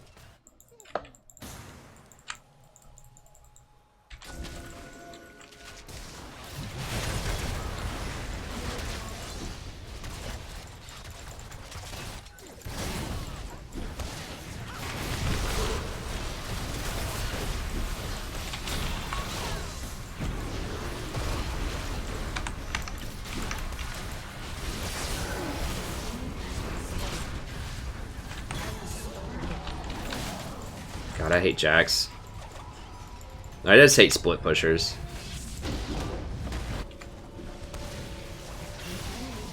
Okay, it's an overreaction, I think.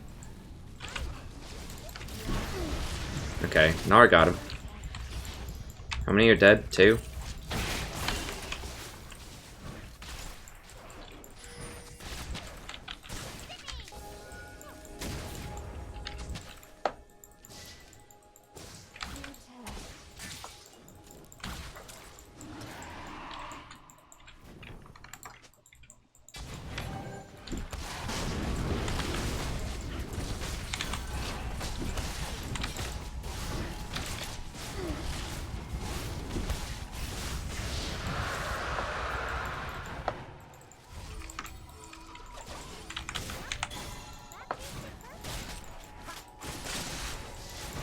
Just want this experience really quickly before I back.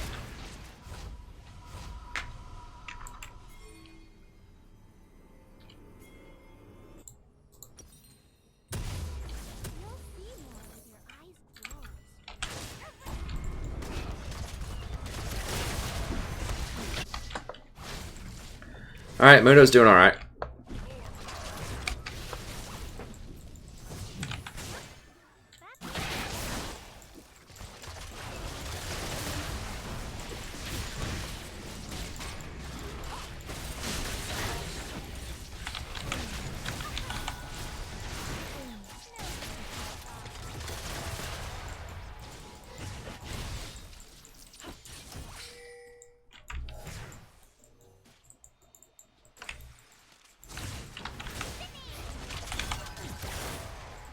Giving people that extra move speed off the W is such a huge deal. Like, just so they can just position better and get in shots and like kite. It was just so versatile. Like if they don't have people that are diving, like if Jax is not there, he's dead. Like just being able to give out that move speed also is so great.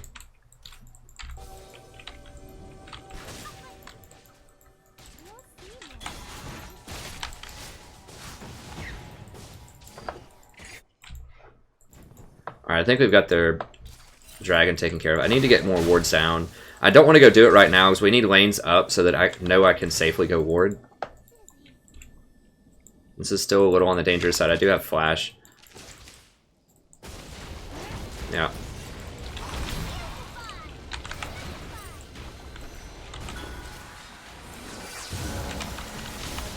So I had to use a lot of resources because Shyvana just happened to be there with the pink ward. So that's what I'm saying. It's dangerous to go ward. Like, you can't just do it. Like, you have to have map pressure. So we didn't have lanes up, and we didn't have vision on anybody.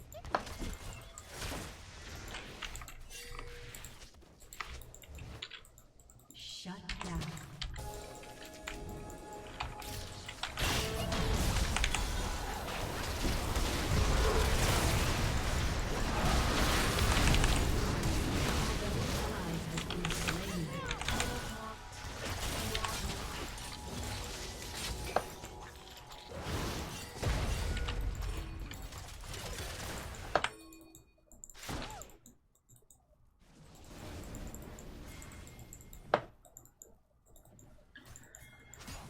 Yeah, we're gonna have to give that one up.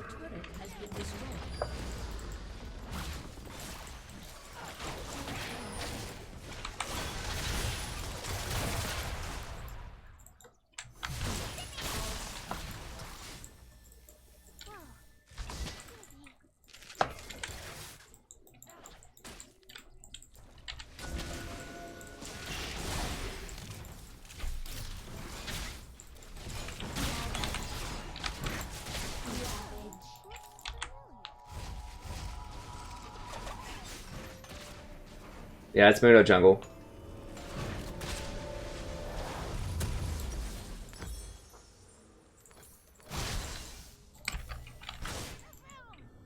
We have like 3 Windrakes. We got 2 Windrakes.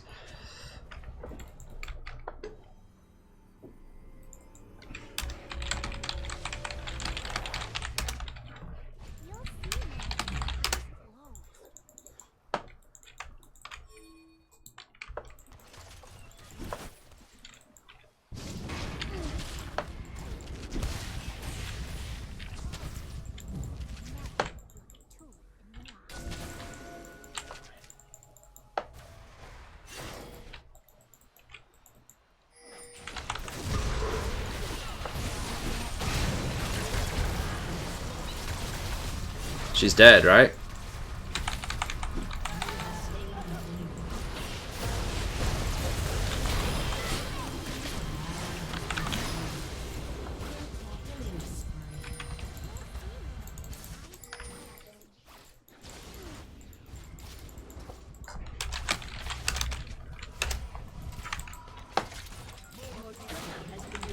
Go fight him.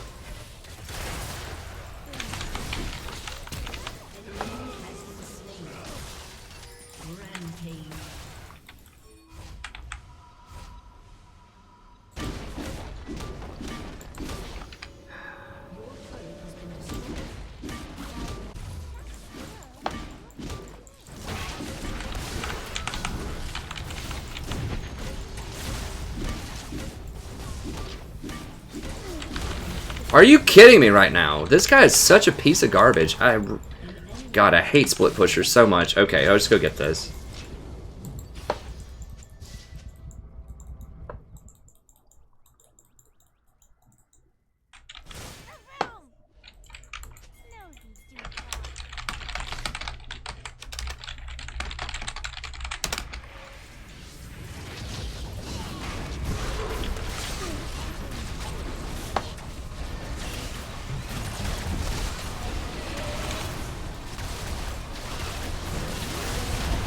Are you kidding me right now?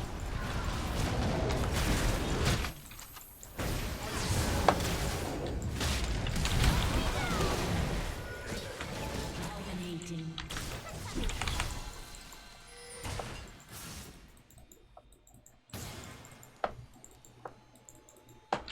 Unbelievable. Godlike.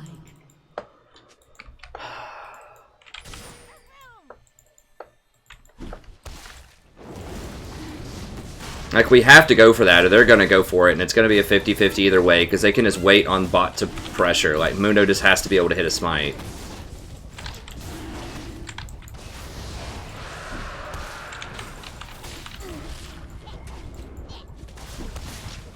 He can still smite while I have him polymorph, too. Like, crowd control doesn't turn off smite. Silence might. I don't think silence does either. Suppression probably does. I'm not sure, but I know that just like normal stuns and things, they can still get their smite off.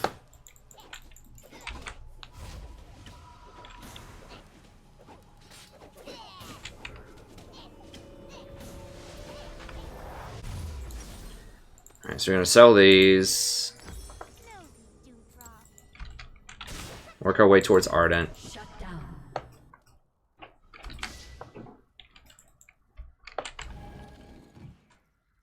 Who got her? Jax? Why is she up there?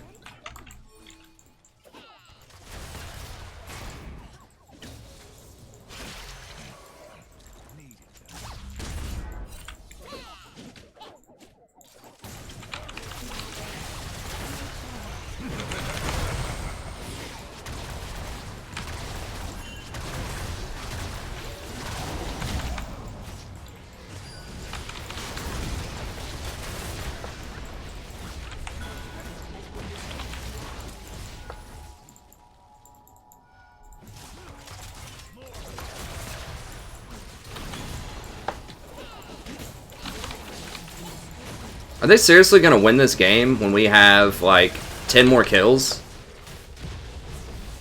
Just because they get Barons? Because we can't smite?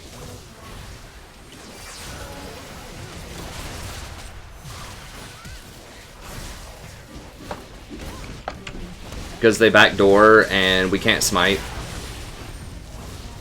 Unbelievable. Well, I guess this is a refreshing way to lose promo series. I guess we have that going for us. At least it's not the standard, you know, top lane goes 0-20. It's a good change of pace where we actually are winning the whole game and then still lose. Because Mundo can't smite and we don't have anything that can stop Jax from split pushing. So I guess we're getting a little bit of a change of pace here for promos.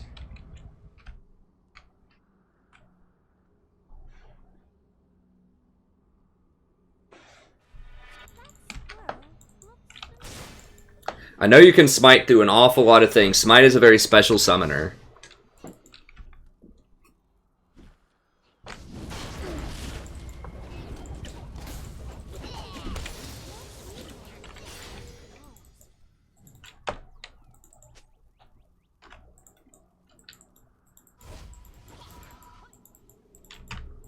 The late game's not better. Like, we beat them. It's just, like, we never have a clean fight. It's always Jax splitting.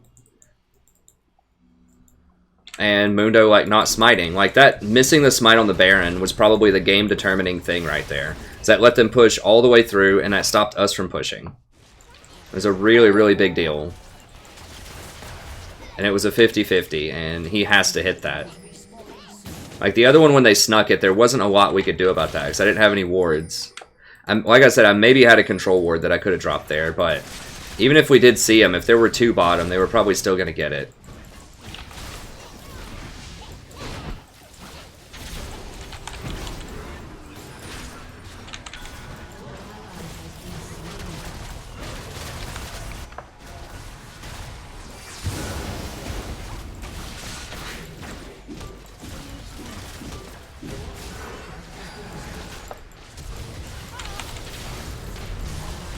Ori missing that ult was also pretty pretty game breaking, honestly.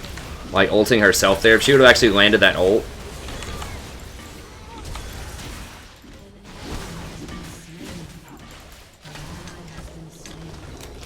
then that would have been a huge deal.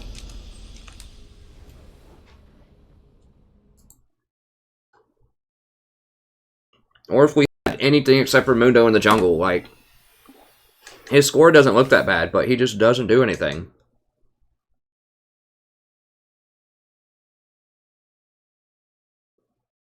He just runs around, but he doesn't have any damage.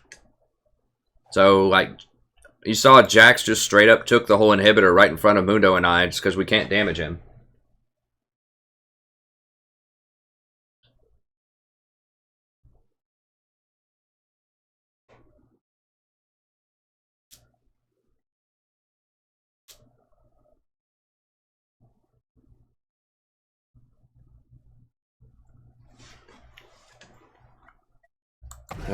Well, that's frustrating.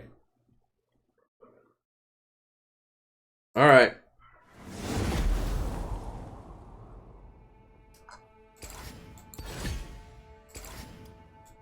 Promos 2017. I mean, if you've been watching my stream over the past couple of weeks, that's not new news. We'll eventually get there, but the eventually just keeps becoming more eventually. Every time. Right, Sadie? Sadie's like, shut up and give me your hand.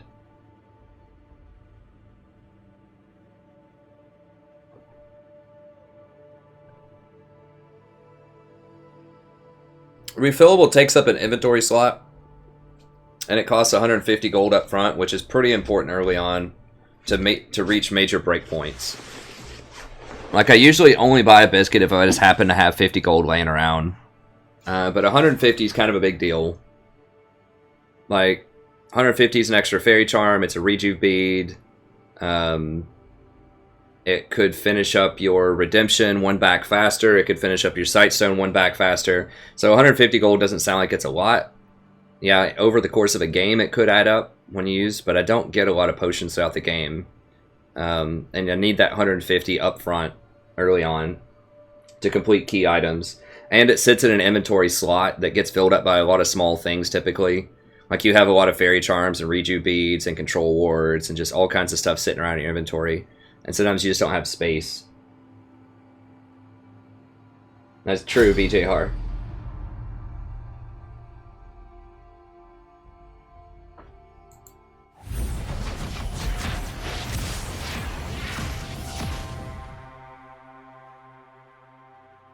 So it's okay, I've tried it. I just...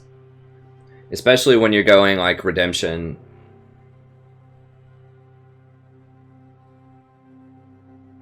Huh. Yeah, BJR, it's tough. I mean, it's not unexpected though. I am in promos. I don't know why, like, why all of the Mundos and Nunus and all of that stuff comes out in promos, but it just does for some reason. We had chances to pick, even though, you know, we had a couple of suboptimal picks. We still could have definitely won. I think the big plays were them sneaking the Baron the first time, and then them stealing the Baron the second time. I could have maybe tried to zone that Shyvana better. So Shyvana jumped in there so early though, and no one killed her.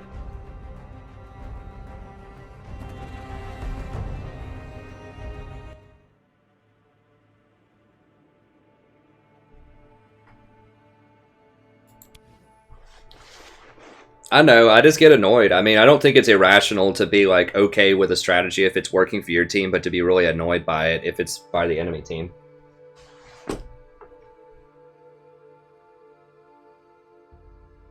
To me, it's just, I don't know, it just feels very cowardly when people won't fight you, but at the same time, you know, I get it. It's healthy for the game to have that as an option, but I still get frustrated by it.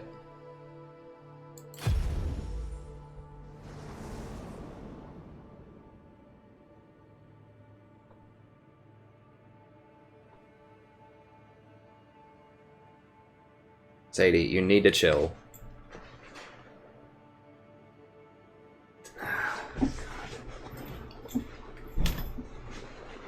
Come on. You coming over?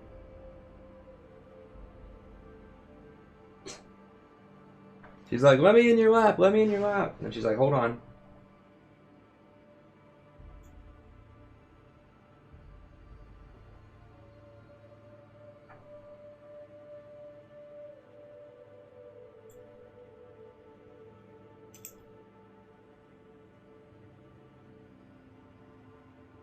Little lay on hands, Sadie.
Alright, let me scroll down a little bit.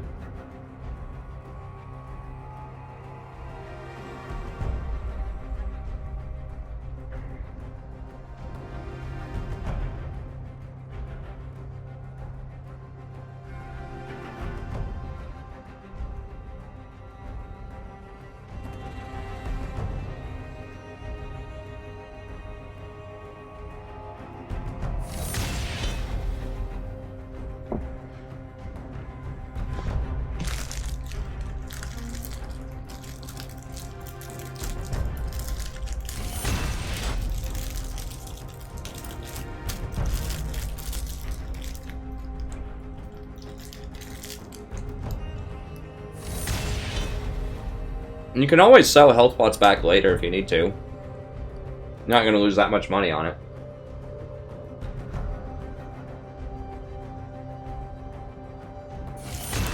I mean, refillable's okay, but like I said, like the thing is that Redemption has so many small parts.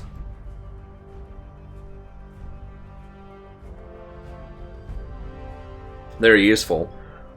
Like if you're buying bigger ticket items, then maybe you could get a refillable early, but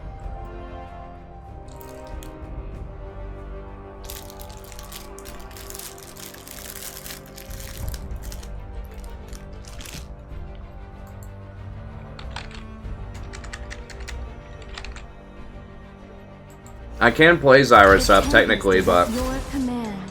I'm not gonna win with it in this elo. In the current meta, there are too many things that are good against Zyra floating around out there. Like Fizz is very popular, Ezreal is very popular, Lucian is very popular. All of these are very good in a Zyra.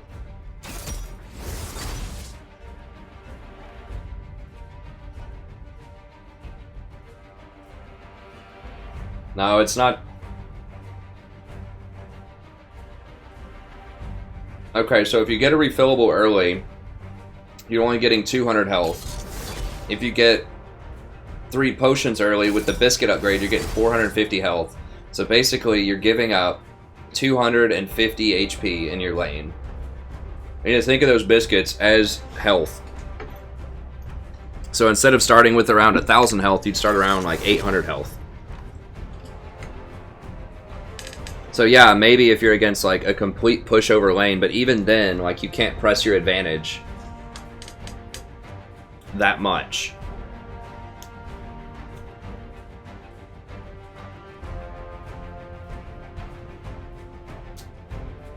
That's fine, guy. Thanks for joining. Well, no, like the thing is people play around Zyra, like I mean, she's still okay, but like I said, it's really a meta thing, is people are playing very mobile stuff right now.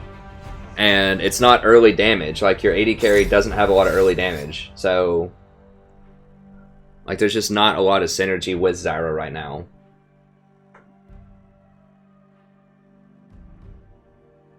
Hey Lyle, if I want to play Zyra, or if I want to play Soraka, I want at least one tank on my team. I want their damage to be fairly slow and predictable. And she's also pretty good against sustained supports bottom, but it's primarily what the enemy has.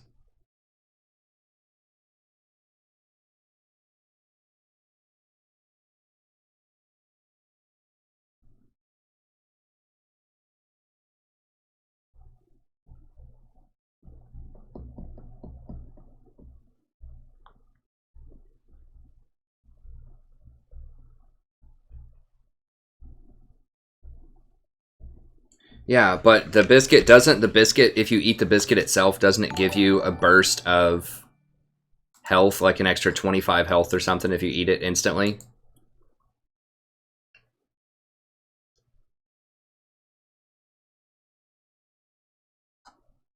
Yeah, they give you an extra 15 health. So that's an extra 45 health. So your potions and elixirs last 10% longer, but you get an extra 45 health out of it. And so,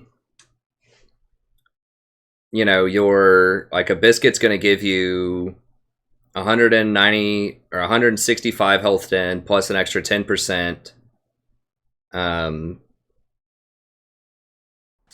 Be what, like 183 health per biscuit times 3.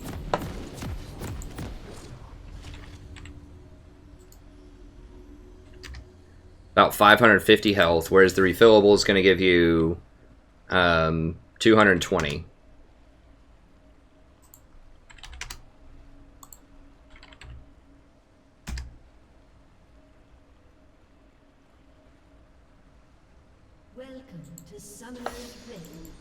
So you're getting about double the effective health in lane off of biscuits early on, which is huge. What are we against? Bard. It's fine. 30 seconds until minions. You know, my starting health right now is 536. So those biscuits are literally going to give me double the health right now.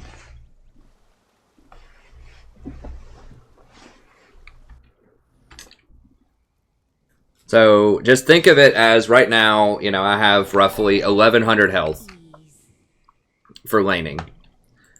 Whereas if I started with the refillable right now, I would only get plus 220. So that would only be 750 health. So, you know, you're getting an extra 50% health or something. You're going from 750 to 1100. So you're getting an extra 50% starting HP. Just to put a gold value on that, you know, what was the difference? The difference is about 300 HP. 300 HP, each HP is worth 2.66 gold, so 300 HP is about 800 gold worth of stats early on. So you want to talk about gold efficiency. That's gold efficiency. Having 800 extra gold worth of stats in your first laning phase. It's a really big deal. So yeah, you could, you know, over time, if you go back 2 or 3 times, yeah, you're going to get a little bit more. But it's going to be less a percentage of your overall health because you're going to level up. So having that extra 100 health when you have 2,000 is not going to be as big of a deal as having that extra health when you only have 500 base.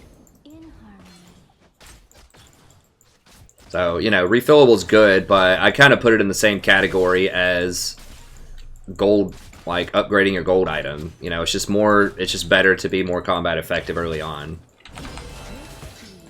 You're actually going to generate more gold for your team because your AD carry is actually going to be able to stand up.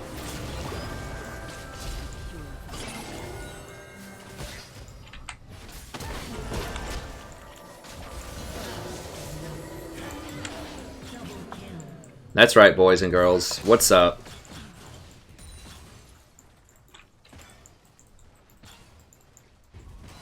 Did he get assists on those? Yeah, he did get assists on both of those. That's good. He was fighting in our minion wave. I had a shield. Like, okay. Sure. You got it, bro. That's a tilter for them. Hopefully. I mean, who knows? We're probably still going to lose because it's promos. You know, I want to stay positive, but it is, you know... Like, we've had people literally just straight up go AFK for like 5 or 10 minutes early on and still lose games.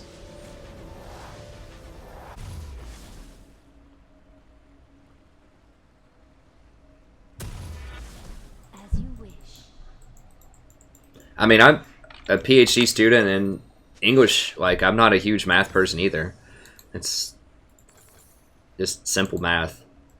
It's not like derivatives or whatever else. Those horrible machinations that I remember from my calculus days, you know, 15 years ago.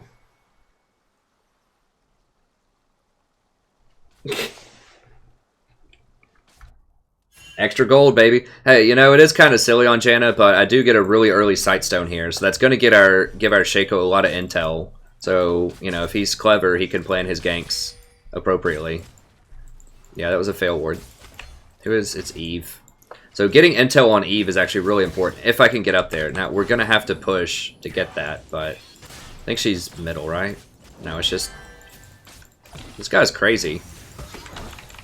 Well, what? Okay, they're just straight going to die. I'm cool with that.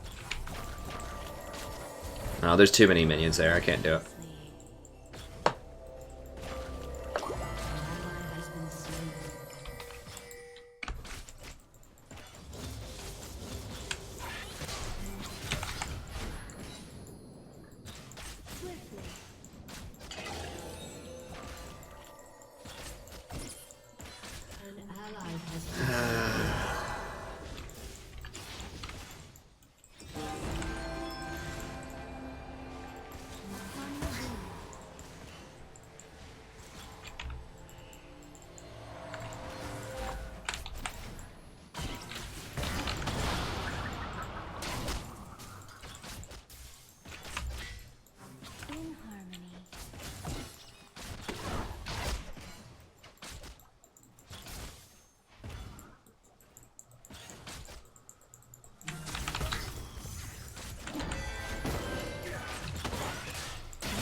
Lucian, go! Like, what?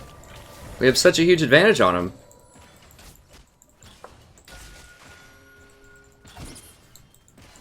Swiftly. All she has is a control ward.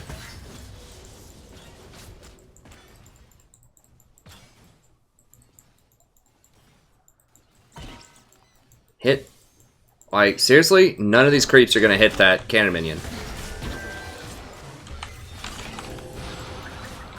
Fight him.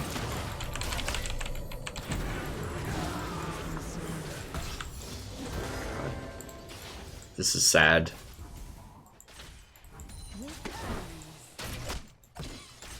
Lucian should be absolutely crushing Vayne early game. Like, she doesn't... We're up items. Like, we're up items. We're up everything. Okay. Whoa, whoa, whoa, whoa, whoa!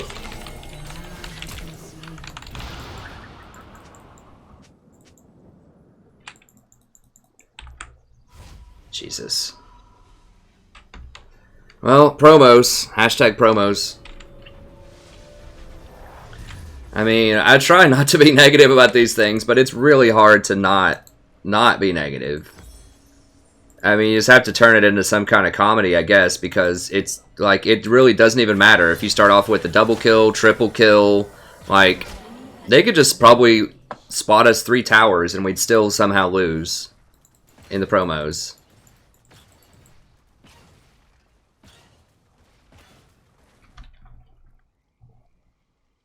An enemy has been slain. With ease. Alright, GP's kind of making a comeback here.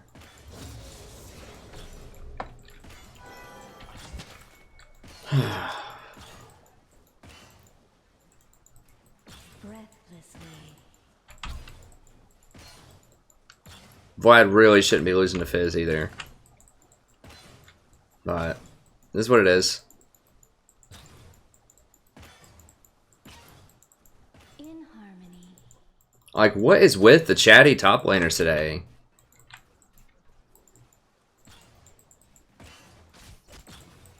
I mean, I could try to ward more, but there's really no point against Eve. Like, I need to get into her base, but this Lucian just will not push the wave. Like, it has to be pushed in before I can get over there.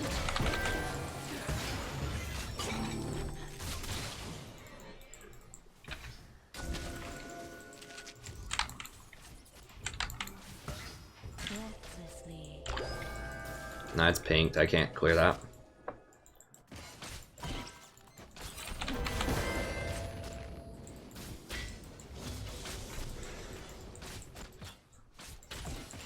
In harmony. I need to get in their base. Alright, everyone's top. An ally has been slain.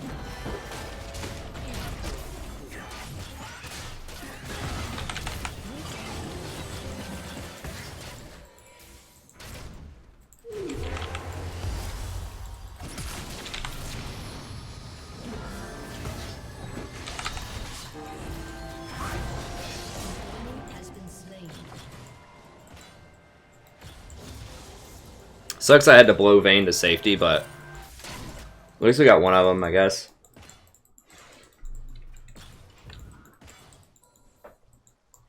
As you wish.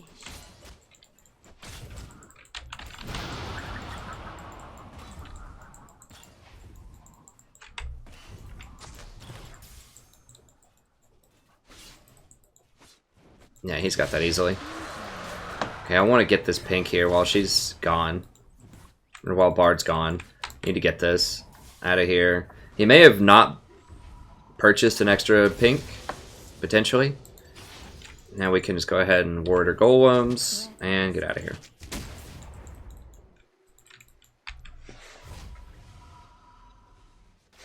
Did he have one? Okay, he has an extra pink. So he's gonna get rid of mine. As you wish. Hey, what's up, Giannis?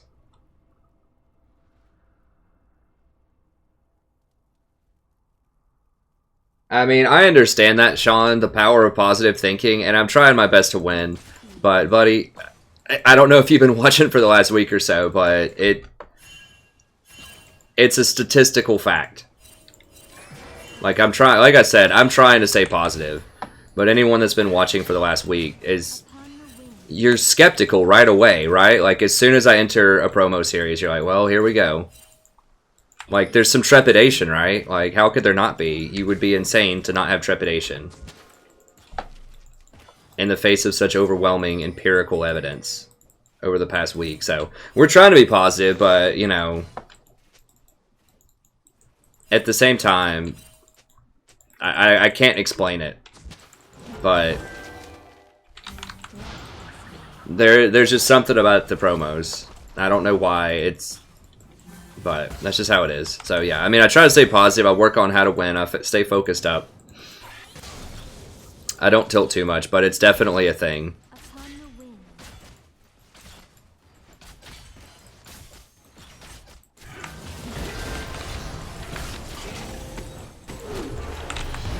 Oh, that was bad. That was pretty good by him. That was bad by...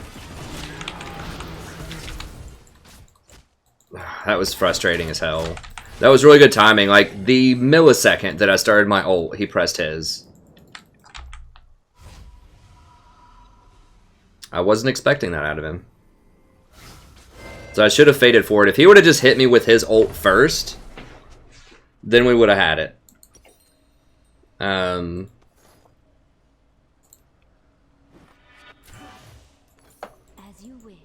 But he did it like the actual second that it was my ult. Or if I just got like a full second charge or something and then he did it, we probably still would have had it.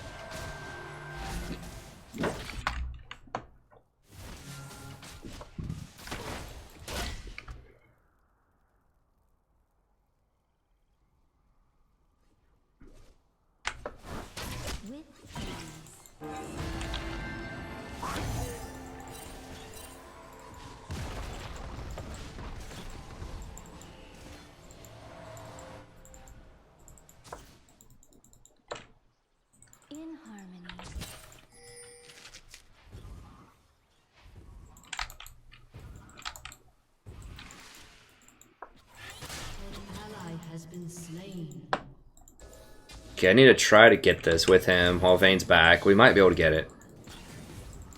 We do have a cannon wave. Don't care, just get the tower. It's fine. I'm trying, dude.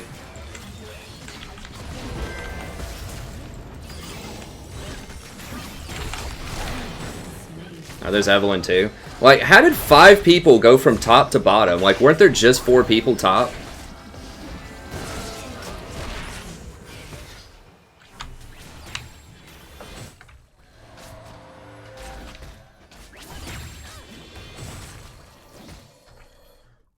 I should have just left. I thought it was just going to be Bard and the person who teleported.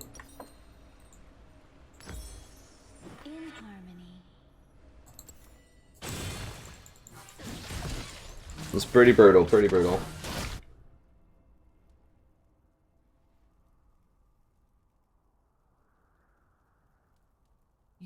I probably did press mine after his, but they were very, very close together. I mean...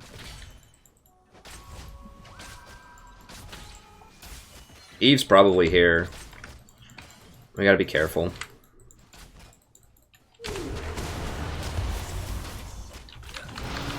And Poppy, yeah, I mean somebody's gonna be here. There's no way they're not here, right? Like, they kinda have to be. Because we're the only lane that's like even remotely doing okay. So they're just gonna sit on us. It's gonna be 4 or 5 people, like, for the rest of the game. Wow, what?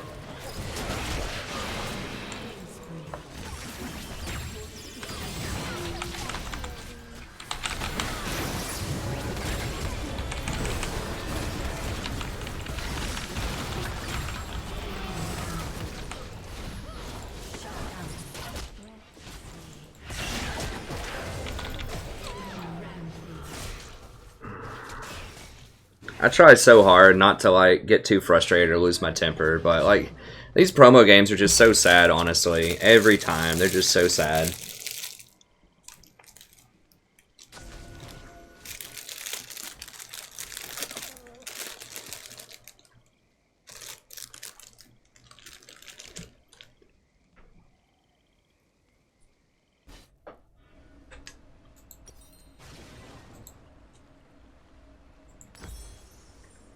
They really are. I don't know what it is. Like it defies all reasonable expectation. Has been slain. And this is like probably literally like the 10th promo in a row for Plat 2. Upon the wind. And every single like almost literally every single time 3 or more people underperform on my team. And it just doesn't make any sense statistically. That's sad because you know they should get underperforming people on their team too, like 50% of the time, right? It should even out. That's just an incredible like statistical anomaly that only happens when I'm in promo. Like I really honestly don't think that it's hindsight bias. But I also don't think there's like some kind of grand conspiracy against me. I can't explain it. Like,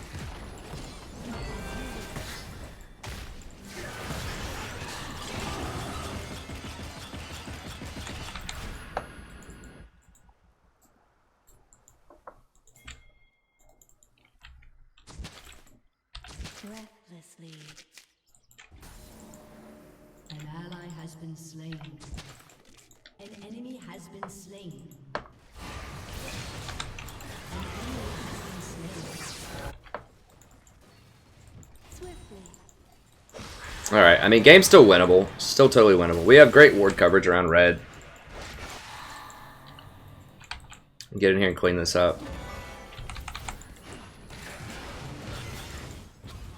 your command.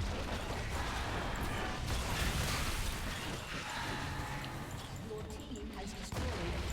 We are winning on towers.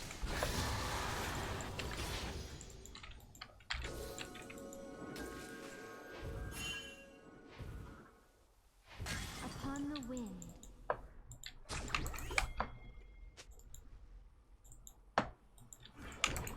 Run to me, run to me.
Enemy double kill.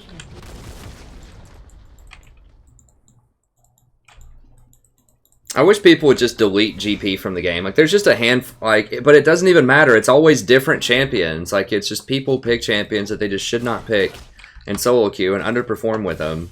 Like, every time. It is a variety, I guess. What the actual...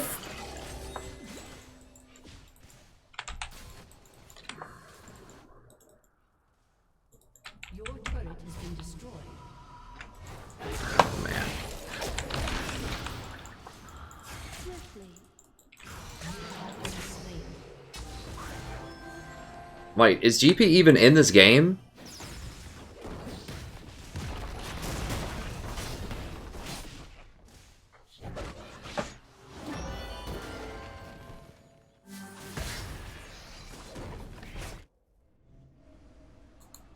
Alright, well I definitely need to lock it here.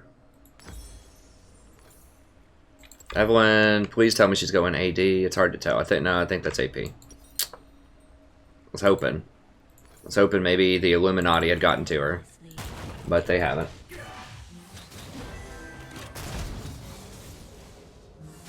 No, he's got 5. I mean, it's not just GP. I feel like there's plenty of misplays going around for everybody. It's still possible. I mean, we're only down 9 kills. It's just disconcerting. We have the dragons, at least. We got that going for us. We do have towers. And we're still winning on towers. So, I am going to outscale that Bard big time.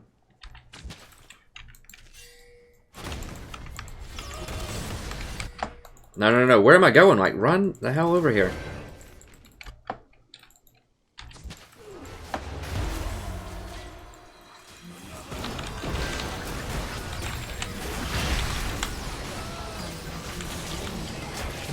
Why did I even try? I should have just left him to die. I thought, like, when did they get this tower?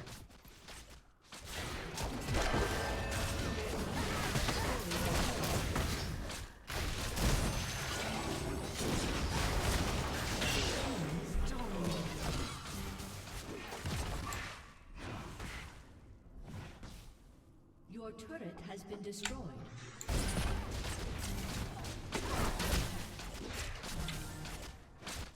Your inhibitor has been destroyed. I mean, they're chasing and fighting people down there when the enemy team is literally running over wards. Like, we see them in mid lane, and I'm pinging back, and they still go in.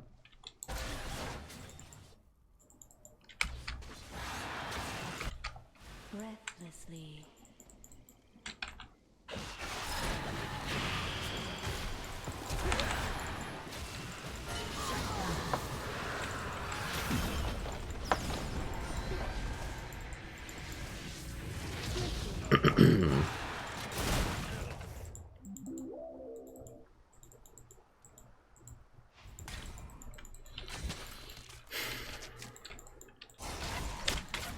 Why is she there?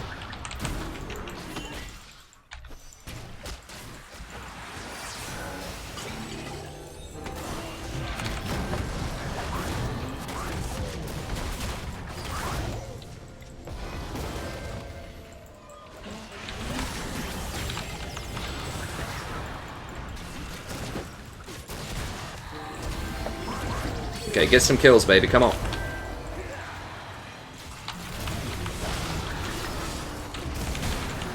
Alright, now we're getting some damage in there. Alright, there we go, there we go.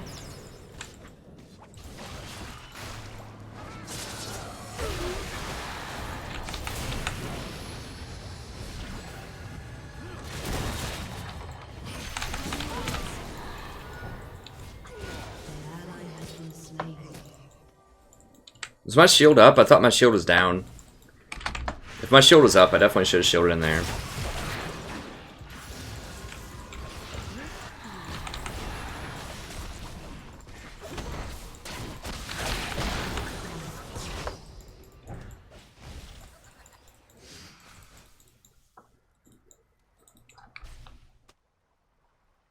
As you wish.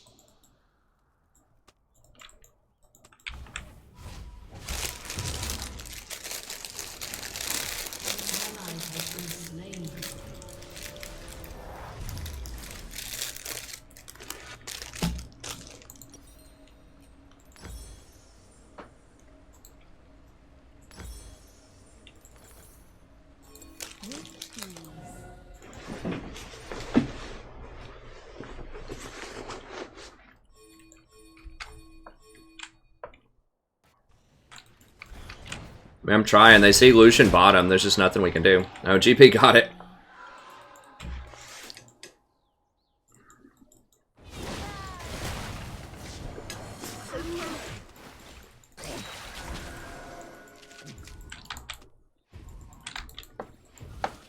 Top laners are so angry these days.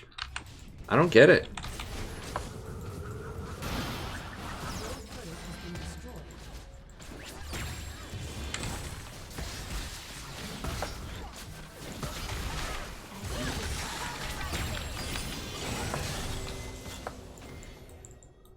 Who was doing all that damage before? How are we killing that Poppy? Oh, Vlad's actually is pretty big. It feels like Vlad's always dying and doesn't do a lot, but he actually is pretty important right now. So we're in a decent place.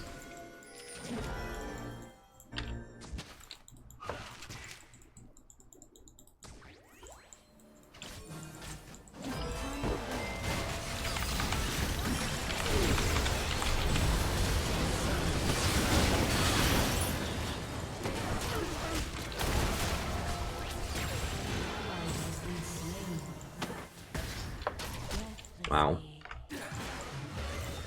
Yeah, that's really bad. So they're not going to be able to push inhibitor through everything we have going on here, I don't think.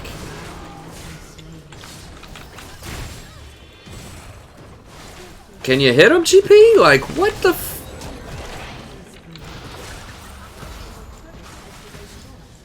Man, this is unbelievable. Can we just have one person on the team that can do something?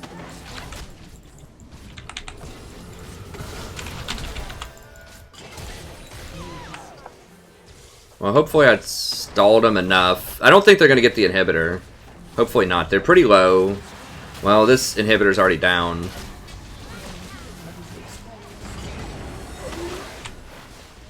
Yeah, if he would actually... I don't know.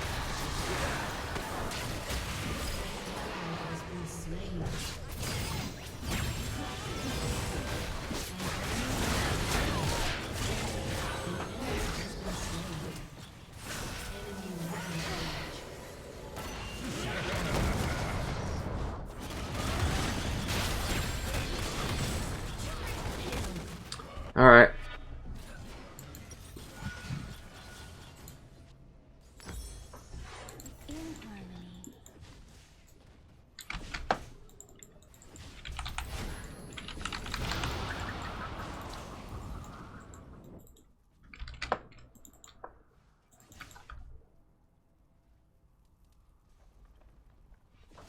No, I don't ever buy ZZ Rot, not anymore.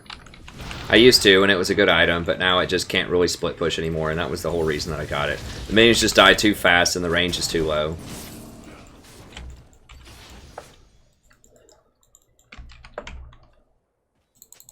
As you wish. I'm not sure if we can actually contest that, but I guess we can try.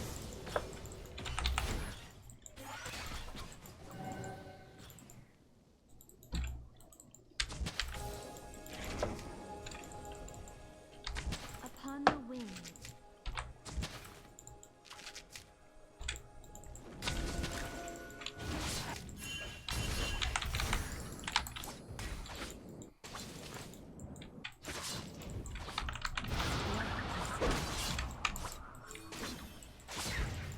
I don't know where everybody is.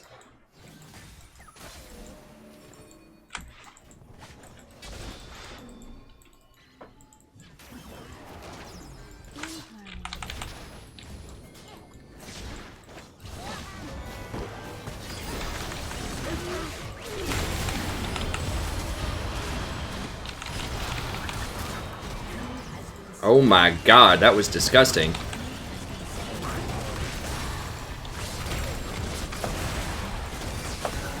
I didn't get to heal myself with that.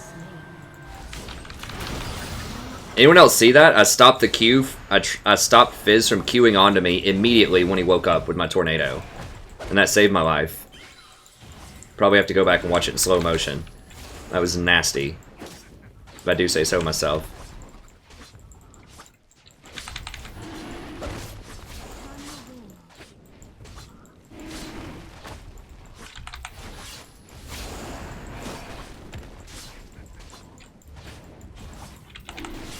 Okay, so we got a little win. I mean, I guess that's worth the price of admission. That was pretty cool. I can lose happily now. I mean, we can still win. It's not like I don't think we can win. It's... I don't know. It's just... It somewhat is amusing and bewildering. Breathlessly.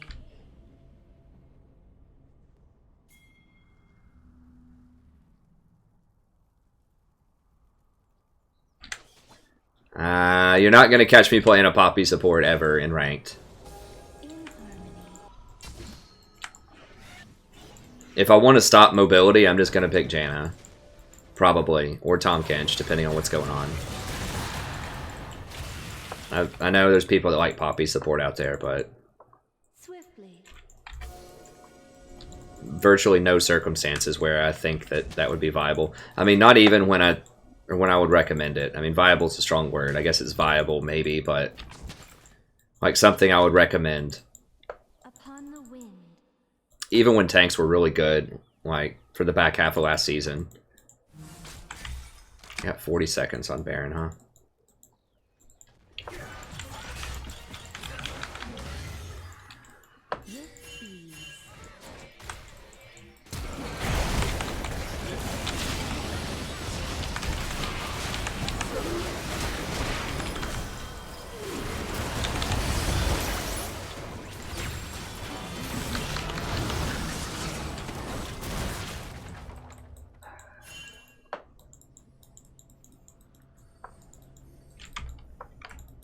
Did none of them take any damage?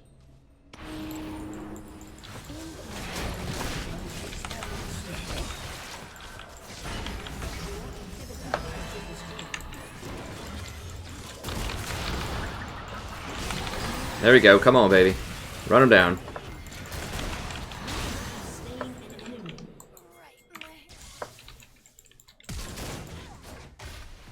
Are you kidding me, GP? Alright, let's just get in here and get this. Who cares? He's not gonna kill me.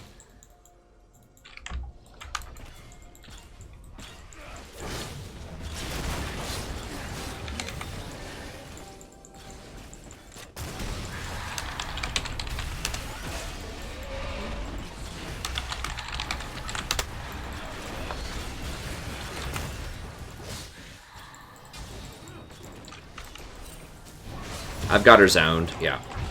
We have to do it.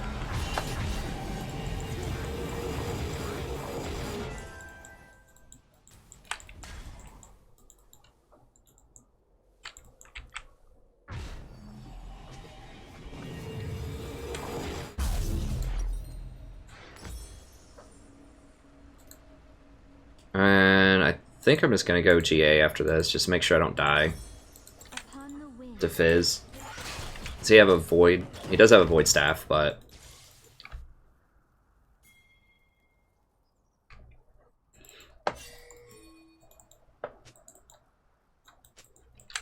Breathlessly. dude, get aggressive.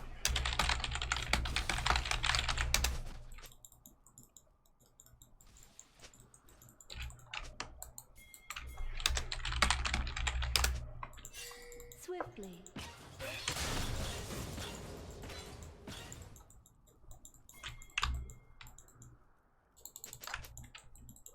Like, we have teleport, we have Baron. We need to go fight. If I can keep this, I think Lucian's actually really strong right now. So is Vlad.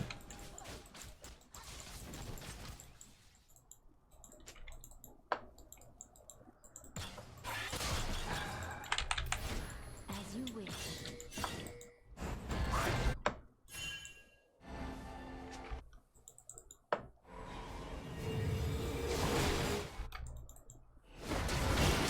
An ally has been slain. With ease.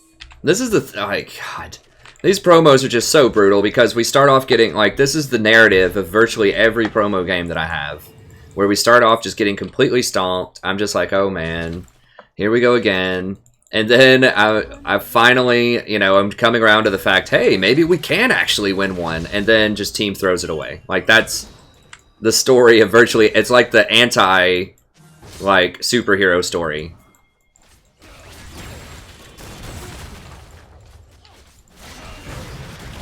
It's like things are, the superhero story is like things are looking good, then all of a sudden something bad happens. We're not sure if it's going to end up okay. Right, come on, come on. Give me a superhero story for once here.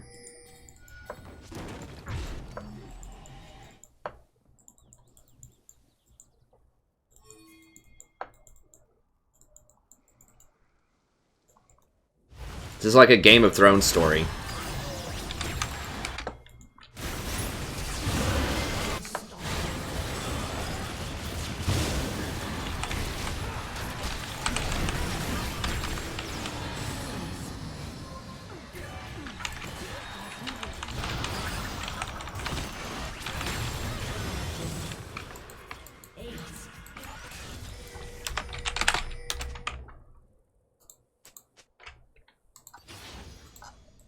We still have Baron? We still have a little bit of Baron.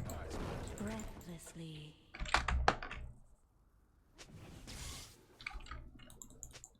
I need to get Lucian sped up here. Team has destroyed a turret.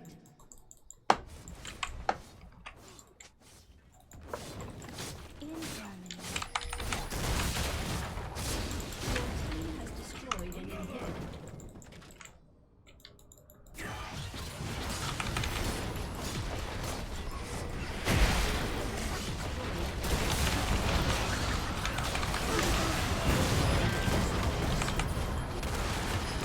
I think they stalled too much. I don't... Yeah, we gotta get out. We gotta get out. Rampage. Yeah, right here, right here.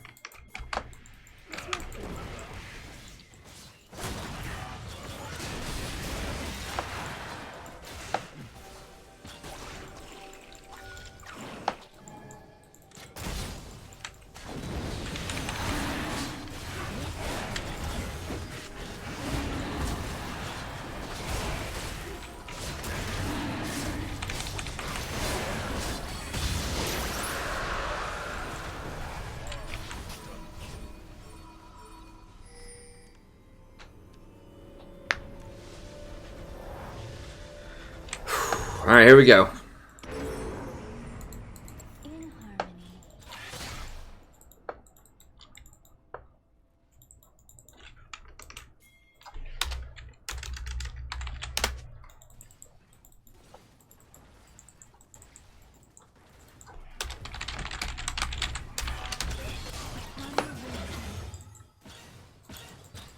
I would feel a lot better if Lucian had a GA, but...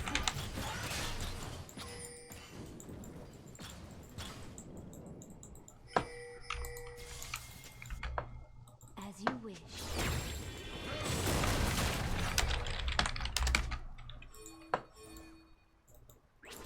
God, we've got the old split split push shake. Okay, he's just putting a ZZ. Like, look how weak that ZZ is. It's not even going to hit the tower from there. Like, that's how bad it is right now. The little minions can't even hit the tower from right there. It used to be able to hit their base tower from there, pre-nerf. Oh, okay. Well, they don't even have any, they don't even have any towers. Let's realize that. Okay. Gotta protect Lucian at all costs.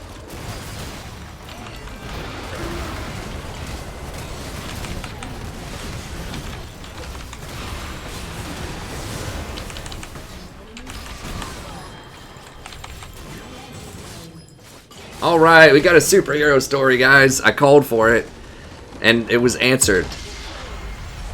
We got it. We got it, baby.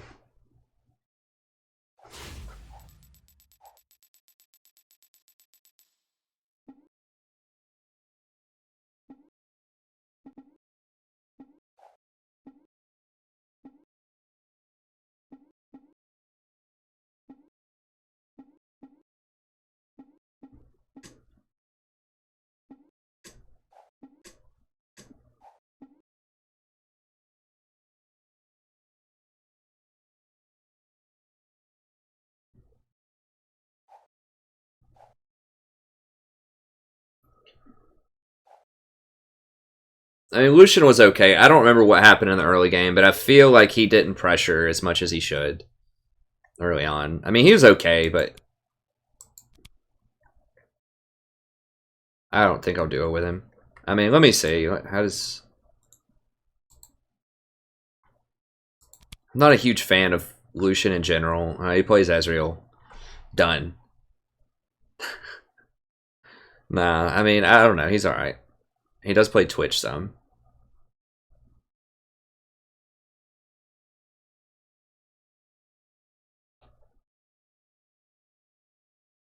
He does have quite a few pretty good games there. I mean, let me see his op.gg.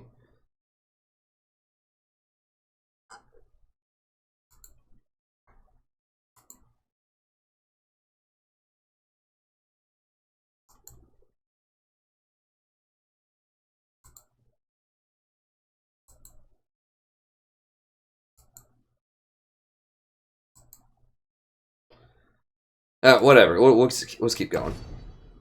This is gonna be the last one for the night.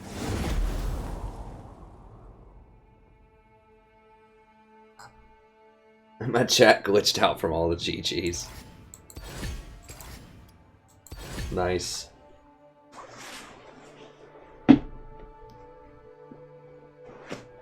Yeah, it's true. I mean, I wasn't really that demoralized. It's just how it is.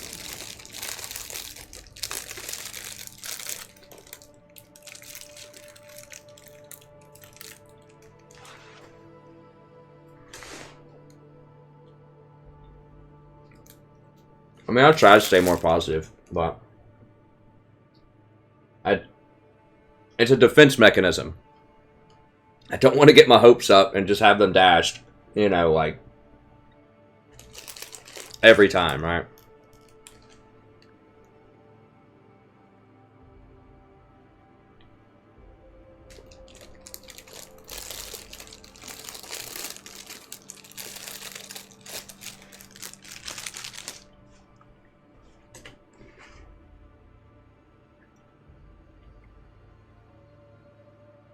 I really, you don't know me very well if you think I was about to cry.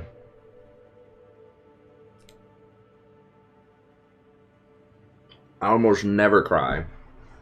It's very, very rare for me to cry. Like, you have to hit me pretty hard in the face, probably, to get me to cry. I almost never cry at anything emotional.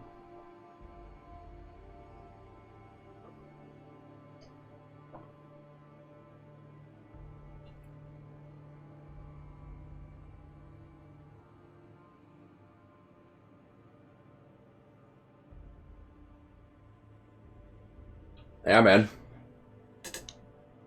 Get lost wandering in the woods. It is 1:54 a.m. right here.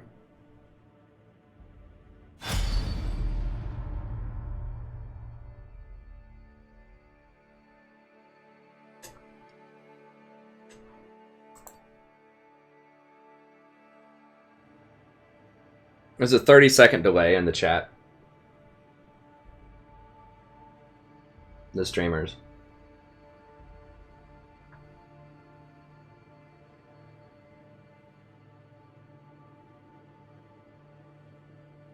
I didn't even see. Was Bard typing things? I don't even know. Like,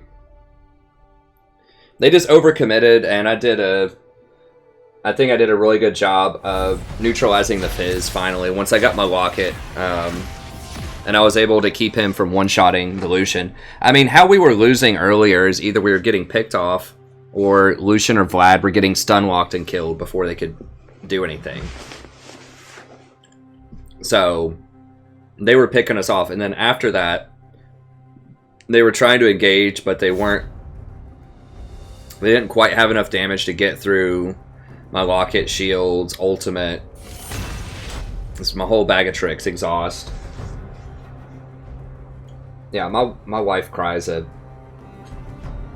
not a lot, but she certainly cries more than I do, and sometimes she gets frustrated that I don't, like, get as emotionally worked up as she does about some things. I'm just like, I just don't. I mean, I care, but about certain things, but I just don't cry.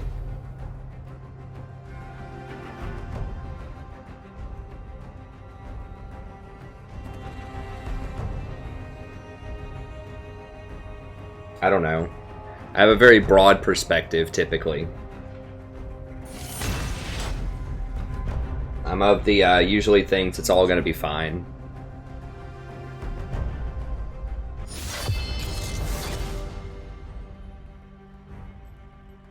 Oh, Lulu. I was about to say Lulu's up. It's Lulu time, but she's banned. Well, we don't know anything about either comp, so we'll just go Janna. Try to finish it up here. The Tempest is at your command.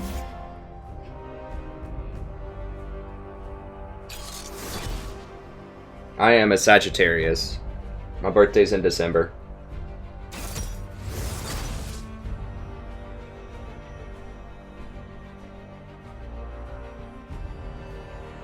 I don't know if you're asking me or someone else in chat, but...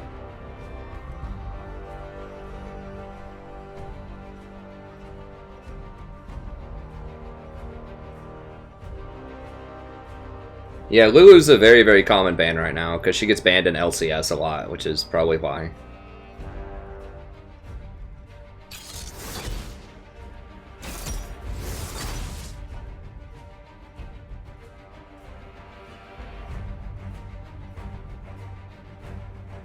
Yeah, I think Lulu's the best support. I mean, I've been saying that Lulu is one of the best supports for like the last 3 patches or so. I've had her either on my tier 1 list or my tier 2 list. Nice, Kenya. My birthday is actually literally December 18th as well. The exact same birthday. December 18th, 1983 for me.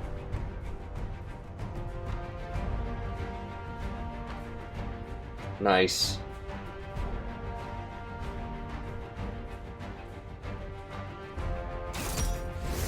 We got some cheers for the Tarek.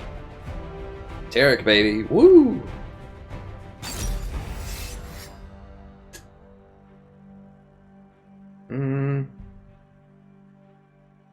These teams are kind of fair. I don't know how I feel about Zen into Darius. I'm not sure who wins that. I'm not going to play Tarek. Nice. Oh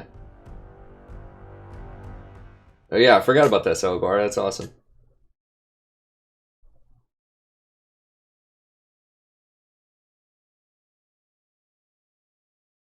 Yeah, my students always remind me.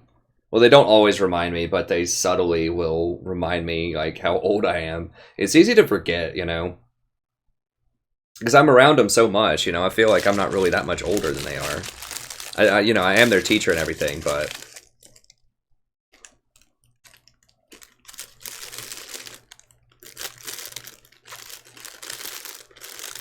it's like, yeah, the students that some of the students in my class right now were born in 1999 and they're in college.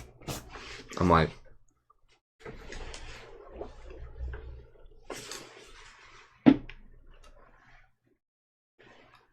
although this one girl did have, it's becoming like fashionable or whatever to like take an interest in the 80s and 90s again now. I think among a lot of students, and she wrote an essay about like 90s alt rock. It was pretty interesting. She knew more about a lot of those 90s like rock bands than I do. I've never really been super super keen on music. I mean, I like music, but I've never, you know, really studied it or enjoyed it like in a major way. I mean, I was in band like in middle school and part of high school. Welcome to Summoner's Rift. I don't know. I'm pretty like music and pop culture illiterate Breathlessly. in terms of like knowing biographies of different bands or like naming albums or songs or whatever. I don't know. I know it's crazy. That's like my one thing that almost everybody's really into music, and I'm just like, I mean, it's cool. I listen to it, but I'm not like fanatical about any particular band or anything. I have some that I like more than others. I did like old school Dave Matthews a lot Swiftly. when I was in high school and college. I think it wasn't his Busted Stuff. Whatever his first one was, with like the brown cover on it, like the little carnival wheel or whatever. That one was pretty cool. I listened to that a lot. I liked Coldplay back in the day.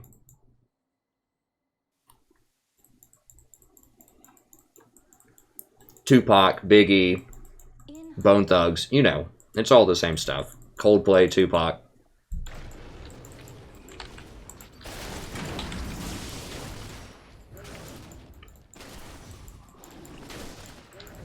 Coldplay was when I was hanging out with my lady friends. Bone Thugs was hanging out when I was hanging out with my guy friends.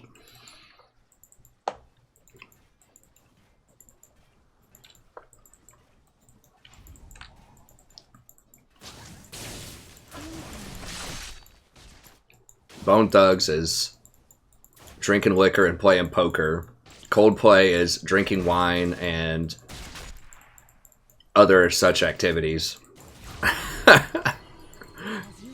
We'll keep it PG-13 here.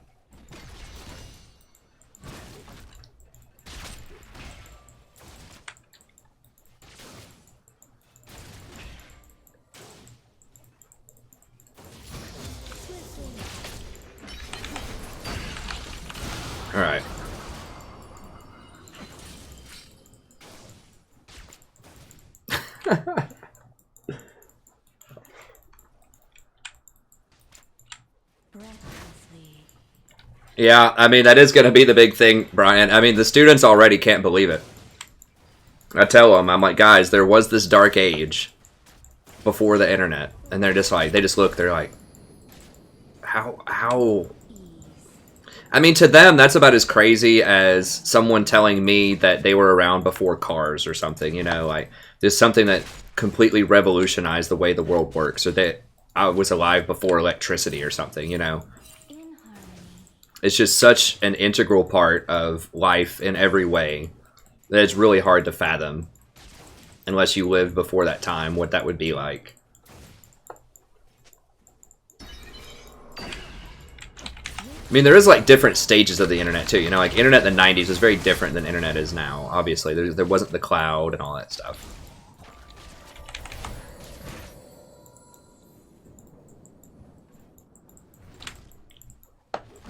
I mean, I'm not one of those, like, those were the days kind of thing, but one of those old guy things. I like the internet. I do think that music was better then, but I mean, every generation thinks that their, like, music they grew up with was better because you have all these associated memories with it. Like, you know, I think a lot of the music today is garbage, but, you know, if I was hanging out with some friends and... or I had this girlfriend that I really, like, this cool girlfriend that I associated with this song or something like that, then, you know, I might still like it. Get this, what? The Tarek Rome. Ally has been slain. Come on, we gotta tilt him. The storm of My god, is he gonna... Oh my god.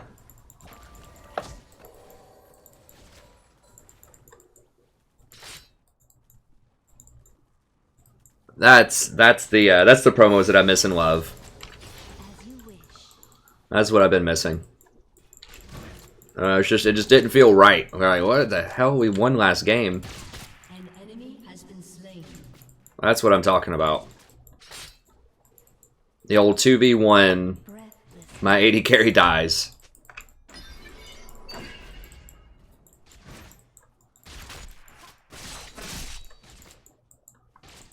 Yeah, I think Dave and Coldplay might still make music. I'm not sure, but I'm sure it's probably not as good as it was. On the wing.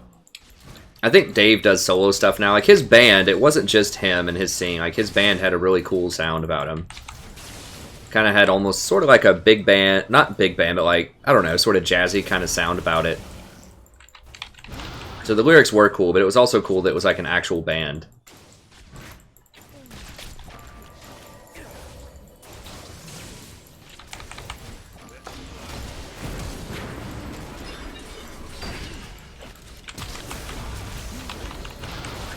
Please, guys, please, can we just...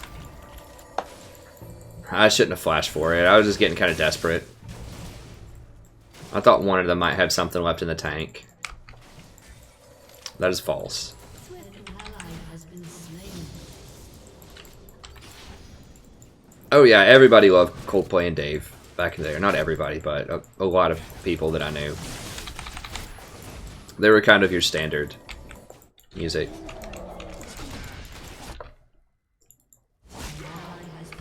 What is going on? Dude, Lucian, do you see anything that's going on right now? Get back.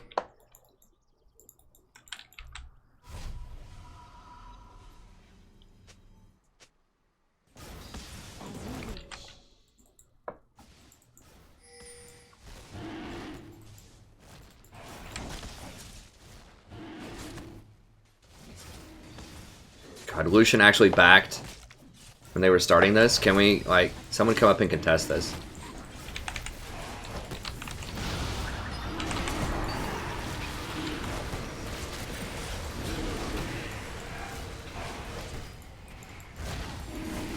Like, if Lucian would have stayed, he would have had a triple kill. This guy, like, is completely oblivious to anything that's going on. He probably didn't even know they were doing Infernal. He probably didn't even know that the jungler died, or that Warwick was even in our jungle.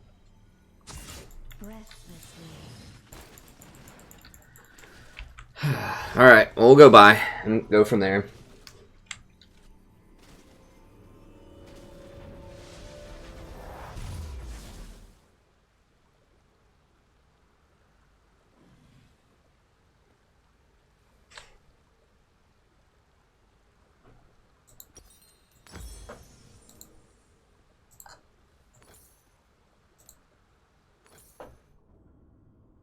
Well, I don't know. Mature is a very difficult concept.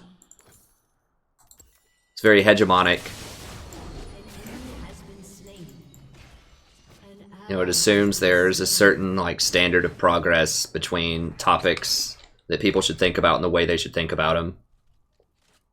And I think a lot of people are just very different.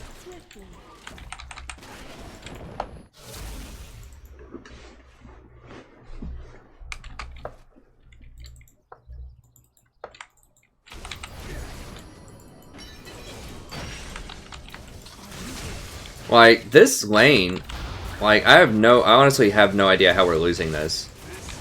Like, this seriously feels like a bronze game. Like, no joke. And I play with bronze friends.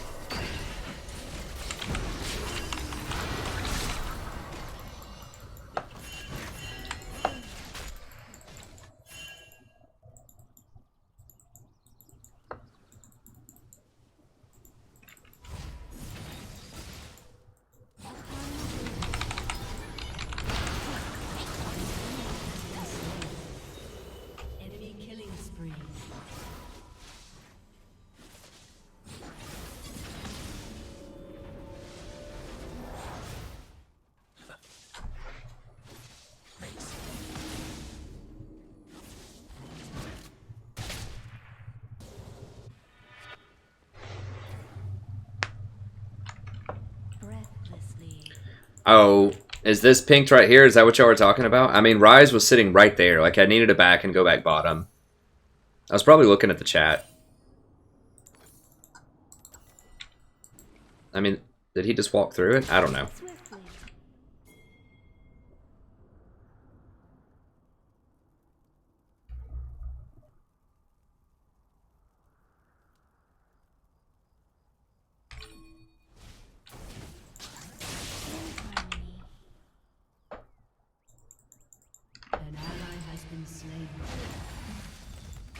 Enemy rampage.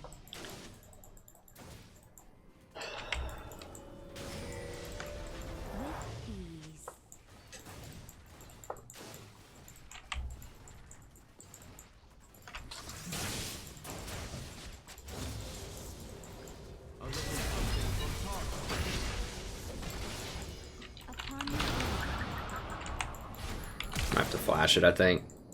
Because this Rise, I think, has been down here more than I have.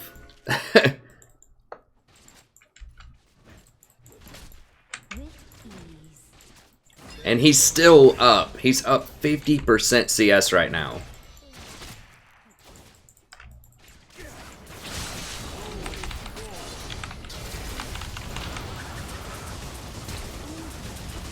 Lucian, please. Holy God bless. I don't even know how much longer I can restrain my language with this guy. Like, this Taric is basically, like, this is so disrespectful. He might as well just be spitting in Lucian's face. Like, he's walking up with no cooldowns and just, like, auto-attacking Lucian. Because he's that confident Lucian's not going to do anything. And he's not. Lucian's just going to sit there and, like... God. It's like, complete disrespect.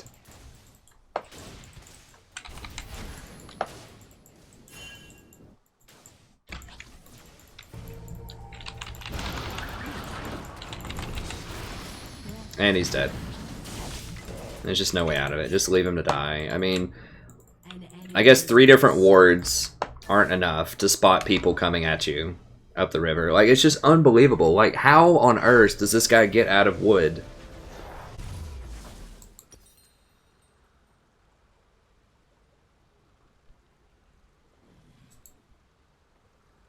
As you wish.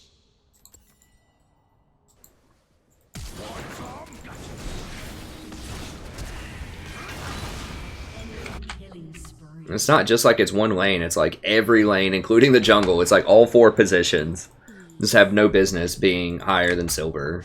I mean, that's probably an insult to silver people.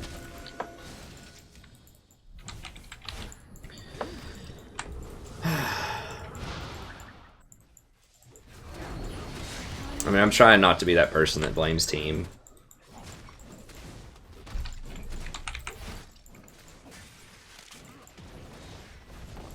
But, I mean, we had vision. Like, I've set him up with these plays. Like, I put the shield on him to give him the extra damage, slowed the Taric. Has been destroyed. An ally has been Literally solo killed by Caitlyn right there. There were no assists on that.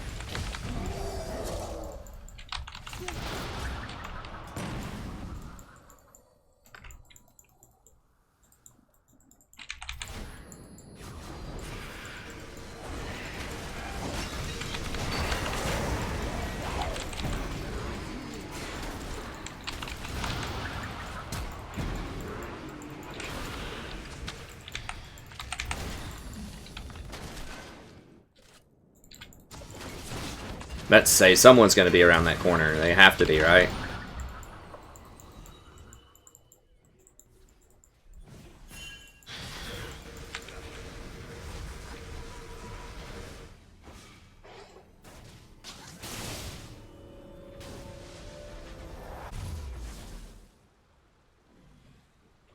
Upon the wind. An enemy has been slain. Double kill. Okay, that's good. I mean, the game's still winnable. It's not like we can't win. People just have to get it together. I mean, maybe he's, like, literally falling asleep at his keyboard or something. Maybe he's just, like, you know, it's like every 5 seconds or something, he's just, like, zoning out for a couple of seconds. Maybe he's 5 on and 2 off with consciousness here. One of those type of things.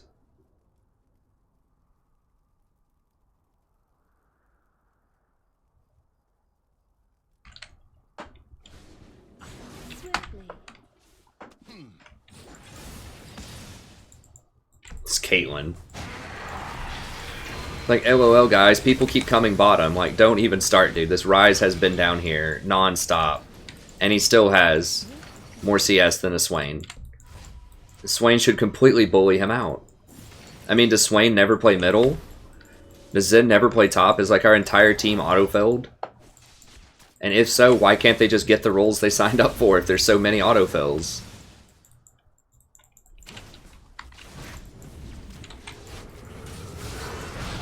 That was bad. That was the wrong way.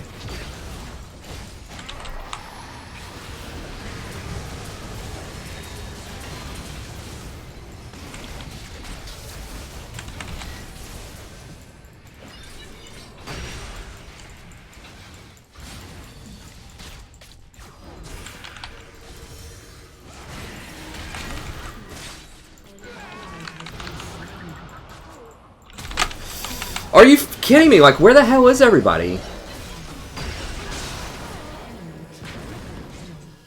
Jesus, that crit. Fucking hell. Does she even have crit? She's got a 20% chance to crit. She crits me on her first shot.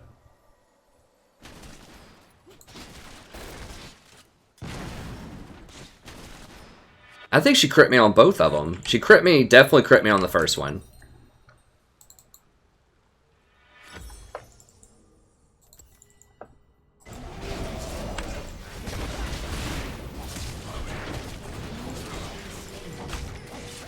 She has virtually no AD. She probably has like 100 AD. And she did 500 damage on just 2 basic attacks. I think that's a double crit. But I do have 53 armor and she has no armor shred right now.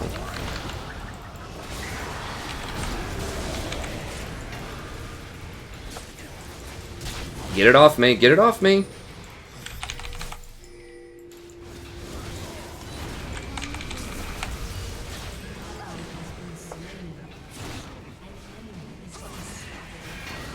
Tried to go up for the shield. I should have just let him die. I think he was going to die anyways.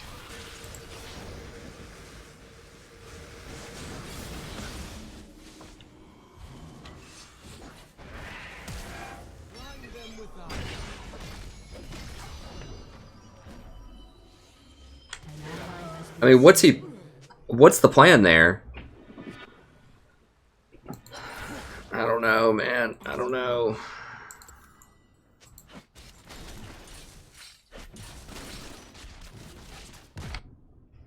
No, this Caitlyn is not super good.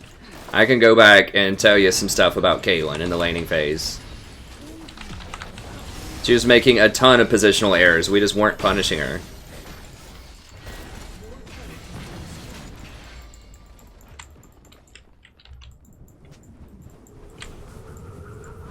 No, dude, back up. They are literally coming for you, obviously. Like, what the hell? Like...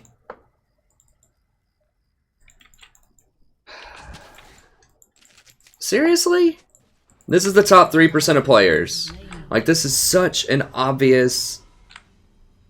You're pushed up to here. You know they're middle lane. You see them. They just killed a tower. Like, where do you think they're gonna go?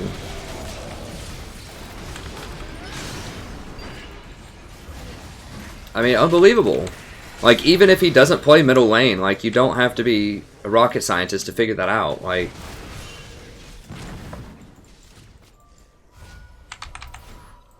I don't know. This is a very disappointing game. I wish we had a good talk about Dave Matthews and Coldplay, I suppose.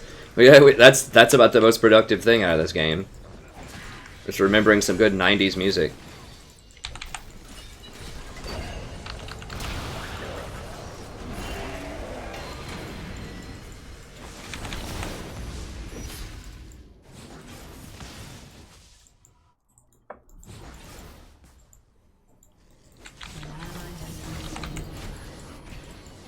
I don't even know, like, why am I here right now? We're just gonna die.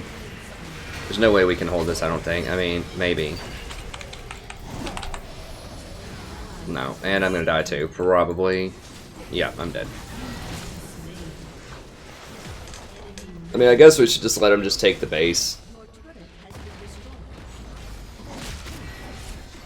We can't really resist.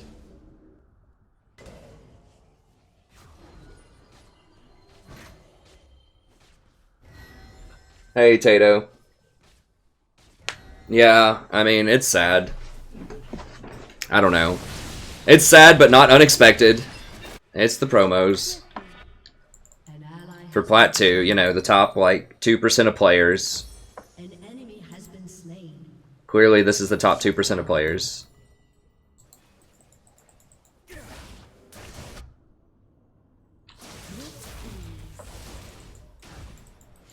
I mean, she did. Like, Caitlyn should have died, like, 3 or 4 times in lane. I mean, like, she was up pressuring the wave when Tarek roamed middle, level 3. And she let me walk up on her and W her. And Lucian, like, fight her.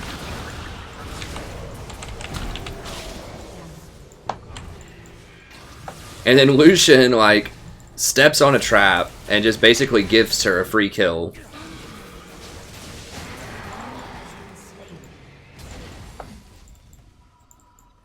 I mean, I don't want to be too negative about old Caitlyn there. She's doing alright, but it's not that she's outplaying us. It's that this Lucian... I mean, the only thing I can possibly think of is this guy's really high or drunk, or... like, his brother is logged into his account or something, and his brother's never played.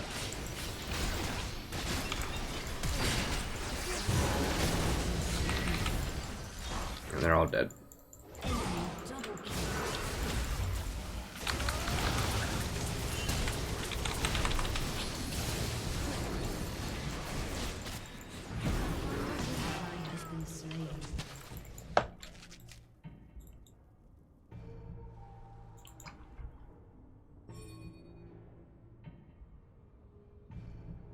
No, this is the 3rd game in the promo.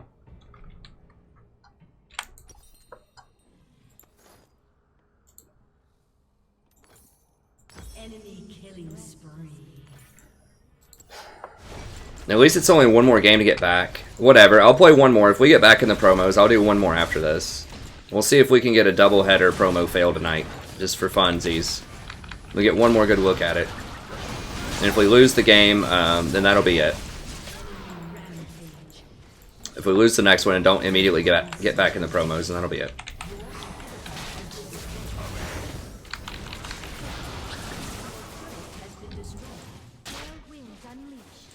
We're not gonna get him.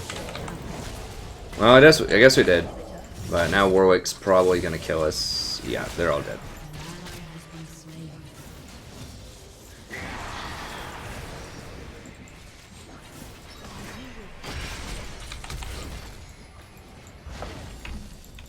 Like, Swain should absolutely annihilate Ryze in lane. Like, he has more push, he has sustain, he can build tanky. He has a lot of good early game pressure. In harmony. Astronomically better wave clear. But Ryze was able to roam and was still up, like, 50% CS most of the time. And he was just, like, living bottom lane. And there's just no universe that should happen in. Even if Swain is a little bit behind in terms of kills, like... I don't know. I mean, just every lane in the jungle failed, basically. So, I mean, I guess we can take some solace in the fact that's just overkill. Like, even if just a couple of them had failed, we probably still would have lost.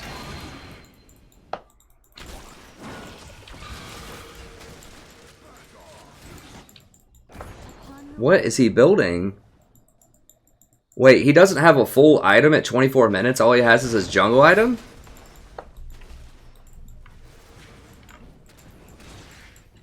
What? I think I may have more golden items than he does.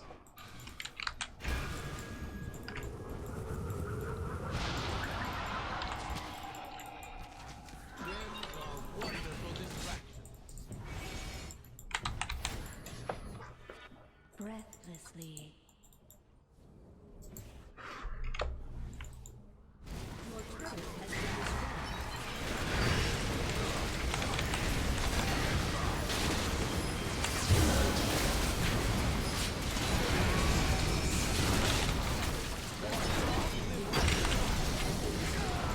I mean, I can't do it. They just dogpile and kill everybody.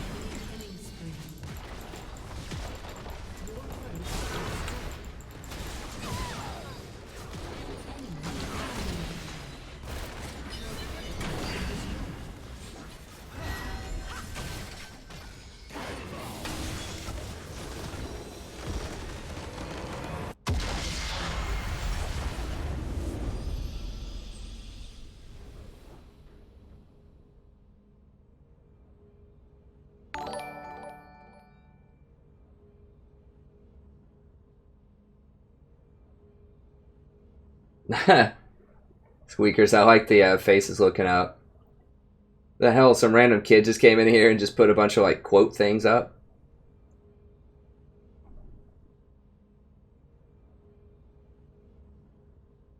Celaguara's on it though. Celaguara has got it. Hey, thanks for the sub, Brendan. And CMF, I appreciate it. Oh gosh. Ugh. Alright, what are we at? I think it's just one more game if we get back in the promos. Okay, we'll do one more. And if we get it, we'll play it out. And that way, you know, that way I win either way. I win if we lose because I get to go to sleep, and if we win, then I win. Like, the scenario where I lose, I guess, is if we win the first one, and then we go to game 3, and then I lose game 3, and then I just throw my, like, computer through the window. Not really. We'll just get back at it tomorrow if that happens, but... We'll play a couple. I am getting kind of tired.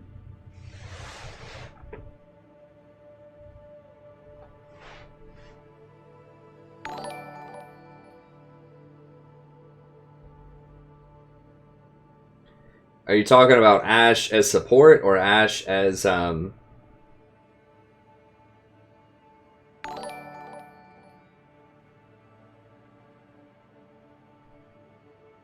Ashe as support or Ashe as AD carry?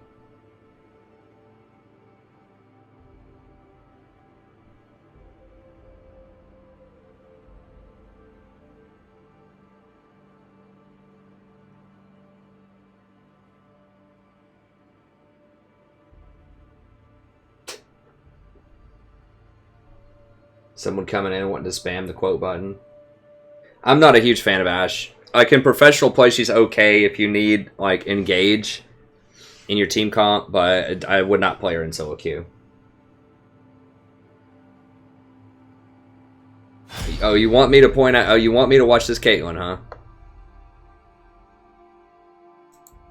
I don't think you want that, Babu.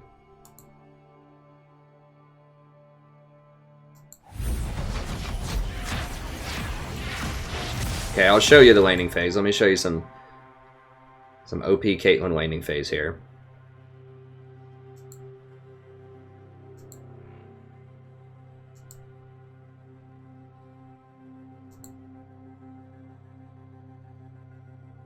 What position are we? I mean, is this Caitlyn your friend? Is that what you're getting at, or is this just a random person? People are digging Ashe because of the Illuminati. People need to... If you want to gain elo, play Twitch. Twitch. Play Twitch. He's the best AD carry by a lot in solo queue. Draven is also very good, but I still think that Twitch is the best right now. I'm gonna ban Lulu because I don't think I would get to pick her anyways that late in the rotation. Hey Vincent, good night, friend. Still is a strong word. I've never thought that. Well, I mean, Morgana is okay, but I think there's better choices than her for virtually all matchups. Alright, let's see this Caitlyn power here. So she should be walking up and autoing Lucian right now, especially on the headshot, because she has 150 more range than he does. So she's giving him a free laning phase.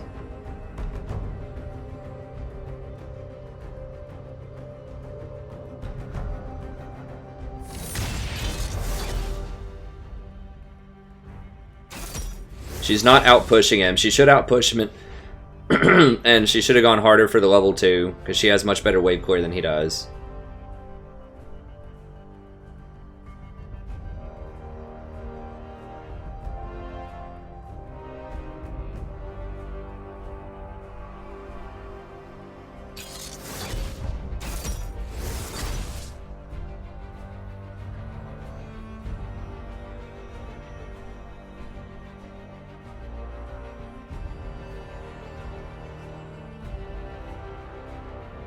I think that's like her second auto attack that she's landed on us the whole time, and we really can't fight her back early. She has so much extra range.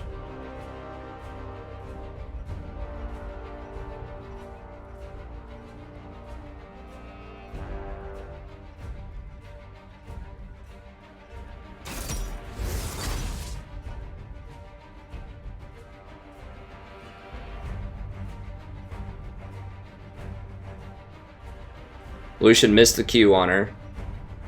See, she's walking up very close to this Lucian. Like, if this Lucian knew what he was doing, we could have turned that, I think.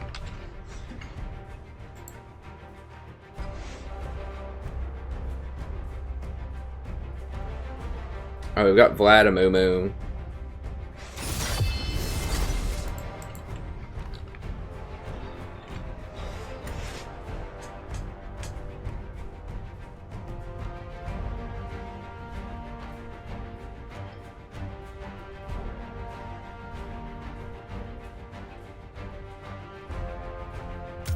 I mean, I'm thinking about someone like Tom Kinch, but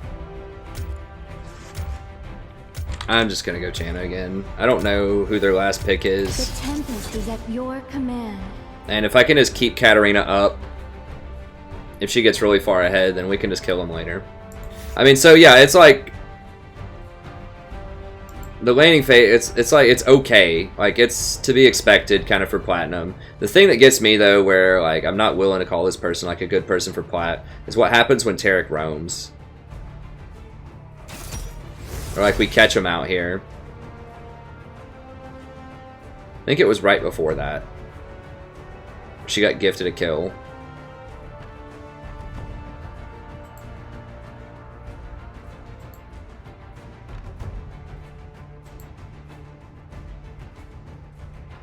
Yeah, I think this is where Taric roams top. So she should be backing up right now if Taric is top. Or middle, rather. So she kind of backs up. Let me pause. See what we got going on here. Renekton into Trundle.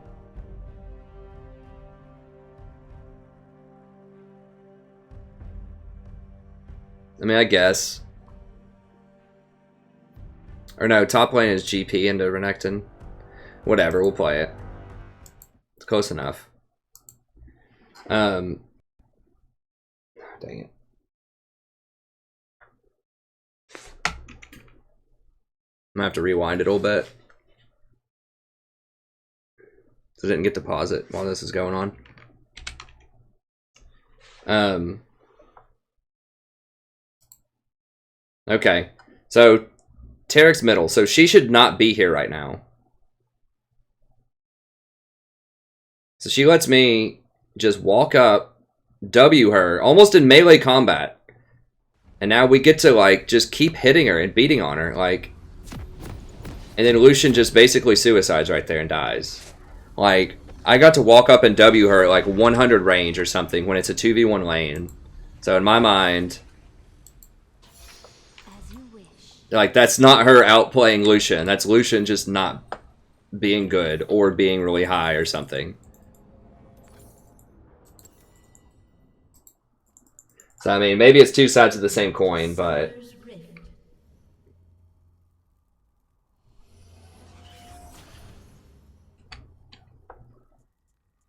But anyways, I mean, Caitlyn is fine, but we lost the game because Lucian misplayed terribly, as did everyone else basically on the team.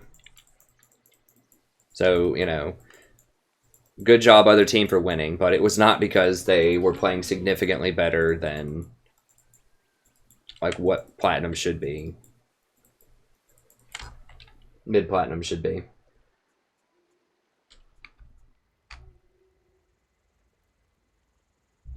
Potentially, yeah, but I didn't think Lucian was gonna... You know, how can I know that? How can I know that Lucian is basically gonna suicide and, like, not use his abilities?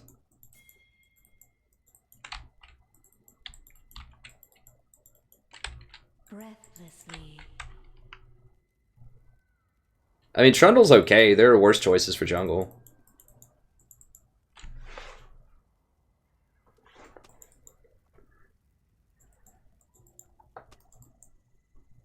With ease.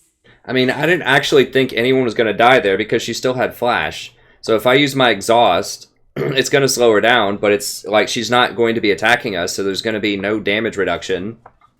She's just going to be running the whole time. And it's not going to lower her armor any because they removed that. So it's just going to slow her down, and then she's just going to flash and net out of it. It's like how that should have played out.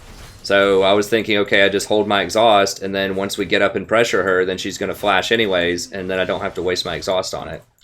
And then we can win the next all-in when Tarek comes back down here. But then Lucian steps on a trap, gets hit by a Q, and messes up his combo. Upon the wing.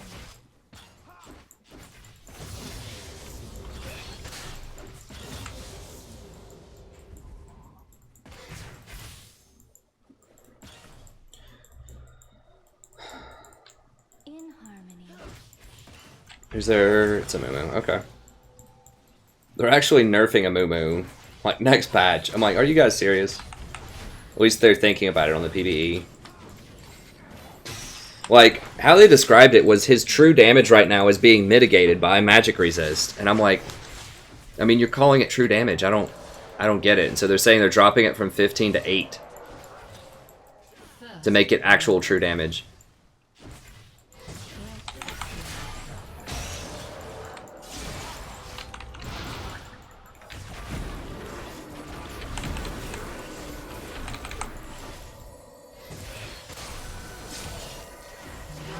Does Lucian not have his heal?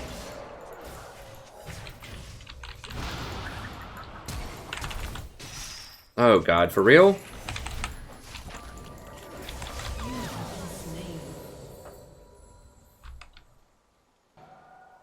How did we lose that?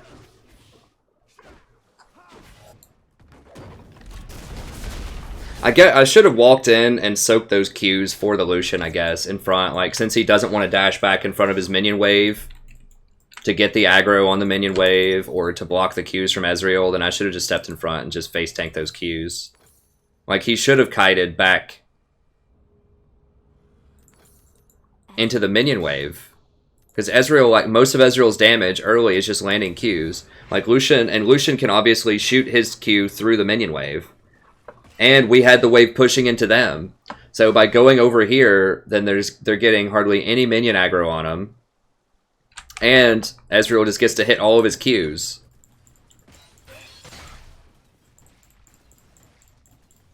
That's just god-awful.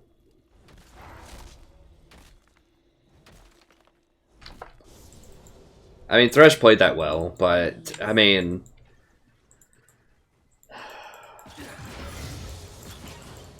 Does this guy also not play AD carry? Is that the deal? Is that just everyone who gets autofilled plays Lucian? Because the Illuminati said so? In harmony.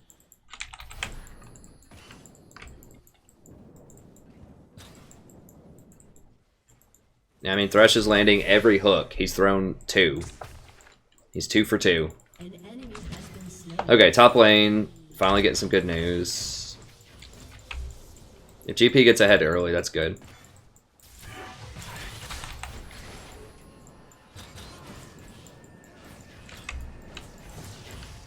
Well, at least Thresh just got one of them, so that's okay. We should outscale him. I mean, I shouldn't have gotten hooked there either, both times. So it's not. I'm not saying I didn't make mistakes there. I obviously did. It's just Swiftly. I still think, even though I initially got hooked because I didn't take a tower shot, I still think we should have won. Like, Lucian is so strong early on compared to Ezreal. If you just get the Ezreal's Qs out of the equation, if you just go into a minion wave or you actually use your dash to dodge a Q.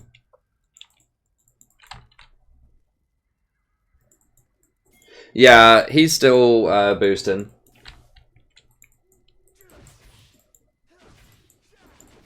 Upon the wind.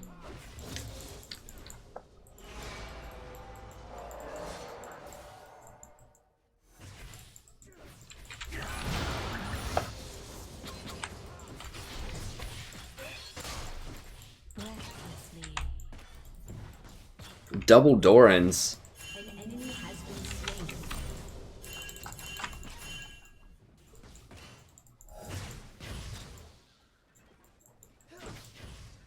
That's brutal.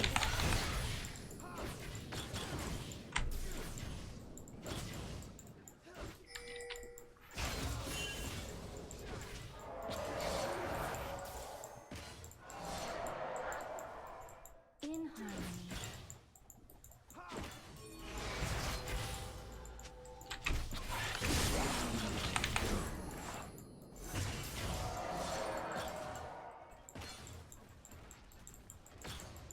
Swiftly.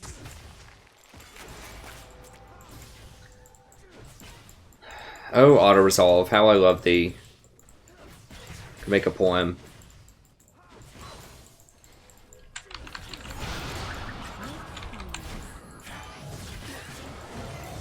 Was Thresh trying to get cute, or was the dude actually there?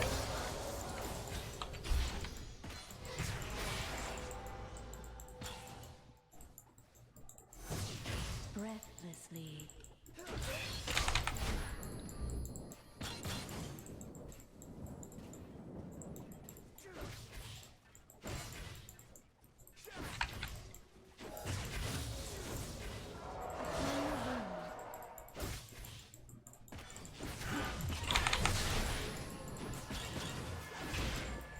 I mean, Lucian has no mana left.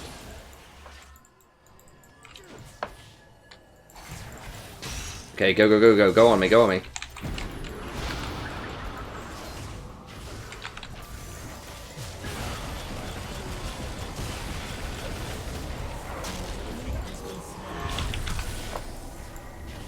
Upon the wind.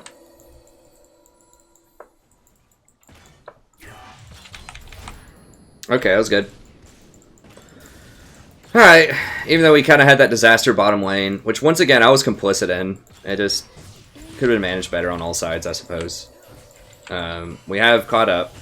We do have the scaling advantage. Amumu is going to fall off huge late game. Trundle is still, like, good late game. He's great against tanks. Breathlessly.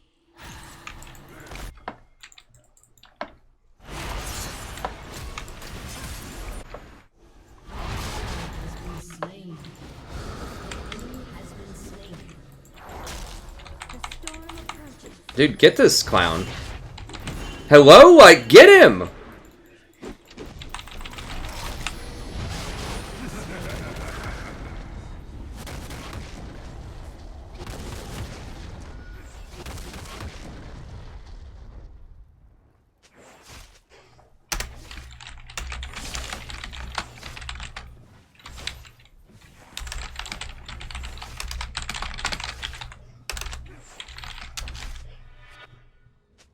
Swiftly. Man, I'm really trying hard not to say anything to this dude. I've got to mute him. I've got to mute him.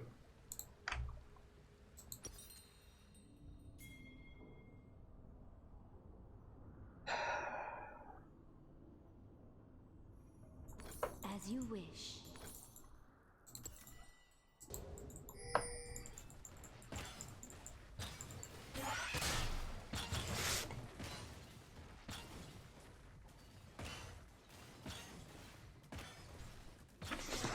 Swiftly. An enemy has been We 100% had that. Like, if he runs at that Amumu and just acts for a second like he's not a complete coward, be the nicest word I could put for it. If he runs at him, then I can shield him, knock up the Amumu with a tornado, and blow him back into the tower while I'm healing Trundle while Amumu's exhausted. So then Amumu is taking at least 2 tower shots. Trundle gets healed up to about half health, and we've got an exhausted Amumu. Like, and Trundle gets the double buffs off of that. And because the jungler's dead, then we can probably rotate down here and get Dragon once Lucian comes back to lane. Upon the wind.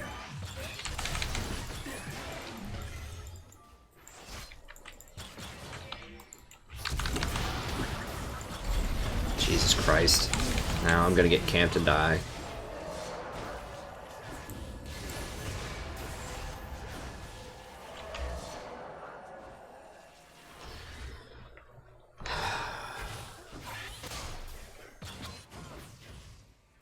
I mean, that's fine, Gavin. You can agree with Trundle if you want, but the correct play is to kill him there. It's very easy to kill him.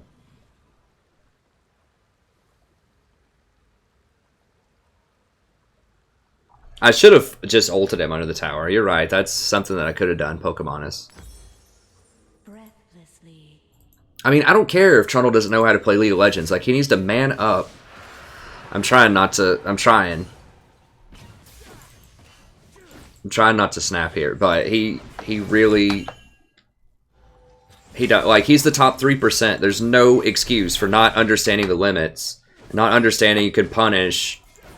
like a dumpster champion like a Mumu for overextending when you've got a Janna that has exhaust and ult sitting right there pinging you to go. And you sit there and literally farm while she's trying to make a play.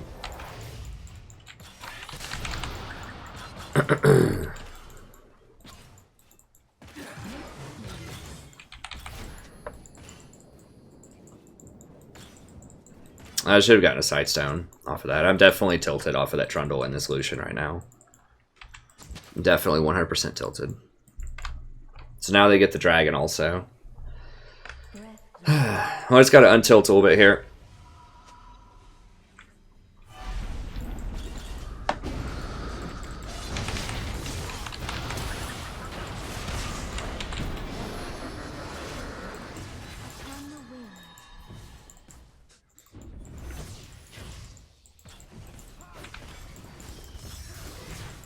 Is Trundle going to come down, or is he still scared?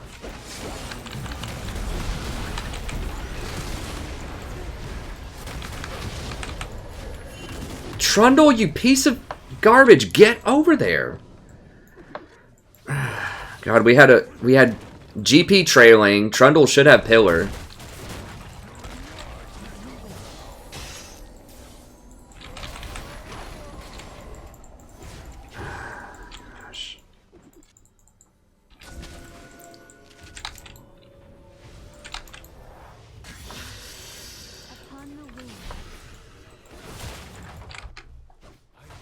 Trying. I need me some Chalky. Where's the cat? I need some Chalky. I need the cat. Needs something.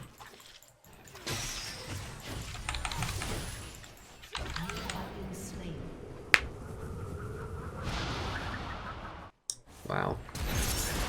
Alright, well at this point I'm just going to go ahead and complete Redemption. So you should get Sightstone first. I just shouldn't have been there getting that fruit. I didn't think that Ezreal was still there in Thresh after everyone was there. Like, after everyone forced him back over here. Swiftly. So yeah, I'm just playing bad this game. I mean, that was totally my fault. I'm not like the Lucian thing. I messed that up too. The Trundle thing, 100% no. Like that was In harmony. 100% Trundle. But the initial Lucian thing, I could have definitely played that better, and I should not have been caught right there.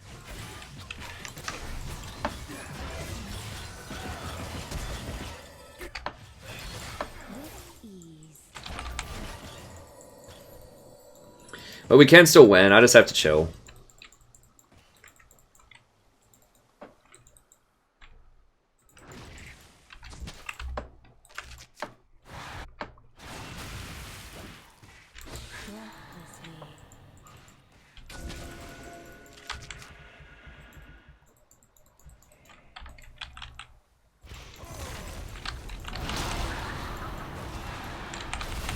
Yo, Cat. Hello? Are you? Is she lagging or what? Like,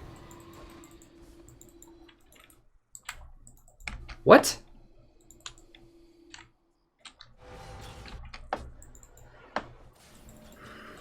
Like, am I crazy? She was sitting right there, like, literally just watching, right?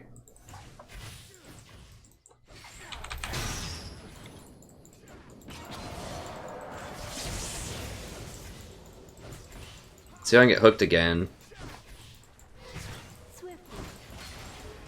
No, they see him.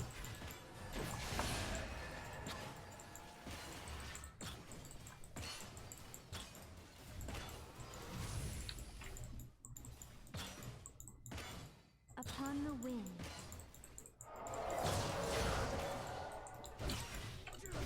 Your turret has been destroyed.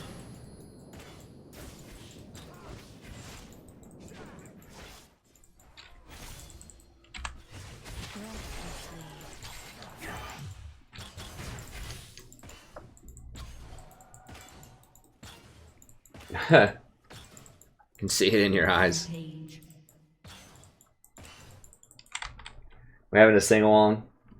With ease.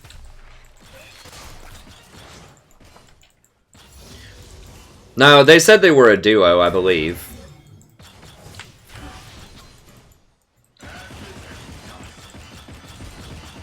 I believe Kat was trying to chill me. She could see I was getting a little excited about that.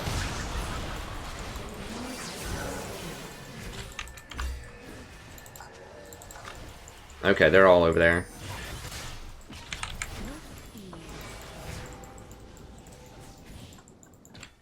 I really need a Sightstone. My ward count is going to be abysmal this game.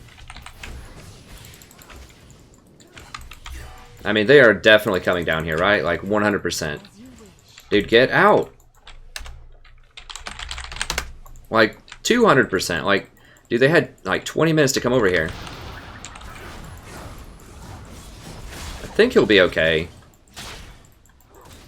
No, no, no, no, no.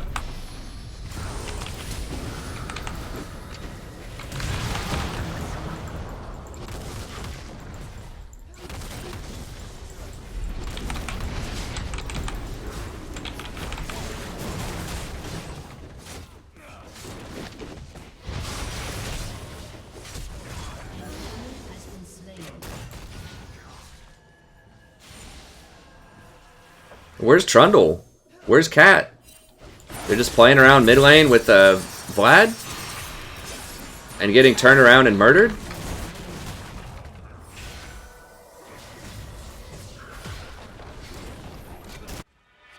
Upon the wind. I should have just ulted immediately. I mean, I knew that at least Renekton and Amumu were coming. Shut down.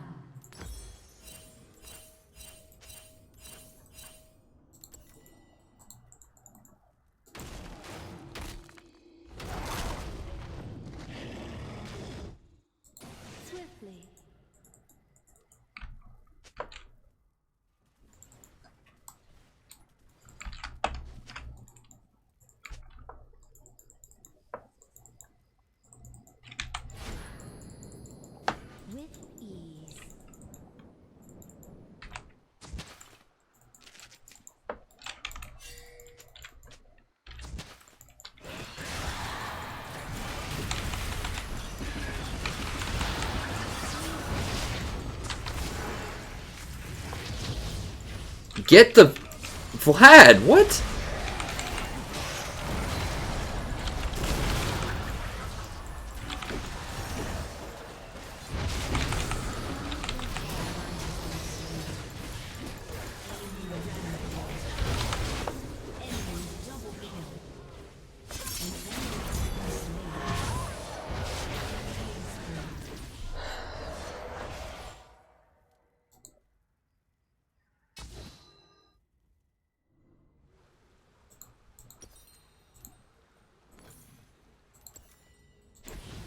Your turret has been destroyed.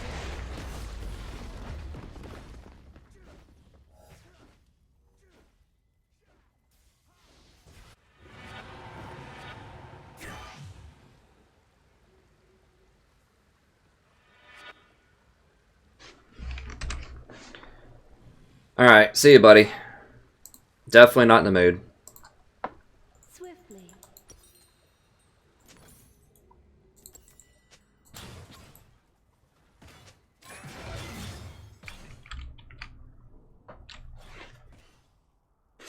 Your turret has been destroyed.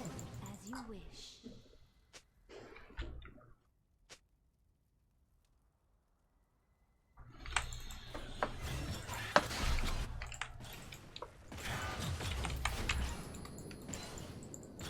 Breathlessly. I mean, we can still win, in theory. I just have to let people die and just stop.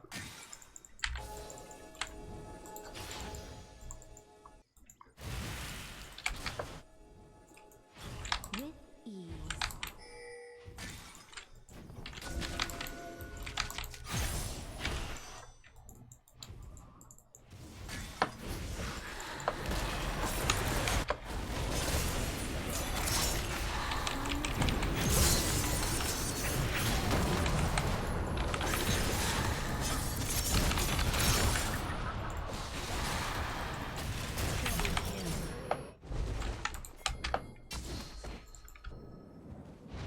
The tempest is upon us.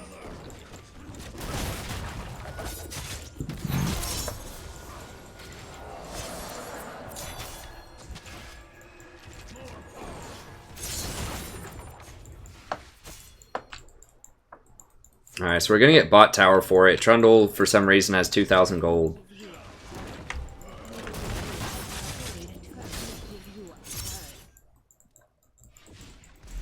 We still have a way better team comp for later in the game.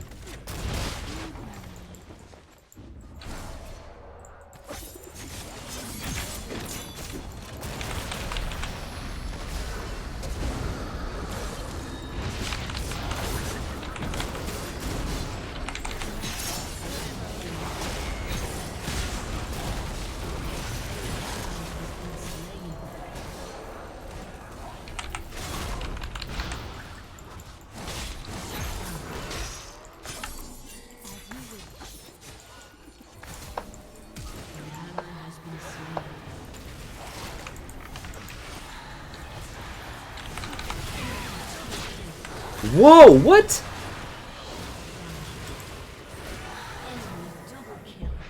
One Tides of Blood, 550 damage.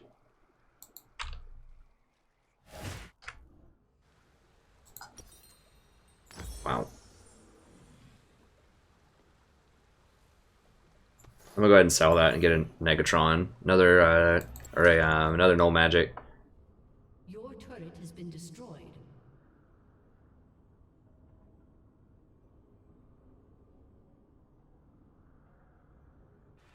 Upon the wind.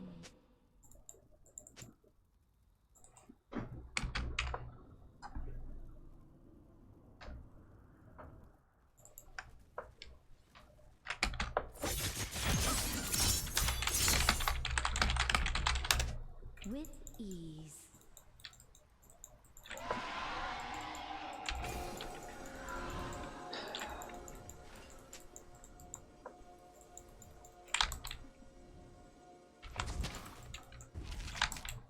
In harmony. Hmm.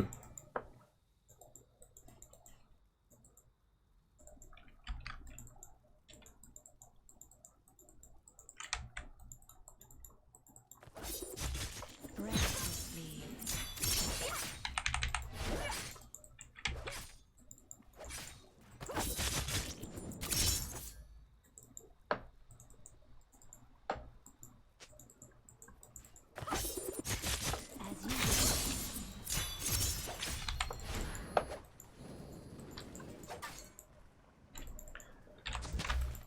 Well, Enemy killing spree.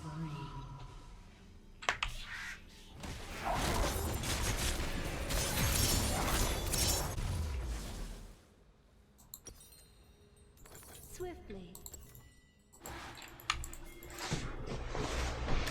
hey Fozzie, I'm not gonna play Zyra in ranked. I know people want to see it.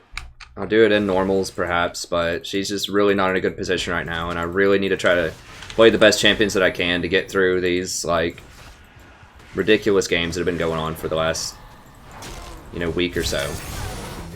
What? Shut down.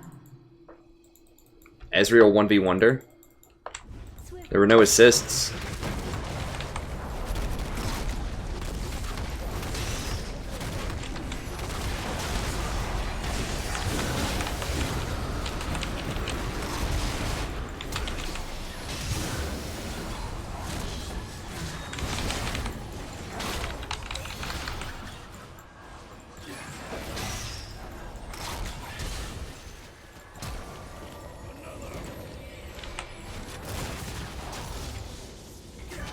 Breathlessly.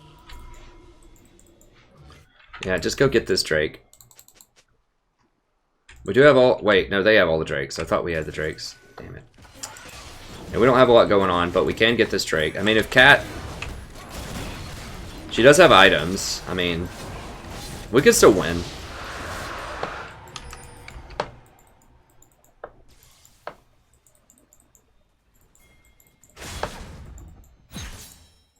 Hit him with something so he gets slowed. Yeah, there we go.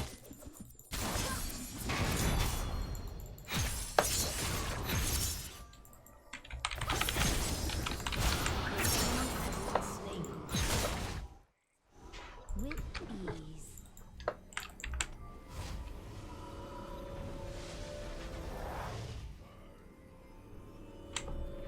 What counters Sona? I mean, a lot of things. Soraka is probably the easiest one to Upon the wind. play. I mean, Soraka counters are... I mean, if you just don't die a lot in lane, she gets outscaled by a lot of different supports. Please, can we just not do that? Ally has been slain.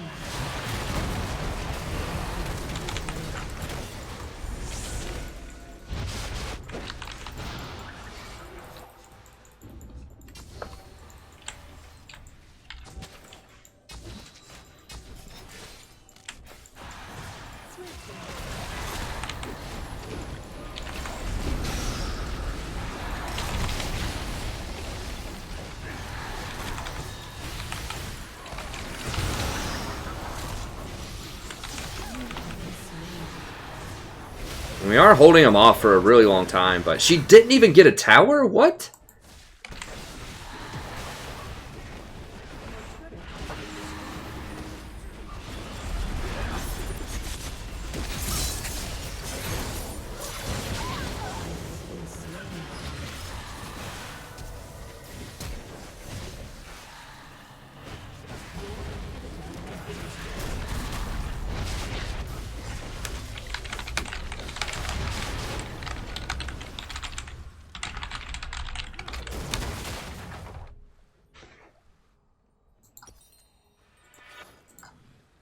Like, if she would have been there defending under the tower...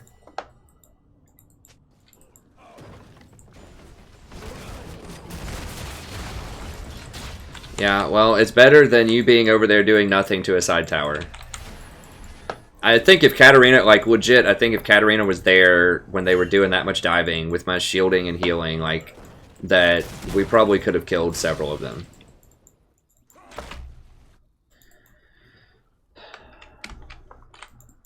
Upon the wind.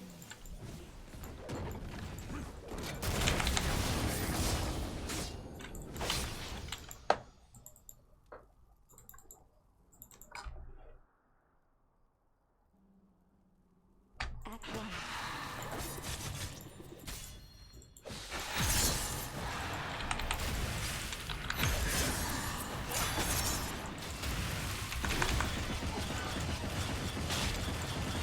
Is he ghosting? Why is he moving so fast?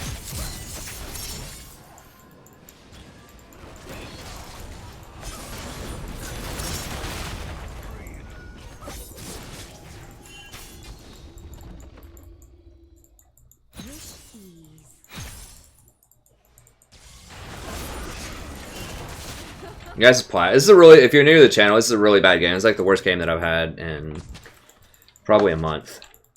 Maybe longer.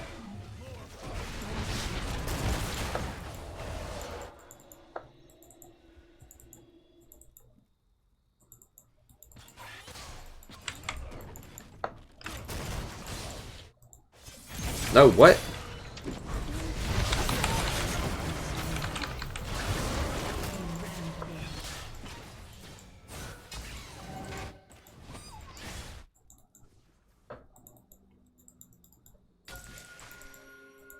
As you wish.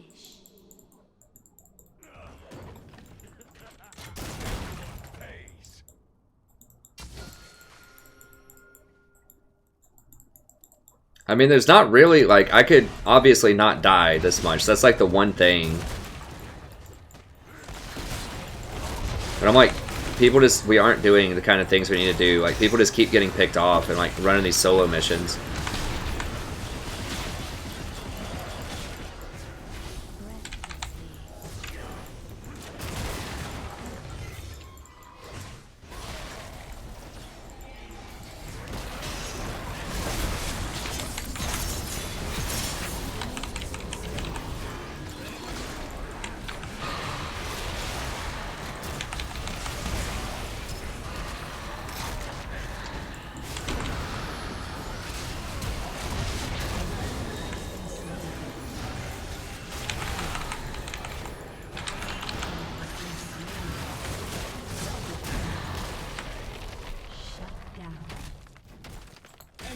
Double kill. Aced.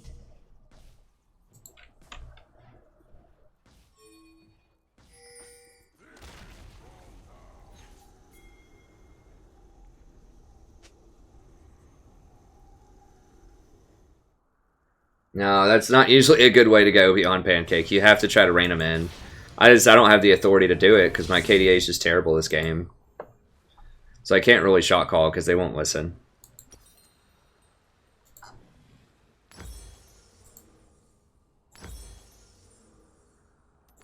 Executed.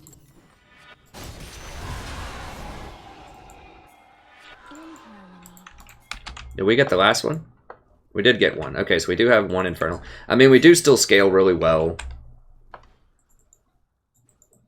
Trundle and GP have no tank items, so like we don't have a front line. With ease. Vlad just like mows through everybody. Shut down.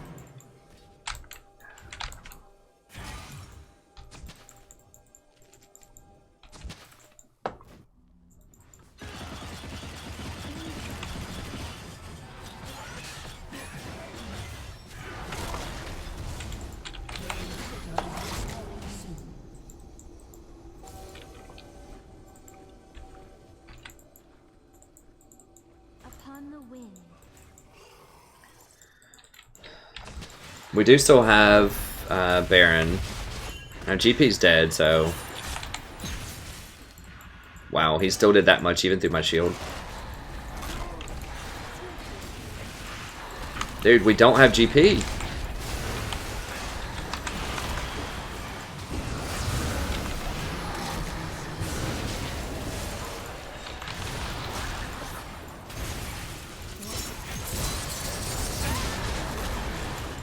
Maybe GP rolls out and cleans them all up right here. Maybe. Maybe that's how it goes down.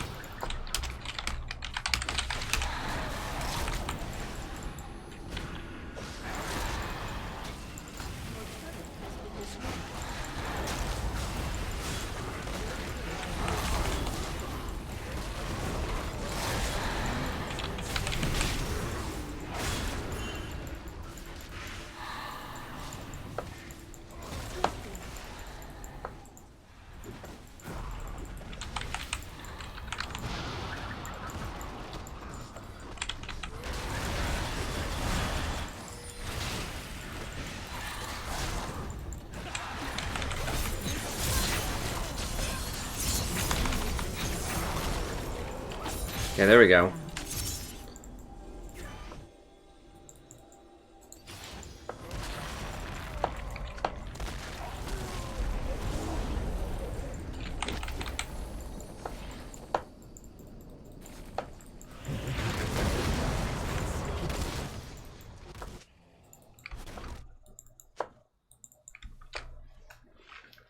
upon the wind. Well, they only got one inhibitor. They did get base towers, but we did get a few kills.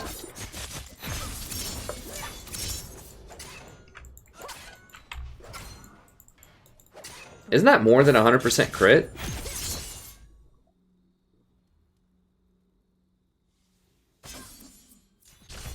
No, it's 90% crit. Okay.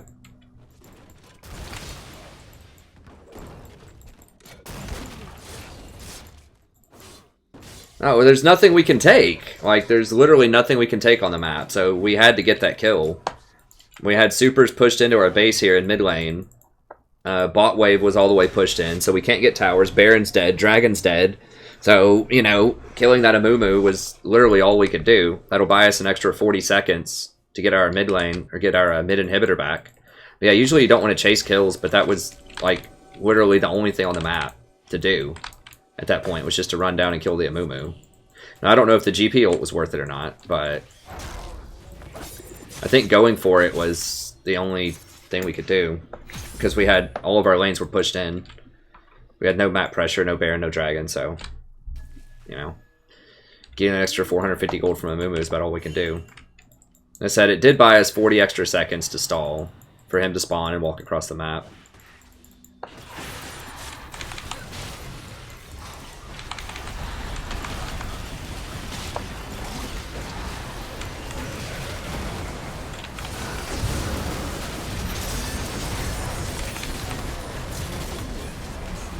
There we go. Oh, what the hell? I did blow her back.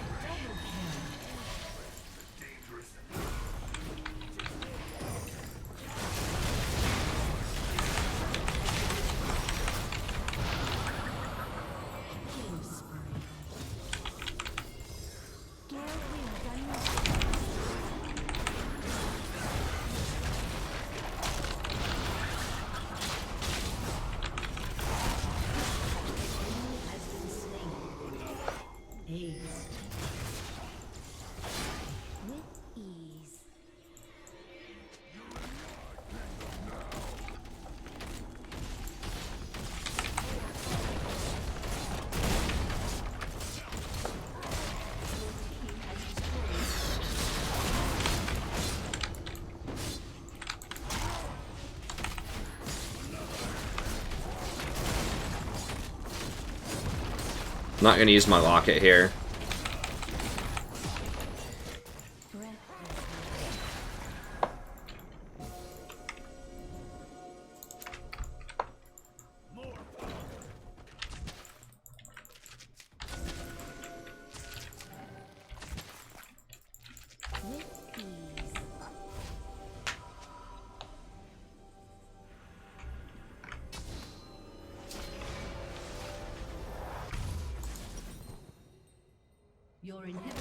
I'm gonna go for a Mikhail's here.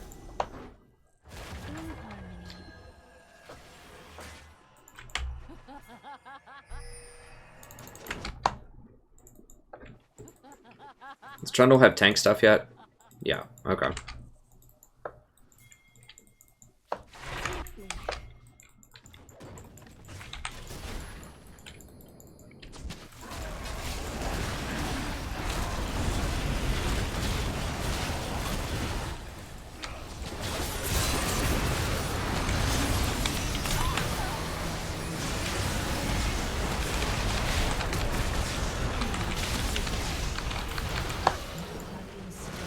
What the hell?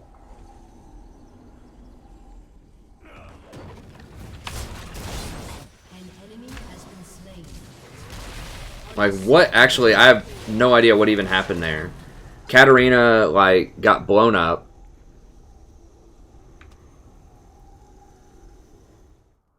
Did 5 people walk into an Amumu ult? Is that what happened?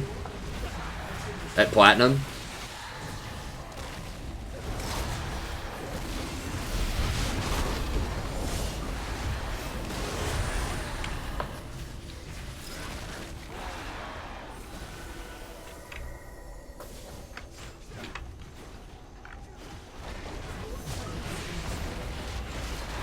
So Katarina, I think it was Katarina jumped in while Amumu still had his ult up. That had to be what happened. Is Katarina jumped when Amumu still had his ult, and like Renekton chain stunned her or something like that. Because I couldn't even heal her through it.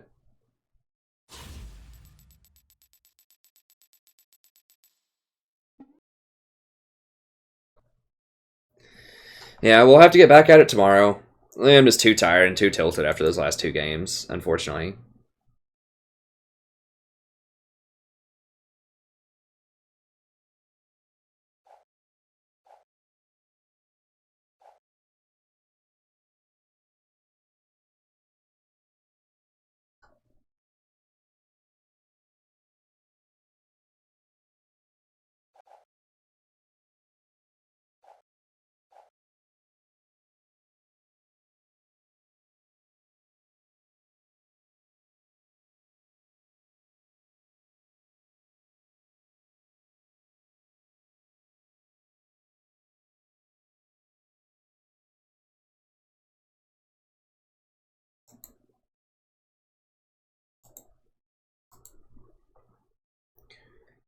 I mean, I just want to see what happened in that last fight here.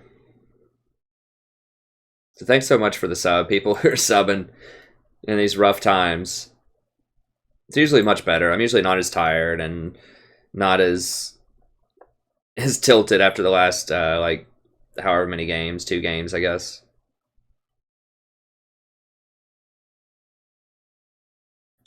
Trying to see what actually happened. I think what happened was Cat went into them with when Amumu still had ult.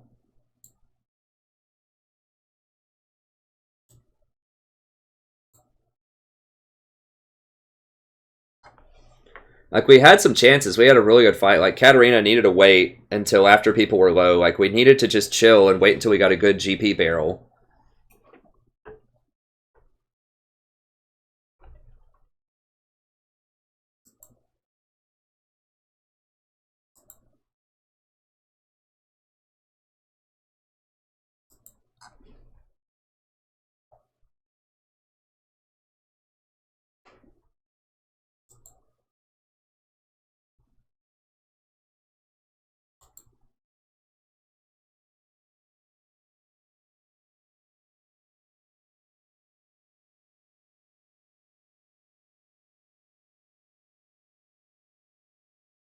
Yeah, there we go. Let me see.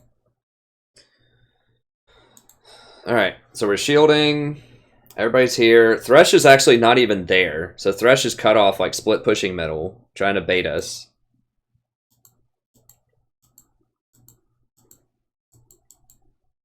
So Trundle's going in.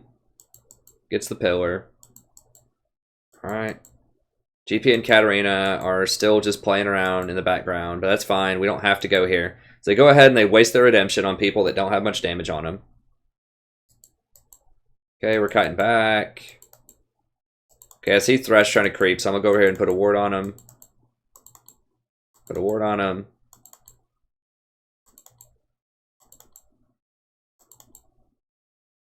Okay, Vlad ult.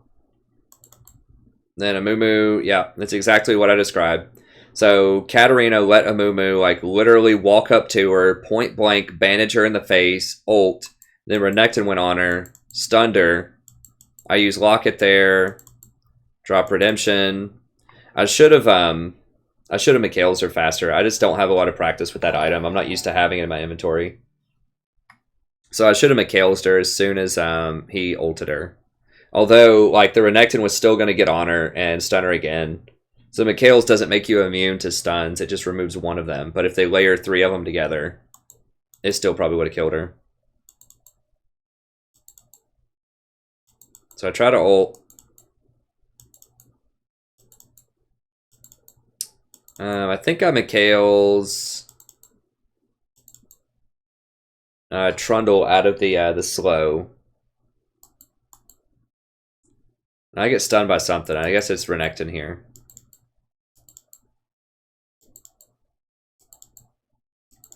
Then he just walks through another slow after Mikhail's him out. Yeah. So Cat let an Amumu walk right up and basically melee bandage her in the face. And we had vision of him the whole time. So that's just how that went down. Alright.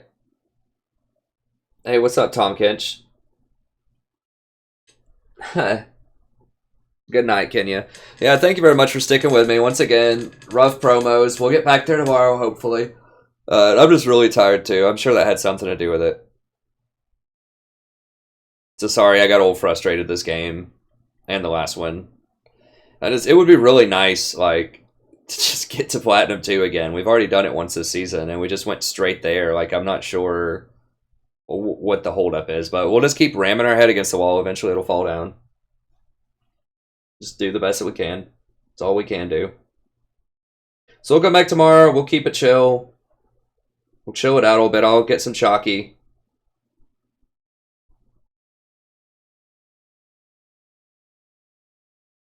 Well, we were tanky at the end is the thing. Like, we had a Trundle that had a lot of resistances. Like, we did have a front line. And he had Banshees, Warden Veil, and ZZ, and he had the health enchantment on his the Cinder Hulk. So he was tanky. No, I need to apologize. I shouldn't get negative. I should be able to not do that. So I always like to apologize when I, get a little frustrated, because I shouldn't. It doesn't help anything. I'm in control of, like, to feel something for a little bit is fine if you get frustrated, but then I'm in control of it after that, and I can choose whether or not I still want to stay in a dejected mood or whether I want to try to be more constructive, and I need to try to be more constructive, even though, like I said, I just have to, like, not look at the past. I can't look at the fact that this is, like, the 10th promo that we've been trolled or something like that in a row. Every promo is a new one. It's a fresh game. It's a new game.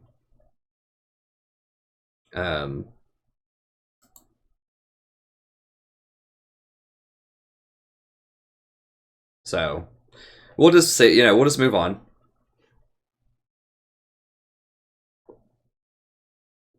But anyways, that's going to be it. Thank you very much. I will try to get that warding guide out.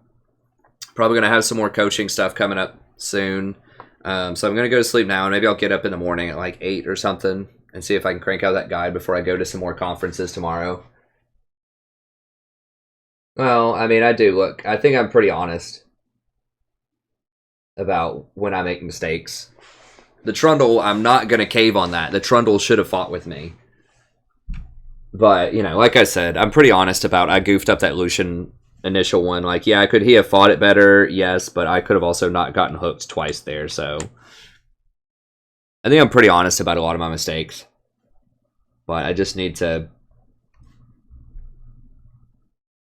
be more chill whenever, especially around promos, because now they have this, I don't know, this sort of inauspicious element to them now. This sort of sinister element. Yeah, I played one Sona game and got crushed. I don't do Sona a lot. I mean, so that was a couple of streams ago. You can check out. I've been trying to label the streams, but I can't keep up with them all the time. I mean, I don't have a large sample size, but I just don't win with her a lot. But anyways, that's going to be it. Thank you very much. Hope you enjoyed it, even in the rough times. We did have some really good games earlier on the stream. And I mean, those last games, they weren't like... They were dramatic. So that's good, There were lots of chances for comebacks and, lots of interesting things going on.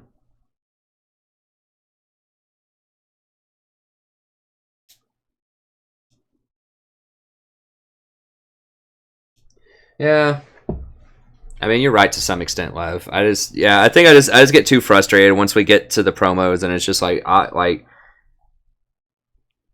when people like are just so obviously not like the teams are not matched appropriately. And I don't know what that is. I mean, it could be the time of night too. Maybe I just get to promos at like 3 a.m. or something, and that's just when just all hell breaks loose on the MMR system. I don't know. But anyways, I'll catch everybody tomorrow. Thank you very much for watching. Hope to see you then, and stay tuned for that guide sometime over the next day or so. So have a great evening.